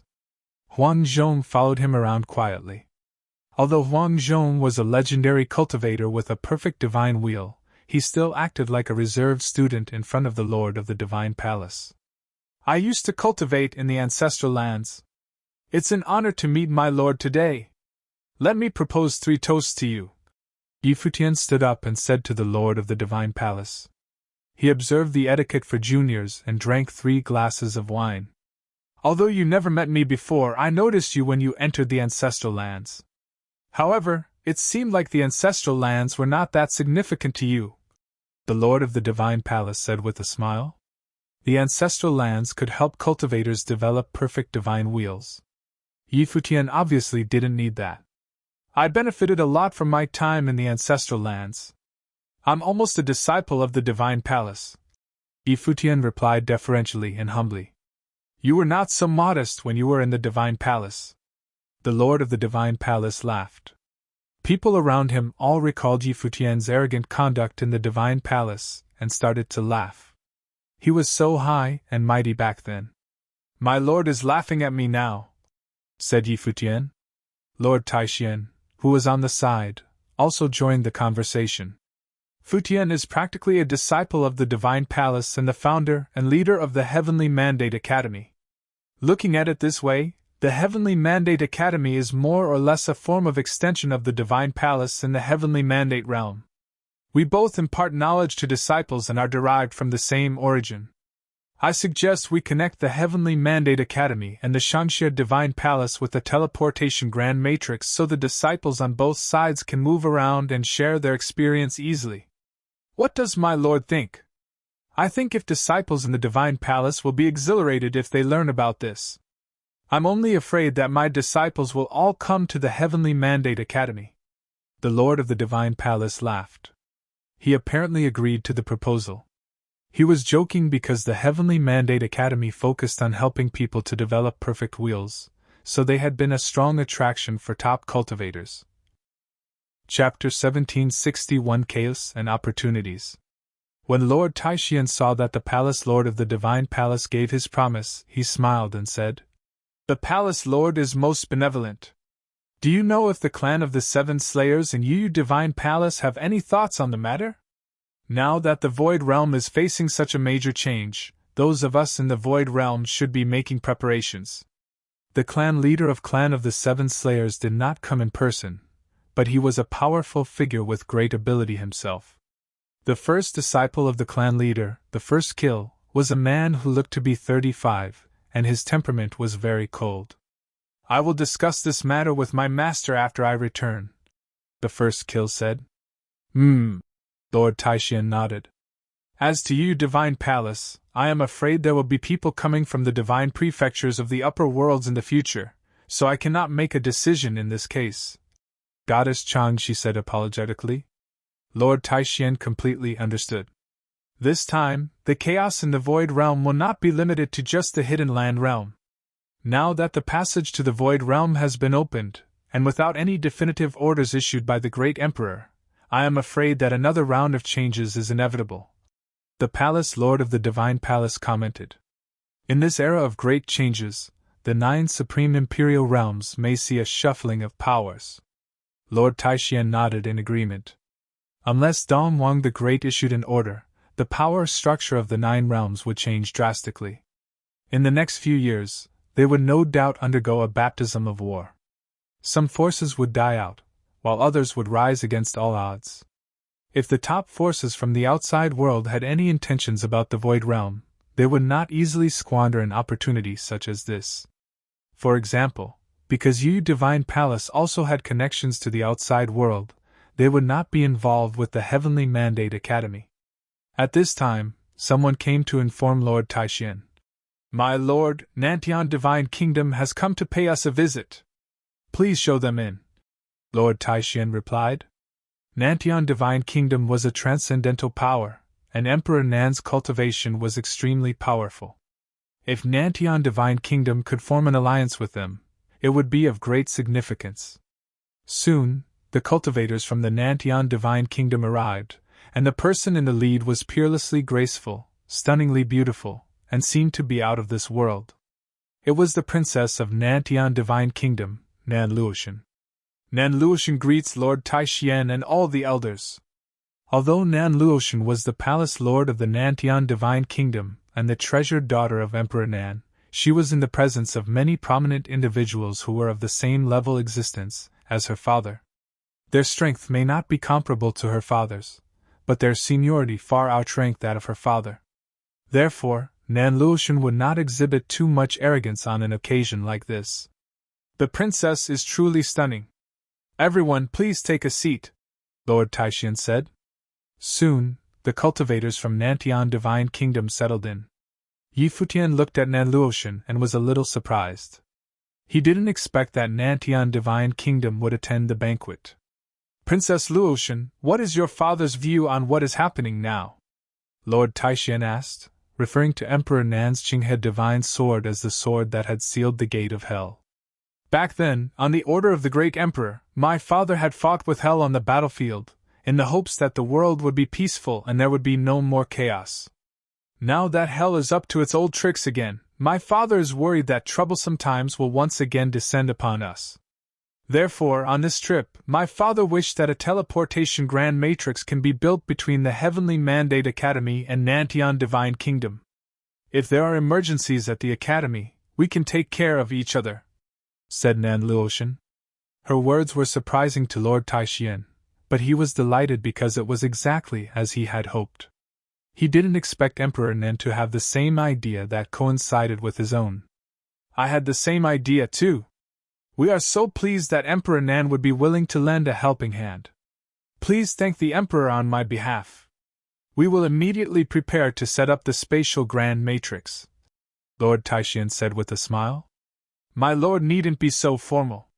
My father had said that if chaos were to break out, it is not so much as lending aid to the Heavenly Mandate Academy, but it might be that the Nantion Divine Kingdom would also require help from the Heavenly Mandate Academy one day," Nan Luotian replied. When she spoke, she remembered her father's comment that great changes were about to occur, and that no one could predict what would happen in the future. Her parents didn't have too many concerns except for her well-being. Therefore, this alliance was not so much to help the Heavenly Mandate Academy but to give her a backup if she ever needed it. Her father had commanded Nantion Divine Kingdom, and if there were no changes, he would continue on with his rule as before. In all of the 3,000 realms of the Great Path, no one would dare to attack Nantion Divine Kingdom. But the outside world was a different story. The future was full of unknowns. When Nan Luotian heard her father's words, she understood that he had long grown tired of the fighting, and now that he was involved in this turmoil, he was worried about her. If anything were really to happen in the future, he didn't want her to be entirely helpless. In truth, Nantion Divine Kingdom still had many other options. With the strength of Emperor Nan, he could choose Tianxun Academy, or even the Shen clan. But he reckoned that he could still protect Nan Luotian for some years to come. In the future, his bet was on Futian. If he did not die before his time, Futian would have a chance to surpass the Emperor himself. Otherwise, if the alternative was someone not as good as he, what was the point in that? In the 3,000 realms of the Great Path, there were indeed few who could contend with Emperor Nan. After the banquet was over, all the cultivators began to leave. Although this battle did not break out with the coming of the great army of Hell, it signaled the coming changes for the 9 realms in the future, which would surely set off a storm. The Heavenly Mandate Academy began setting up the Teleportation Grand Matrix. This superspatial matrix would directly connect Shangxia Divine Palace, Nantion Divine Kingdom, and the Clan of the Seven Slayers. Clan of the Seven Slayers also agreed to join the alliance. The reason why these major principalities were willing to form an alliance with the Heavenly Mandate Academy had a lot to do with the previous turmoil. The resolve shown by the Heavenly Mandate Academy was recognized by the entire 9 realms, and such an ally was absolutely worthy of their trust. On the day the spatial teleportation grand matrix fell in place inside the city, Futian stood in the teleportation area and saw the extremely radiant divine light lit up. The space formed a terrifying spatial storm as the currents of the Great Path flowed. Golden spatial divine light rose upward as if forging a channel. Many figures suddenly appeared on the teleportation matrix, and Futian smiled when he beheld them. Success. Many cultivators from Shangxia Divine Palace had arrived. Lord Taishian and many other important figures from the Heavenly Mandate Academy were there, and they were all looking at the arriving visitors. "Greetings, Lord Taishian." The visitor saluted Lord Taishian by bowing slightly, and many people were also looking at Futian, who was standing next to Lord Taishian. Futian saw many familiar faces among these visitors. Li Dozi and Li Sun of the Divine Swordly family were there, and they had come to the Heavenly Mandate Academy to cultivate. Afterward, the light lit up again, and the cultivators from Nantion Divine Kingdom and Clan of the Seven Slayers appeared successively. Nan Luotian and the 7th Kill also appeared within their field of vision. The setup of the spatial teleportation grand matrix was a complete success. So, with the Heavenly Mandate Academy as the center, in addition to being able to reach the forces directly within the Heavenly Mandate realm, it would also directly open up passageways to Yuanyang Clan, Shao Clan, Dou Tribes, Nantion Divine Kingdom, Shangxia Divine Palace, and the clan of the Seven Slayers. The Heavenly Mandate Academy would be the strongest gathering place within the 3,000 realms of the Great Path. From this standpoint, no other principalities could compare with it, not even Tiantian Academy. Except for the fact that the Heavenly Mandate Academy itself still had room for improvement, it could almost be considered as the core of the 3,000 realms of the Great Path. Even Lord Taixian and Shenluoxua were delightfully surprised to see such a sight. The Heavenly Mandate Academy took an extremely important step forward. Changes and opportunities had always coexisted. Nonetheless, this was also because the recognition bestowed upon the Heavenly Mandate Academy by various forces. In a blink of an eye, several months had passed. Over the past few months, the 3,000 realms of the Great Path could be said to have been peaceful, but it could also be said that it had continued to transform. The hell that unified the Hidden Land realm was beginning to prepare all the forces in the realm. It seemed to want to control all the lands in its grasp, and started to build a great army of hell. As for Qin Yao, who had already been sent away, that was their number one target. The next target of the Dark Court was the entire original realm. In addition, many principalities, such as the Solar Divine Palace and Yu Divine Palace, had shared interests with some of the outside forces. Gradually they began to want to control the voice of the principalities within the Void Realm. Struggles were being played out all the time, openly and in secret. At the same time, they were also preparing for the great changes that were to come. Precisely because of this, the past few months appeared to be particularly calm, but in fact, undercurrents had already been surging for quite a while. There didn't seem to be many changes happening at the Heavenly Mandate Academy, but its relationship with various forces had become even closer. Of course, there were the forces with whom they had formed an alliance. Even Nan Luoshan was now cultivating at the Heavenly Mandate Academy, which showed just how important Emperor Nan viewed this alliance, and it was by no means a whim. On this day, while at the Heavenly Mandate Academy, Futian received an invitation. Someone from a principality inside of Divine Prefecture had invited him to go to the Heavenly Mandate City for a chat. Futian happily departed to the banquet and came to a palace inside Heavenly Mandate City, with many cultivators in tow. Inside the palace, music of Guqin could be heard playing, and it was extremely pleasing to the ears. A maid guided Futian into the palace, and he saw a stunning woman playing the Guqin quietly. She was wearing a white dress, with ethereal temperament, as if she was a goddess who had come down from heaven. Futian and the others stood there quietly and listened. At this moment, a group of people came from the other direction. The person in the lead was an elder with a supreme temperament. He said, "We came from afar and are temporarily lodging here. It's not as elaborate as we would have liked, please bear with us." Futian stood there still, bowing slightly and said, "Elder invited me to here. How can I be of service?" "Sit down and talk," the elder said with a smile, while he himself took the main seat. The woman next to him still played quietly, as if there was no one around. Everyone around the old man possessed extraordinary temperament. Futian could feel that all of them were of the realm of Upper Renhuang. These men were very powerful. Nowadays, in the Heavenly Mandate realm, his status was unquestionable. Ordinary folks may not be received by him even if they visited, but someone had sent out an invitation for him to come to their door, which demonstrated the high-handed attitude of the other. But here he was anyway. Now that the situation was unknown, and chaos was imminent. At this time, an invitation from the forces of Divine Prefecture should be treated with caution, hence his visit to parse out the intention of the other party. "Presumably, little friend, you have already guessed that we are from the Divine Prefecture," the old man said. "Allow me to introduce ourselves. We are from the Song Imperial Palace in Divine Prefecture." "Imperial Palace?" Futian's eyes sharpened slightly.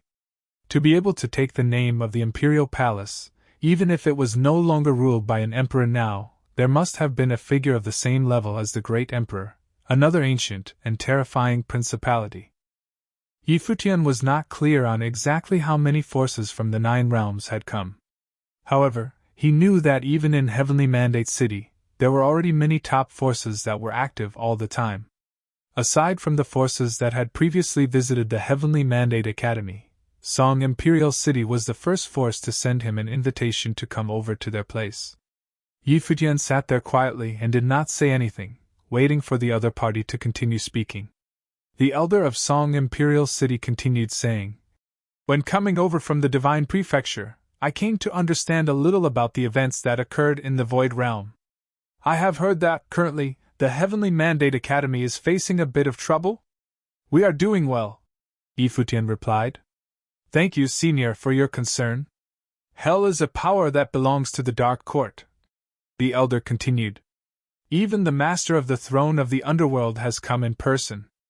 Although he was held off by Mei Ting was merely passing by last time. Next time, the Heavenly Mandate Academy will most likely face trouble. Even if you cooperate with the local forces, it will be difficult to stand against them. To my knowledge, the Heavenly Mandate Academy also has many enemies in the Void Realm. In the upper worlds, Shin Clan is also a super force." "Senior, you seem to be well informed," Futian said with a smile. The other party clearly had already investigated the matter very thoroughly. "Since I came over, it is only natural that I should understand things clearly. Not only do I know about the Heavenly Mandate Academy, but I also roughly know about the various top forces in the Void Realm. For example, do you know the background of Tianshan Academy?" the elder asked. "There is a story about Tianshan Academy?" Futian asked. The elder explained. "For Tianshan Academy to be able to become the top academy in the Void Realm was actually all the work of the great emperor behind the scenes. The Jian family of Tianshan Academy was previously an ancient clan renowned in the Divine Prefecture. They had many resources and were an extremely powerful force. However, because they had committed crimes in the Divine Prefecture, they were sentenced to exile in the Void Realm by the great emperor. He made them redeem themselves through their service. This gave birth to the splendor of the top academy of the Void Realm." The elder continued. "The Jian family has very powerful abilities. However, most likely, the members of the Void Realm are not aware of this." Futian remained silent, and did not say anything. Jian Qizhu should be a member of the Jian family. Futian never imagined that they had such a backstory. Many forces like Solar Divine Palace, Yu Divine Palace, and Celestial Worthy Temple are actually branch powers of the Outer Realms. However, hundreds of years ago, the Great Emperor sealed off the Void Realm, causing their relationship with the Outer Realms to wane. Nevertheless, now that the passageway has been reopened, many things are about to change. Little friend Yi, have you ever considered making the Heavenly Mandate Academy the top academy of the Void Realm?" When Futian heard the elder's words, he raised his head. He knew that the elder had begun to get to his point. Did Song Imperial City have their eyes on the Heavenly Mandate Academy? The Heavenly Mandate Academy is a place of teaching. However, being powerful is also the foundation of teaching, Futian replied. The elder nodded and said, "Currently, the Heavenly Mandate Academy's ability is already not weak. It is also allied with many forces. However, they are not the Heavenly Mandate Academy itself. Little friend Yi, have you considered taking other forces into the Heavenly Mandate Academy? If the Heavenly Mandate Academy can have a top force of the Divine Prefecture backing it, not only will it be able to withstand against Hell, but it can also stand firmly at the peak of the Void Realm and become the top cultivating holy land in the Void Realm." The elder had already said it so directly. How could Futian not understand what he meant? Song Imperial Palace wanted to take over the Heavenly Mandate Academy. These top forces from the Divine Prefecture also wanted to hold power in the Void Realm. "Senior, what do you want?" Futian asked directly, not beating around the bush. The elder looked at Futian with a smile and said, "Song Imperial Palace can aid the Heavenly Mandate Academy to become powerful. However, we wish to be like what the Jian family is to the Tianshan Academy and become the clan behind the Heavenly Mandate Academy. Of course, on the surface, the college chief of the academy is still Lord Taishian. In the future, it can also be passed on to you." Song Imperial Palace wanted to stand behind the Heavenly Mandate Academy and become the force that controlled it behind the scenes. It wanted to take over the Heavenly Mandate Academy. Such ambition? It seemed that Song Imperial Palace was far more powerful than Futian had imagined. Otherwise, their appetite would not be so big. Previously, when Futian was chatting with the palace lord of the Divine Palace, they had talked about other forces from the outer realms coming to take over the top forces of the 9 realms. Now Futian encountered such a case. However, it was naturally impossible for Futian to agree to this. His ideals were the same as Lord Taishuan's. Only by being independent could they control the direction of the Heavenly Mandate Academy. They had never treated the Heavenly Mandate Academy as a force that they controlled. However, once they let Song Imperial Palace take over, everything would change. Would the Heavenly Mandate Academy still be the same? There would no longer be any meaning in it existing. Junior thanks Senior for your good intentions. However, I am just a member of the Heavenly Mandate Academy. I am not qualified at all to determine who the Heavenly Mandate Academy belongs to, Futian explained. Of course, the Heavenly Mandate Academy will also not be controlled by any one person or force. As the college chief, Lord Taishuan is only working to pass down teachings. Hence, I can only politely decline Senior's offer. Futian, sooner or later, you are going to leave the Void Realm. You don't belong here. Song Imperial Palace will be a very good place for you. You can directly get in contact with central powers in the Divine Prefecture. The elder continued to persuade Futian and painted a bright future for him. It seems like Senior has yet to comprehend my words just now, Futian said. All that I said is true. I have not told any lies. So whatever Senior says now is meaningless to me. Upon listening to Futian's words, the elder fell silent and just stared at Futian quietly. Futian looked the elder in the eyes and did not retract his gaze. The elder obviously did not believe Futian's words. Based on the information the elder gathered, Futian was the decision-maker in the Heavenly Mandate Academy. His influence in the Heavenly Mandate Academy might even surpass that of Lord Taishuan, who was the college chief. Therefore, the elder approached Futian. Are you not going to consider my offer at all?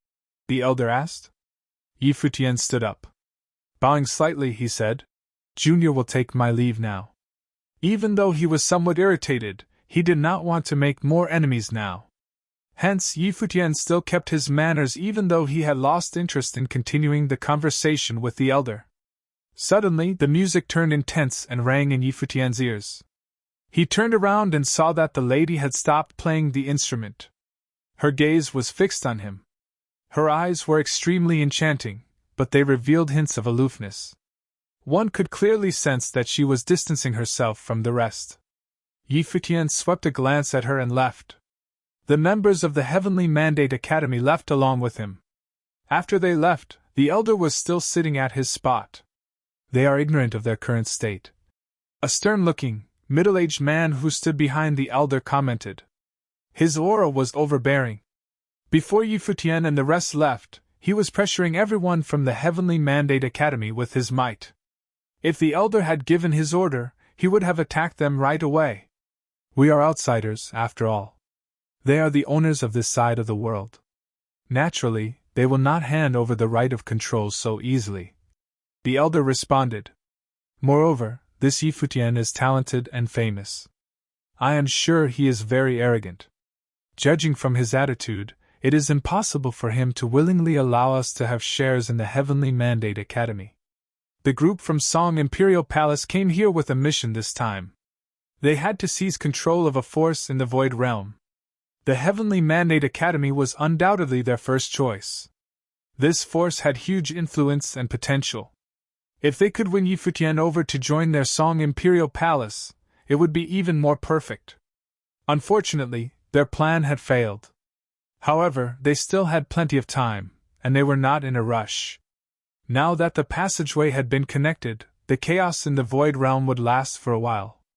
Other forces from Divine Prefecture would most likely make a move too. After Futian returned to the Heavenly Mandate Academy, he informed Lord Taishuan and the others about this matter. Lord Taishuan and the others all realized that there were forces from the outer realms that already wanted to claim the Heavenly Mandate Academy. Prior to this, other forces had tried to do so, but they had failed. Song Imperial Palace would also definitely not be the last force to try to do so. As expected, the next day, in the sky outside of the Heavenly Mandate Academy, a large group of cultivators descended. Their auras were frightening and had spread across the entire Heavenly Mandate Academy. Everyone could clearly sense it. Lord Futian, Futian, and the others stepped forward and came up into the sky above the Heavenly Mandate Academy. They gazed into the distant sky. "May I know what business you have with us for all of you to come over to the Heavenly Mandate Academy?" Lord Futian asked from afar. "We are from the Divine Prefecture's training Holy Land, the Holy Land of Taichu. Rumor has it that the Heavenly Mandate Academy is passing on teachings in the Heavenly Mandate realm. The Holy Land of Taichu wishes to establish a cultivation temple here in the Void Realm. Why don't we join forces and establish it together? We can set the Heavenly Mandate Academy as a branch of the Holy Land of Taichu. When that happens, the Holy Land of Taichu will be connected to the Heavenly Mandate Academy and will send cultivators from the Divine Prefecture to the Academy to pass on teachings." A voice called out. It could be heard all across the Heavenly Mandate Academy. They were even more direct and overbearing than the previous Song Imperial Palace. They wanted the Heavenly Mandate Academy to become a branch of the Holy Land of Taichu. This act was so arrogant. The various cultivators of the Heavenly Mandate Academy were somewhat dumbfounded. The Holy Land of Taichu was actually behaving so high and mighty. They came from the outer realms, yet they wanted the Heavenly Mandate Academy to submit to them. The Heavenly Mandate Academy is the Heavenly Mandate Academy. We do not need other forces to come and pass on their teachings here. When Lord Futian heard the words of the other party, his aura immediately turned cold. This was practically too presumptuous. The Holy Land of Taichu was looking down on them completely. Since you are a force that passes on teachings, the name of the force is not important. It is alright as long as you can pass on teachings and improve the conditions of cultivators. The other party continued. Taichu Saint Emperor has peerless cultivation and has many mighty existences serving beneath him. He has trained countless outstanding figures. If the Heavenly Mandate Academy becomes a branch of the Holy Land of Taichu, it will only stand to benefit. There will not be any losses. I believe the disciples of the Heavenly Mandate Academy will also not mind. Please see yourself out. I will not send you off. Lord Futian immediately chased them away. It was impossible to have an exchange with them when they had such a haughty attitude. If that is the case, we will return in 7 days. When we return, we wish to experience the abilities of the Heavenly Mandate Academy in passing on teachings. If your abilities are not up to par, then the Academy should step aside and let the Holy Land of Taichu pass on teachings here. The other party said. Then, he immediately left. When the members of the Heavenly Mandate Academy heard this, everyone understood that the other party came over here merely to inform them of this. They were not planning to use methods of persuasion like Song Imperial Palace had at all. Instead, they wanted to take down the Heavenly Mandate Academy directly. This takedown was also somewhat different. They were trying to suppress the members of the Heavenly Mandate Academy through their ability to pass on teachings. That way, the Holy Land of Taichu could replace the Heavenly Mandate Academy directly. By passing on their teachings here, just as they had said, it was no concern for the local cultivators. If the ability of the Holy Land of Taichu to pass on teachings was stronger, they would naturally be more suitable for cultivators. The Holy Land of Taichu merely wanted to claim all the hard work of the Heavenly Mandate Academy, and directly replace them. The people of the Holy Land of Taichu walked out, but the people of the Heavenly Mandate Academy seemed rather restless. This legendary force from the Divine Prefecture was too arrogant. They wanted to replace them. And their plans did not stop there. They were the wildest force from the outer realms that Futian had ever encountered. Let's go back. Lord Taishuan's expression was a little cold. He moved down, and his group turned back towards the Heavenly Mandate Academy. Hell is leading the army of the Hidden Land here to attack. We are all facing them head-on. Where does the Holy Land of Taichu's confidence come from? They are far too arrogant, said a cultivator. His tone showed how displeased he was. Since the Holy Land of Taichu had come here, they surely heard of the Heavenly Mandate Academy's situation. What do you think, Futian? said Lord Taixian. The fact that they dare to do this must be because they are one of the supreme forces of the divine prefecture. Their power goes without saying. Secondly, although they are acting arrogantly, they are still very smart. They want to establish their power by teaching in the lower realms, and doing that step by step by themselves would be difficult. If they can come right to the Heavenly Mandate Academy, they will be able to spread throughout the world more quickly, said Yi Futian. Moreover, they don't want to attack us. They just want to replace us. This is very different. If the academy is completely conquered and they propose coming here to teach, there would be nothing wrong with that. Even if we don't agree, they can found their own place to each in the holy land of Taichu. Yes, said Lord Taixian with a nod. They just want to replace us. If they can't, they can still use our name to establish themselves. The techniques that the Holy Land of Taichu was using were very different from what the Song Imperial Palace had done. But they were equally effective. The Song Imperial Palace was not a place for teaching, so they could not do things that way, but the Holy Land of Taichu could. In that way, the lower realms would regard it as a struggle between the teaching Holy Lands of the Divine Prefecture and the Void Realm. If they lost, it would only be a matter of course that the Holy Land of Taichu would start teaching in the Void Realm. Honestly speaking, many people in the Divine Prefecture wanted to establish their power in the Void Realm, reshuffling the cards in the Void Realm and making things just like they were before. However, from this, one could see that the forces of the Divine Prefecture attached great importance on the Void Realm. Perhaps it was because this was the original realm, the source of the Great Path, and the Heavenly Great Path. After the collapse, it could form a new world. Unlike before, when Song Imperial Palace had come quietly, when the cultivators of the Holy Land of Taichu descended upon Heavenly Mandate City, they caused an uproar. It was just as Yi Futian expected. Many people regarded this as a battle between the teaching forces of the Void Realm and the Divine Prefecture. And it was not only Heavenly Mandate City.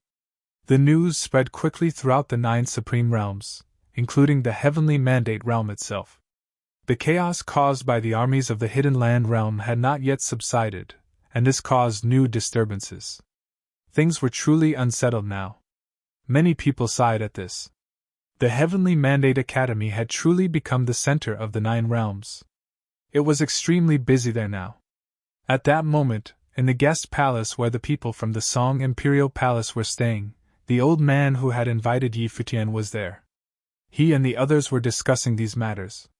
The Holy Land of Taichu is very direct. They have never been in contact with the Heavenly Mandate Academy before, and yet they want to replace them in the most simple and overbearing manner, said a middle-aged man. The old man smiled and said, The Holy Land of Taichu is very smart. They know that there is no use in negotiating. They must have heard about our conversation with Yi Futian and his conversations with the other powers. So, can the Holy Land of Taichu succeed? Asked the woman, looking at the old man. Their power goes without saying, as you all know. Their strength in the Divine Prefecture is vast, and their influence is truly terrifying. Many powerful figures have come from there. It is said that many of them have come here now. It must be very important to them to teach their ways in the original realm, the old man said. The Heavenly Mandate Academy has made many alliances, and the Holy Land of Taichu will not go to war with them. But in terms of forums, even the Academy and all their allies will be no match for them. At that time, we will go watch the excitement. Maybe we will get something out of it, said the old man with a smile. I'm going out for a walk, said the woman, then she rose and left. Many people followed her. Obviously, this woman was very important. Now, all the cultivators in Heavenly Mandate City seemed to be talking about this. When the woman came to a restaurant, everyone there was talking to it. The woman and her followers sat down. Another group of people was sitting in another part of the restaurant. One of them looked up at the woman. These people looked rather young, but they had powerful auras. They were from the Holy Land of Taichu. It seemed that the woman had come here on purpose. But the others did not know that. The people in the restaurant were all engaged in their own discussions. Where even is this Holy Land of Taichu? They are too much. Are they really one of the top places for teaching in the upper realms? Someone said. If they dared to do what they did, they must be special, someone else said. But even if they are a top force from the divine prefecture, if I had some talent and was asked to choose, I would still choose the Heavenly Mandate Academy. The Academy does things in a manner that I like. They act righteously. And not to mention that girl, Chu Yu of our very own Chu family. She has achieved great things there and forged a perfect divine wheel. Her potential is limitless. They do not look down on anyone there. And as for the holy land of Taichu, who knows how powerful they are? Moreover, they are a force from the divine prefecture. No matter how wonderful their teaching, the Heavenly Mandate Academy has Yi Futian. He is more well suited to teach powerful and talented people. At that moment, Yi Futian's status within the academy was extremely high. Many of the younger people there worshipped him. You are right, especially when we have many heroic figures like Dou Zhao of the Dou tribe and the goddess of the Shao clan. Are they any worse than the people of the divine prefecture? They are willing to follow Yi Futian and cultivate with him. I heard that now even Nan Luoxun is cultivating at the academy. She is the princess of the Nantian divine kingdom, Emperor Nan's precious pearl, the light of his eyes, right? Emperor Nan was a legendary figure. At that moment, a scoff rang out, piercing everyone's ears in the quiet restaurant.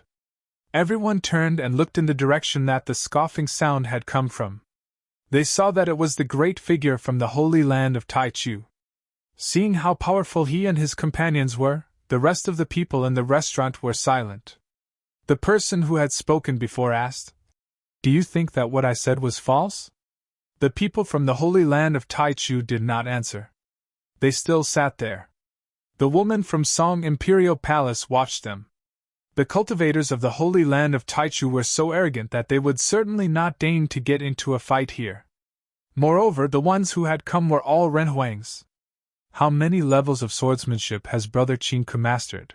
Someone asked. 7. Someone answered. That's incredible. I wonder if I'll get a chance to test his swordsmanship while I'm here in the Void Realm. I heard that the Heavenly Mandate Academy is training many people who have perfect divine wheels. They are probably quite capable.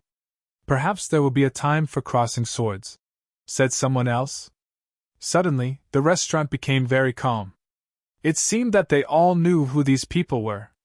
They were the icons that they had just been discussing, the people from the holy land of Taichu. It was just like when they had appeared at the Heavenly Mandate Academy. Their words were empty and arrogant, as there would be none of the crossing of swords that they spoke of. This made it so that some people could not stand to listen to them. A Renhuang-level cultivator who had his back to them said, "Although they come from the divine prefecture, they are blind to their actual strength.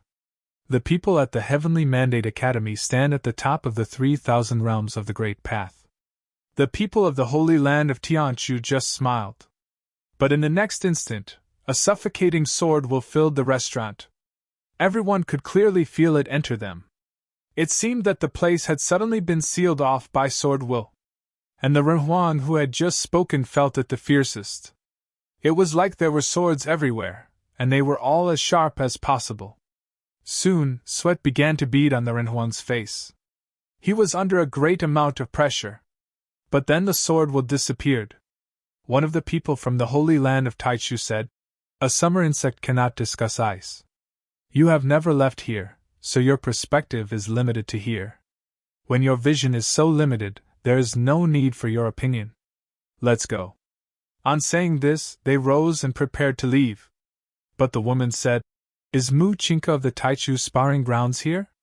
The people from the holy land of Taichu turned and looked at the woman, a look of surprise on their faces. One of them quickly guessed her identity. He smiled and said, "I would never have thought that the princess of Song Imperial Palace would personally come to the lower realms. Pleased to meet you." The woman just sat there. She said indifferently, "I wonder if the Tai sword of Tianchu's sparring ground is as fat as people say." On saying this, she rose and left. The holy land of Taichu was legendary within the divine prefecture. They had countless disciples, and they cultivated many different arts. Swordsmanship was naturally one of them. Taichu's sparring ground was incredibly prestigious. It was said that Mu Chinka was the most masterful swordsman of his generation there. The people from the holy land of Taichu watched her leave with smiles on their faces. The princess of Song Imperial City had come personally. It seemed she was just like them. She wanted to establish a foothold in the original realm. Now all was clear. They turned and left as well. After they did, the restaurant became lively again. But the Renhuang who had been targeted before looked a little solemn. A summer insect could not discuss ice? Was the holy land of Taichu really that strong? 7 days passed in the blink of an eye. Heavenly Mandate City was bustling as countless cultivators gathered there. They were heading for the center of the city, where the Heavenly Mandate Academy was. 7 days before, the force from the divine prefecture known as the Holy Land of Taichu had come to the Heavenly Mandate Academy with their arrogant words to see if they had the right to be teaching the way. They wanted to take their place, becoming the ones who would teach the way in the Heavenly Mandate realm. It was said that several days ago, they had shown their vast strength in a restaurant. Now, even people as highly regarded as Futian were beginning to worry. The Holy Land of Taichu was too strong. They had come from the divine prefecture like a dragon crossing a river.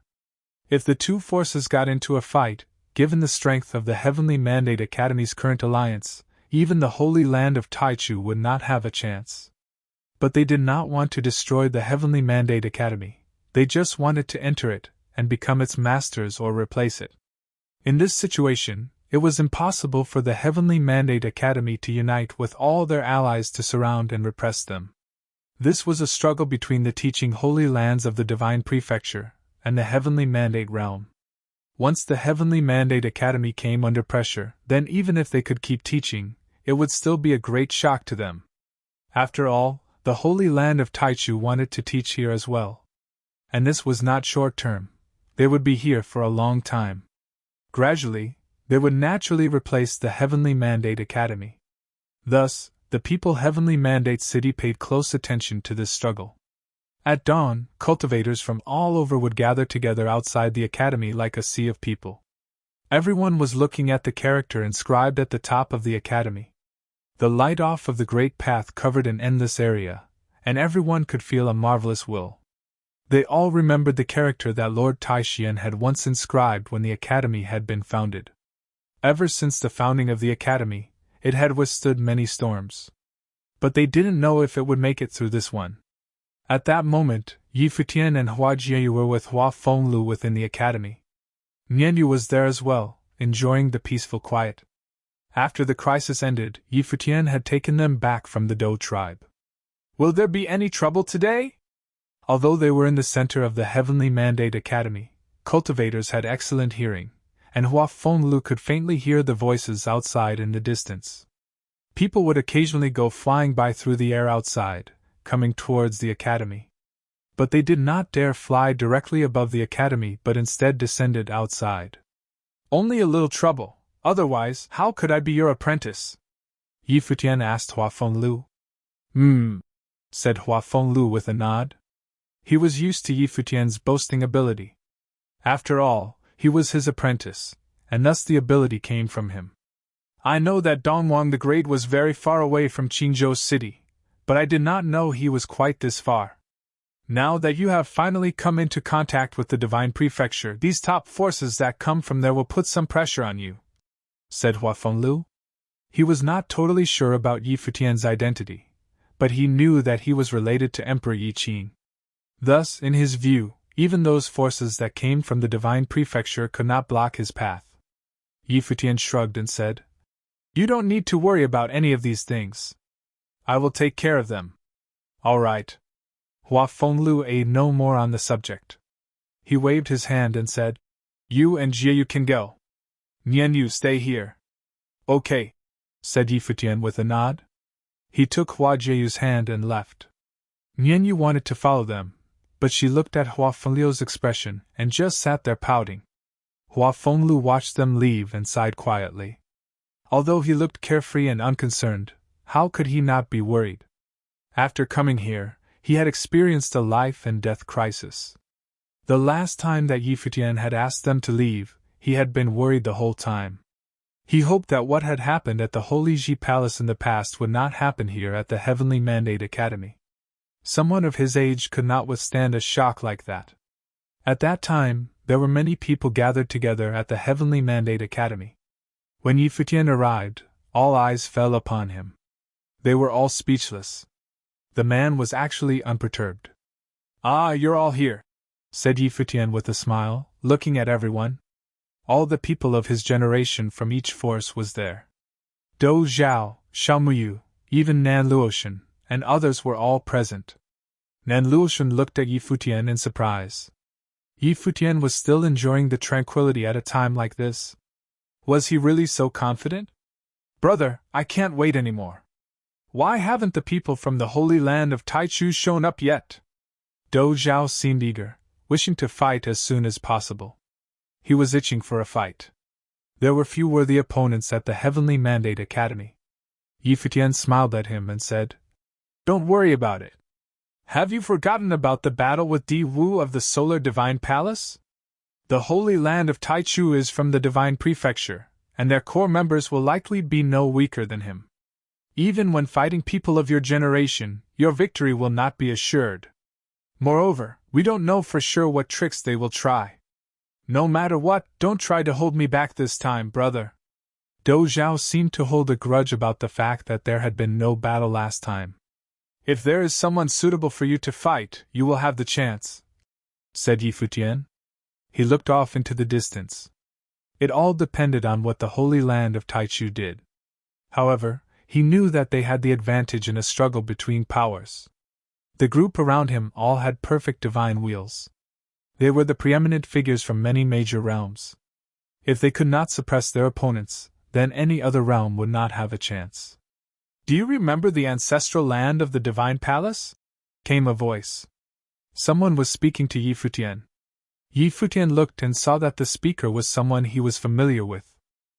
It was Huang Zhong of the Shangxia Divine Palace. He had come as well.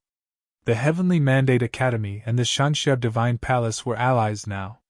It was only natural that their cultivators would be here. "Of course I remember," said Yi Futian with a nod. It had left a deep impression on him. The Palace Lord said, "There are many wonderful mysteries and divine objects in the world of cultivation. Some of the top forces of the higher heavens have rare cultivation resources, making them stronger than the Divine Palace," said Huang Zhong to Yi Futian. "Thus, we should never take our enemies lightly."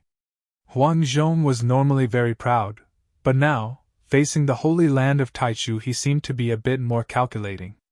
Although he was proud, he knew not to underestimate his opponent. Back then, at the Shangxia Divine Palace, he had been the only one to enter the ancestral land at that time. Thus, he had the right to be proud. But this situation was different.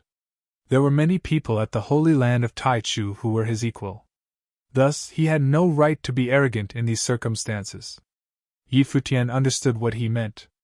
There were incredible treasures in the ancestral land of the Divine Palace, which could let the cultivator who got them to forge a perfect divine wheel. Would the top forces of the Divine Prefecture not have something similar? They knew that the 3,000 realms of the Great Path were now called the Void Realm by the Divine Prefecture. Before the path had been opened, they had been shut off from each other. Over countless years, most of the land's cultivation resources had been used up. Yi Futian nodded slightly. A holy land of the Divine Prefecture could also train cultivators with perfect divine wheels. At that moment, the winds and clouds changed up in the sky. Brilliant sword light descended from the sky, and the clouds opened up as they were cut by a sword. Then, a group of mighty figures descended, standing in the air above the Heavenly Mandate Academy like a group of gods. They looked down upon the academy. "They're here." The people outside the academy looked up at the cultivators in the sky. At that moment, a group of figures walked out of the academy. "Let's go," said Yi Futian as he and the others stepped up into the air. Soon, they had reached the edge of the academy and were standing atop an ancient temple, looking at the figures in the air before them. On the other side, the cultivators of Song Imperial Palace had arrived as well and were standing there calmly. In addition, there were the cultivators of several powerful forces within the crowd. All of them were from the Divine Prefecture. The one who had told Futian that if he needed help, he could seek out his elder was there as well. In the middle of the crowd of people from Song Imperial Palace, an old man looked up at the cultivators from the holy land of Taichu, his gaze falling upon a youth with his hair tied back with a headband. He was suffused with sharp will. As he stood there, he gave off the sense that he was both mighty and overbearing. That must be Mu Chinka of the Taichu sparring grounds, known as the most powerful contender in the next generation of swordsmen. He has great potential, said the elder. The foremost skill that the Taichu sparring grounds taught was swordsmanship. Thus, this Mu Chinka was the leader of his generation. Beside the elder, the princess of Song Imperial Palace nodded slightly. They wondered if Mu Qink would have a chance to show off now. The great figures of the Divine Palace stood within the Heavenly Mandate Academy, looking at the cultivators in the distance. One of them said, "People are gathering like clouds here in Heavenly Mandate City. There are many forces from the Divine Prefecture here. How large is the gap between the Divine Prefecture and us?" asked Lord Taishian. "My lord, our world has the 3,000 realms of the Great Path. But in all 3,000 realms, how much space does the place of human cultivation occupy?" asked the great figure from the Divine Palace. "In the 3,000 realms of the Great Path, every realm is independent of one another, separated by an endless distance. This distance far exceeds the realms themselves, as there is boundless space added to it. The place where humans are active is just a drop in the ocean," said Lord Taishian. Said the great figure from the Divine Palace with a nod. "It is said that many years ago, the heavenly path collapsed, creating this situation. But the palace lord said that the Divine Prefecture is like an endless continent, not like one of our 3,000 realms. The one realm is like a whole world connected together. It is so vast and has countless cultivators. Can you imagine it?" Lord Taishian was shocked when he heard this. Although he had reached such a high level, 300 years ago, he had lacked some formative experiences, and thus had never left his realm. Moreover, for countless years amazing cultivators have taught in the Divine Prefecture from generation to generation. Where we are now is the original land, but in the eyes of the Divine Prefecture, it is just a forbidden land. There is no comparison," continued the man. "The people of the top forces of the Void Realm could perhaps compete with the great figures of the outer realms individually, but all together, the difference in power was far too great. There was no way to make up for their lack. This was just the Void Realm. Because of this, many ancient, powerful forces had risen in the land of the Divine Prefecture, and all of them had terrifying histories. You're tuning into the Phoenix Knights YouTube channel. Don't forget to subscribe and join us on this journey to catch the most captivating stories.